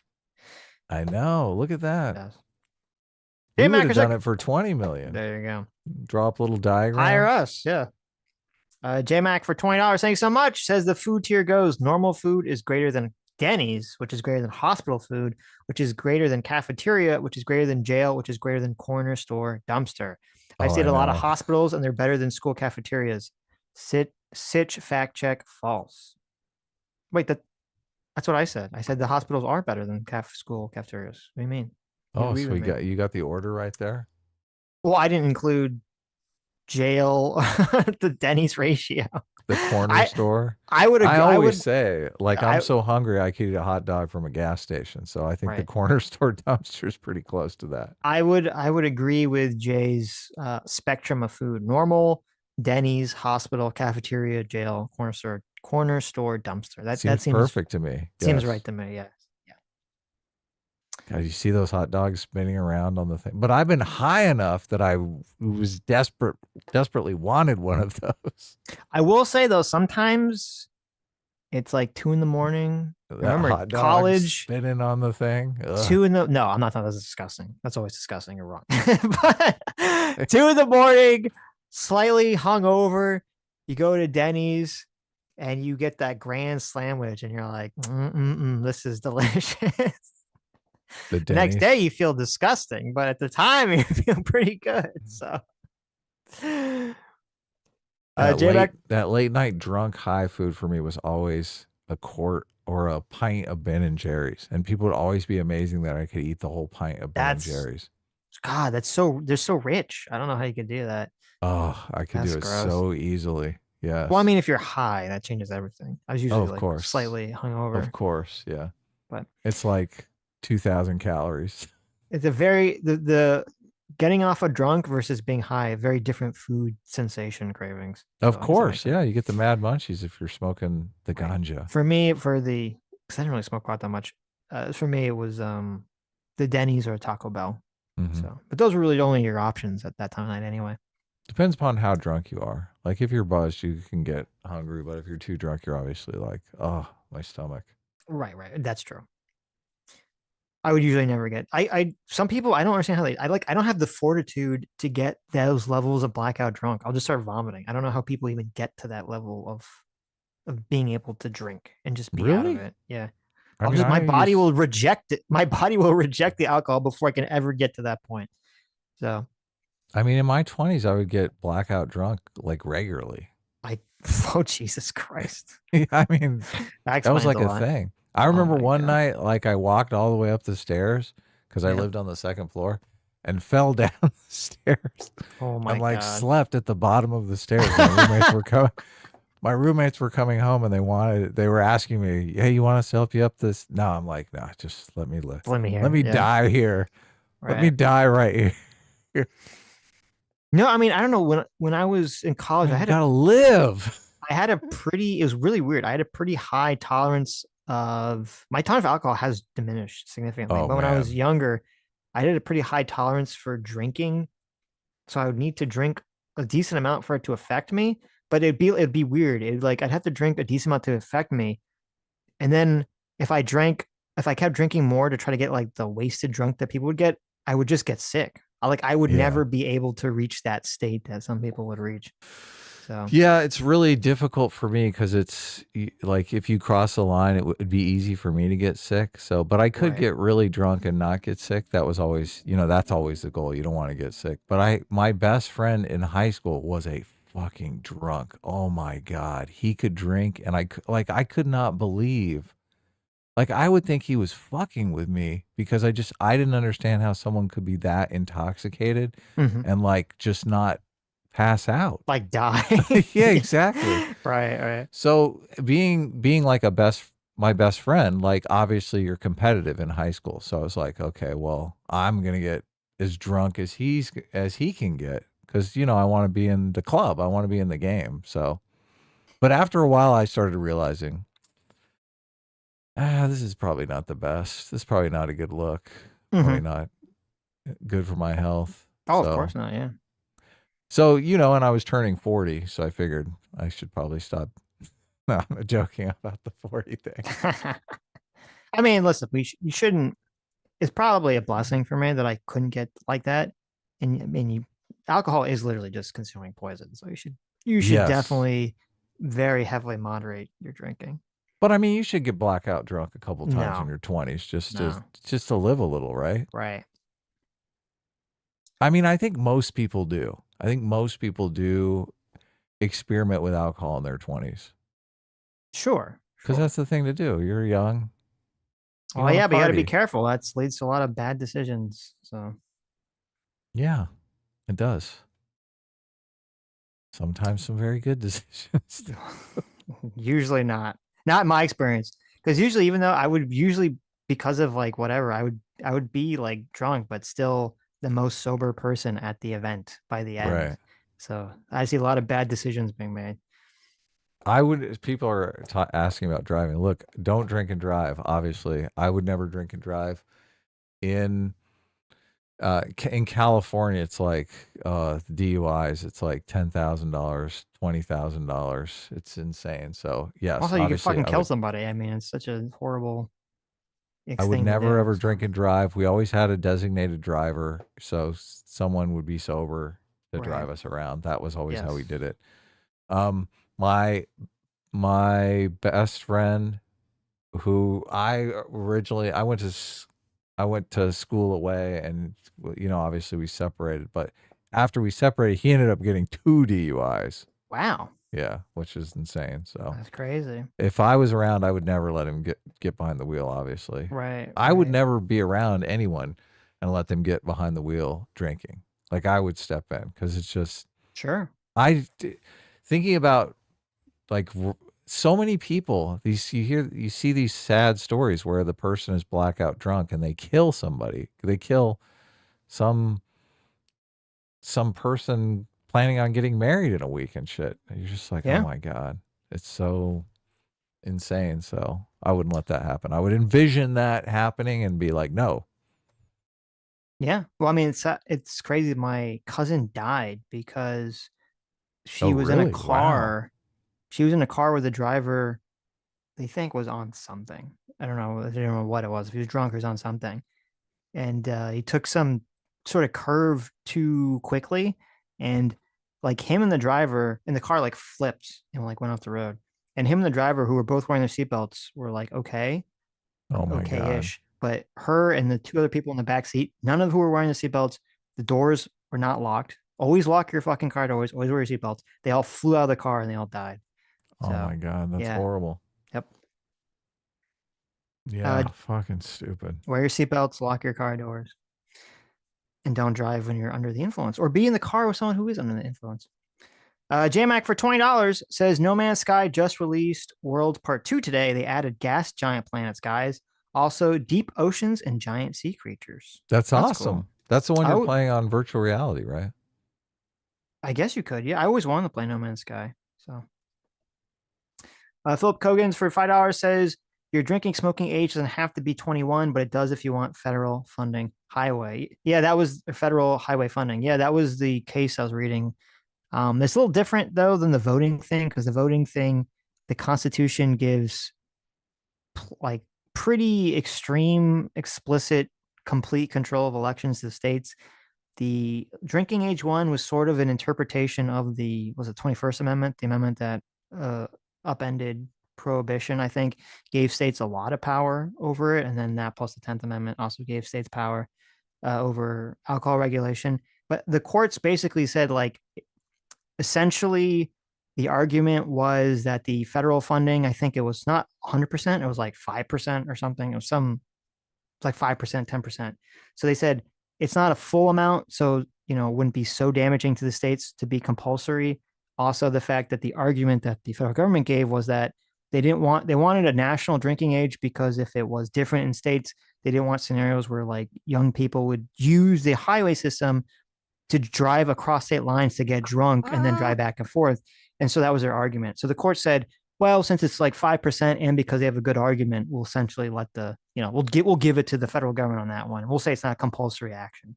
So, but I feel like that federal funding for disaster relief on voting rights or voting control, to me, that would definitely read as a massive constitutional overbalance by the executive branch. It didn't work. When I lived in New Orleans, they did this with New Orleans, and New Orleans raised the drinking age to 21, but kept the ability to buy alcohol at 18.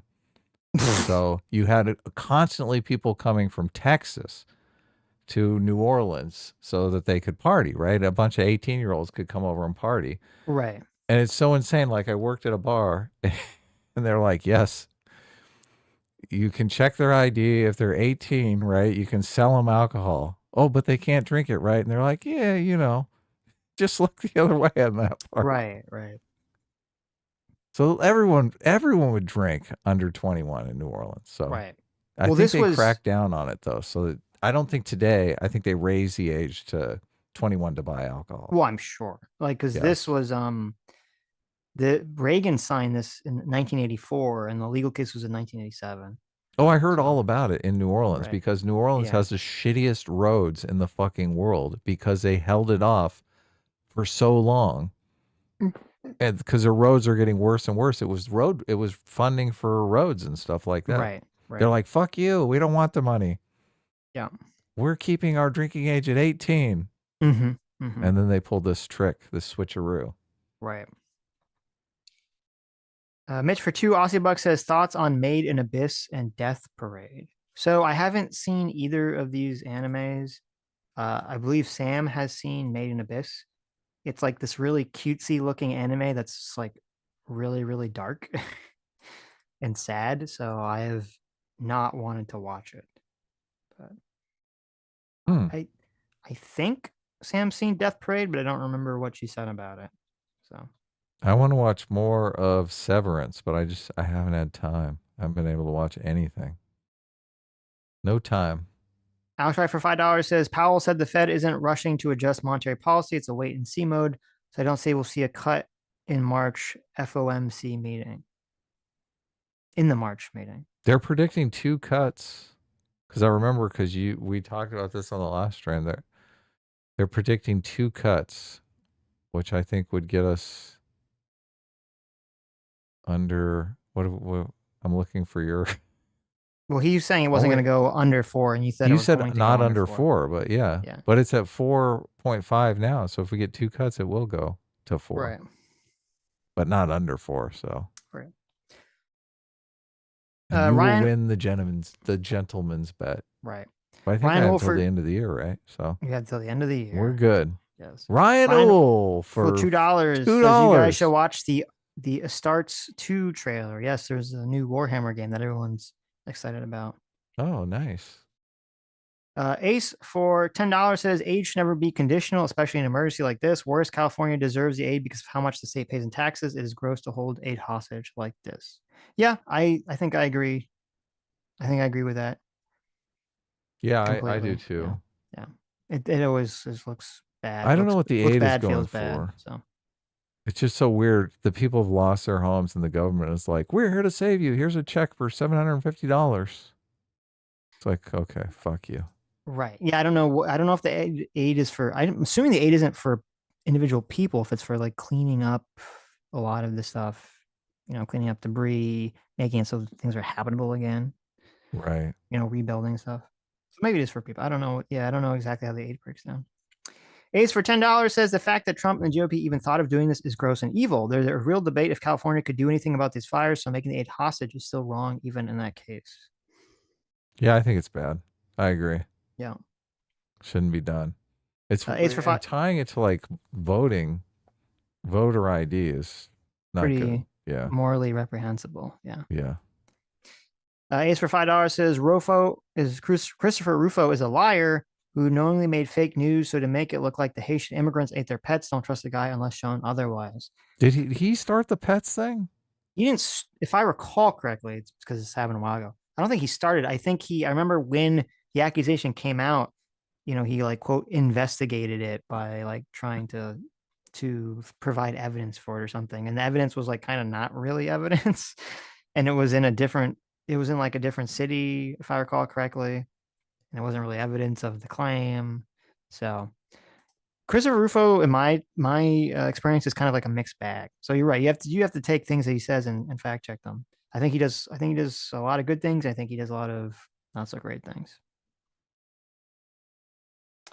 Still Manning for $5 says, I'm a Fed at Social Security. People are freaked out, but I'm okay with it. Surprising how little time they gave to decide, though. Well, really, that's very interesting.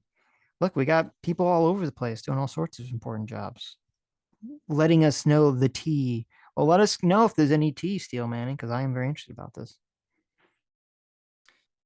Lethal Strain for $2 says, article shows it's not just agriculture affected. Oh, true. That is definitely true. There's illegal labor everywhere. Ryan Uhl for $2 says, gas station hot dogs or a pizza puff are amazing. Oh, got to be in the right frame of mind.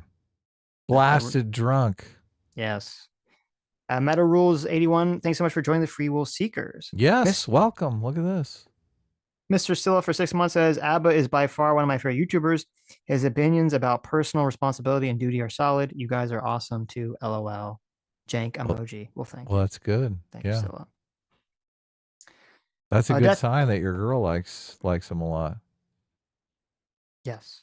Death by Sloth for $2 says, for new content, take shrooms and play Psychonauts. That'd be fun. Oh my God. That's a great idea. Is that what happened with Rudyard? Did Rudyard do a bunch of shrooms on stream? I could never do something like that. I just would not. No, he did. No. I actually I didn't finish watching it. I kind of wanted. It was super interesting. He did ayahuasca. Okay, did a lot of ayahuasca. Psychedelic. Yeah, and then he talked about his experiences, and people didn't like that. That's what happened. But he didn't do it on stream. So he did ayahuasca and then sobered up and then talked about that on stream.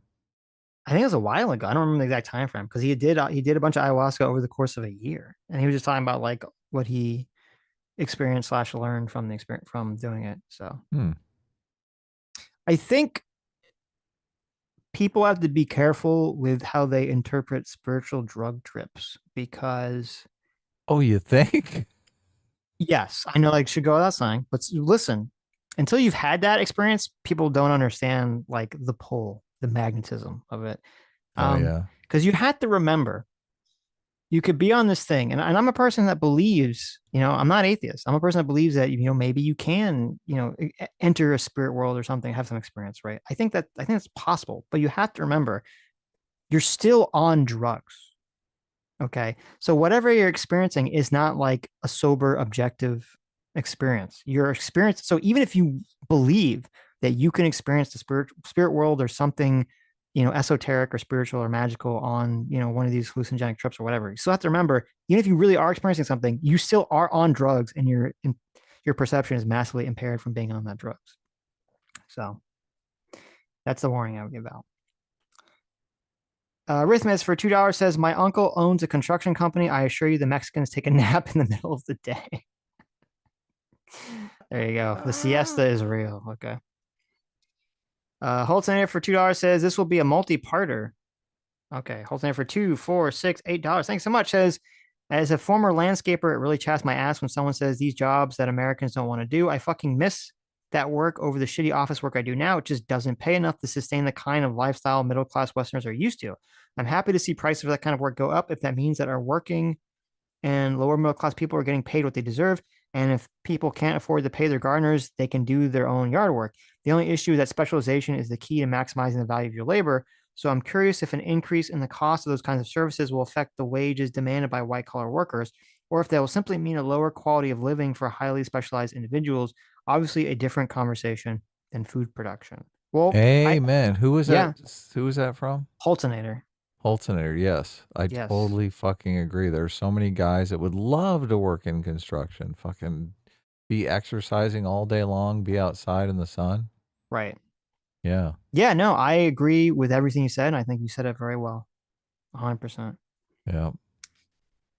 I just don't know if everyone else is willing to take. It's kind of like the housing prices situation. It's like everyone's like, we want housing prices to be lower, but not if it makes my house lower that I own, that I want to be raised in value.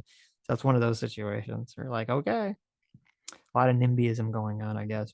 Yeah. But yeah, everything you said, Holtonator is 100% true.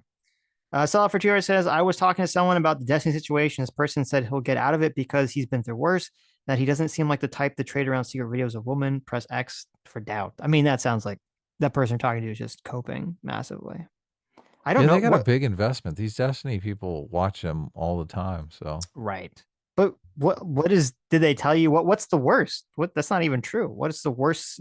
I don't think there's ever been a situation where all of Destiny's orbiters abandoned him. All like fleeing from like rats sinking a ship. I can't even think of anything remotely close to that.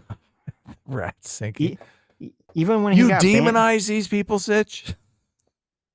When the rats that were Destiny's orbiters are fleeing the ship at him. I know.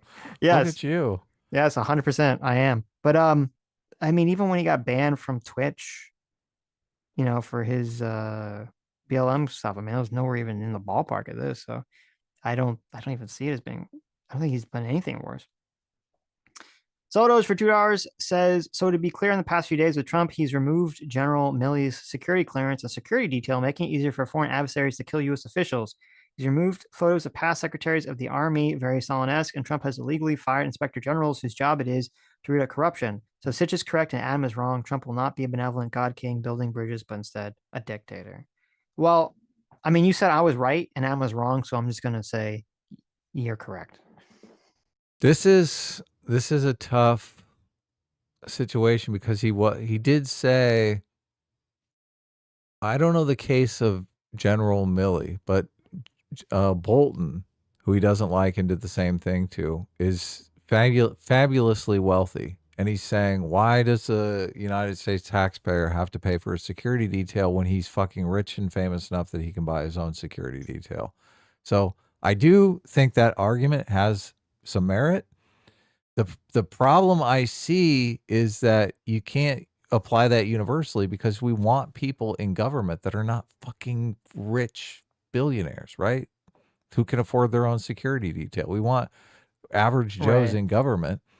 And so that's just a cost of having average Joes in government that might be targeted by some foreign nation. You got to pay for their security detail after they leave because they can't afford to themselves. So I've read a bunch of books, and it's just the narrative constantly in these books from people who are working in these organizations is like the government has no fucking money at all. Like all the money's in the private sector. Like Clarence Thomas, as soon as he's in the private sector working for a law firm, he's like swimming in money. As soon as he's back in government, it's like he's poor again. Like he's making $40,000 a year. So I think that there has to be some merit. The place that I don't know is this NGO situation, because it's kind of this crosses the line thing. And if they're just dumping a bunch of money over there and hoping for the best, maybe it is like corrupt private sector cash off of taxpayer money. Right. So it says that Mark Milley, the reason he had security detail was as a result of the Iranian threats in the wake of the 2020 U.S. drone strike that killed Soleimani. Yeah, Soleimani. Yeah, same Right. for Bolton. Right. Yeah, they So want to get even. I would this is my thought on the process. If you're a government official and in the course of your office, you, at the behest of the president and for the good of the country, take out some terrorist or some foreign guy, and they are going to try to get retribution on you. And you're doing something that's for the good of the country through this action. I don't really care how much you make. I think 100% the government should pay for your safety at that point if you're serving your country and doing that action. So, and I do think it's psychotic and highly disgusting and immoral that just because Trump doesn't like the security clearance thing is different, because that's, we talked about that earlier. That's a completely different thing. But I think it's totally psychotic and disgusting and reprehensible to take away someone's security detail when they were acting out your orders, because it was Trump wanted this guy killed too. It's not like they went against Trump, something Trump wanted to do. When you're acting within, Trump's orders, and you end up, making an enemy, and you have a target on your back for, maybe the rest of your life, that suddenly, because the president doesn't like you because you said mean things about him, that he takes away your security detail.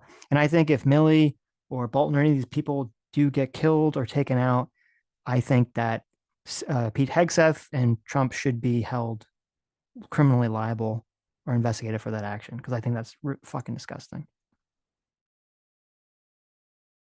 Okay.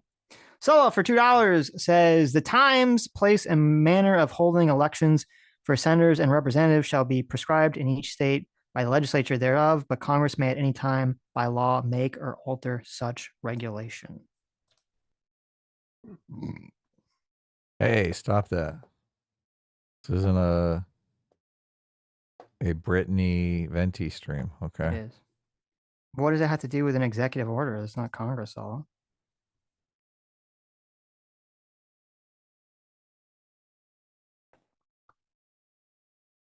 What's going on? A lot of dead air here. I was just reading the thing. Yeah. Well, first of all, that has nothing to do with an executive order. Secondly, I thought there was something even more stronger than that, at least in interpretation, that that states had stronger complete. Because I remember this came up in a lot of this came up with the whole Trump trying to get the states to throw out the elections, and basically all the Trump people were saying states have plenty of authority to do whatever the fuck they want with their electors, and that no one can stop them. It's in the Constitution. And I remember reading whatever they were citing and saying, "Oh, well, they have an argument. It seems like they have, it's pretty ironclad here." So I'll have to go back and look at that. But anyway, regardless, that wouldn't apply to executive action whatsoever. So Trump would still be massively outside the bounds to order that. He's out of bounds? Yes. Oh my God. Besides it being just horribly immoral. Girl Sarah for $5 says hiring bodyguards for useless people is creating jobs. What does MMT have to say about this? Hiring bodyguards for useless people? I mean, they better be useful. Right. Not useless. What are you saying, that we should hire that lesbian firefighter as part of the detail for John Bolton? Because I'm in favor of that. That would be a great idea. She'd be like, listen, I don't know if I can block a bullet from... Maybe you should have killed Soleimani. I was like, listen, I can't block a bullet from Soleimani, but maybe you shouldn't got yourself in that position. So yeah. Maybe you should have let the terrorist go. Ever think of that? I'm a big brain lesbian firefighter. Anyways. Oh, that's it? Already? Come on, we're just getting good. Yeah, no, we're good. every day Adam's like, let's try to not be super long. And that's, Well, hold on. What time were we supposed to end? Well, the comics came. you got though. the That's why comics, so it didn't matter. Yeah. Yeah, if That's the why comics we were hadn't going to come. end, because I was like, the Right. comics might be here any minute, but now Right. they're already here. Doesn't so matter. fuck That's it. true. Yeah. Steel Manning for $2 says Sitch DM'd regarding. Oh, let me. Okay. I'm assuming I can read this since you just sent me that. Oh yeah. Lots of people are freaked out about the changes, mostly because there are not many details. The union isn't sure if it's legal. OPM isn't sure if there are funds for the payout. And people with more time, the agencies aren't sure if they aren't screwing themselves out of an opportunity for early retirement. Personally, I think what they're doing is trying to screen out people who aren't interested in the job or are burnt out. Those are going to be the people in the higher pay brackets. That would save a lot of money and also remove the people who are most entrenched, paving the way for new policies and practices to be implemented. Unfortunately, the administration seems to be paranoid about giving away details about anything they want to do because they know no matter what they do, they're going to get pushback and interference. I know people in my office were saying that they just had an idea of what the intention behind the policies were, and if they had some more direction on whether they would be screwing themselves, they'd be a lot more amenable to the change. I think this is a great opportunity to restructure some really shitty agencies and practices, but because the administration has to play it so close to the chest to avoid obstruction from bad faith actors to a degree, they are shooting themselves in the foot. That's fascinating. That is very interesting. That's very interesting. I mean, what you're saying makes perfect sense. So yeah, you're seeing the inside. Very cool. Very interesting. All right. Tomorrow we got a big day. There For you real go. this time, right? For real, yeah. Cash Patel. Right. It's going to be fireworks. Well, see you guys tomorrow. Take care, everyone. Bye-bye.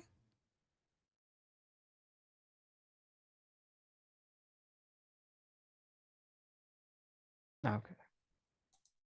I'm hungry. Great Scott.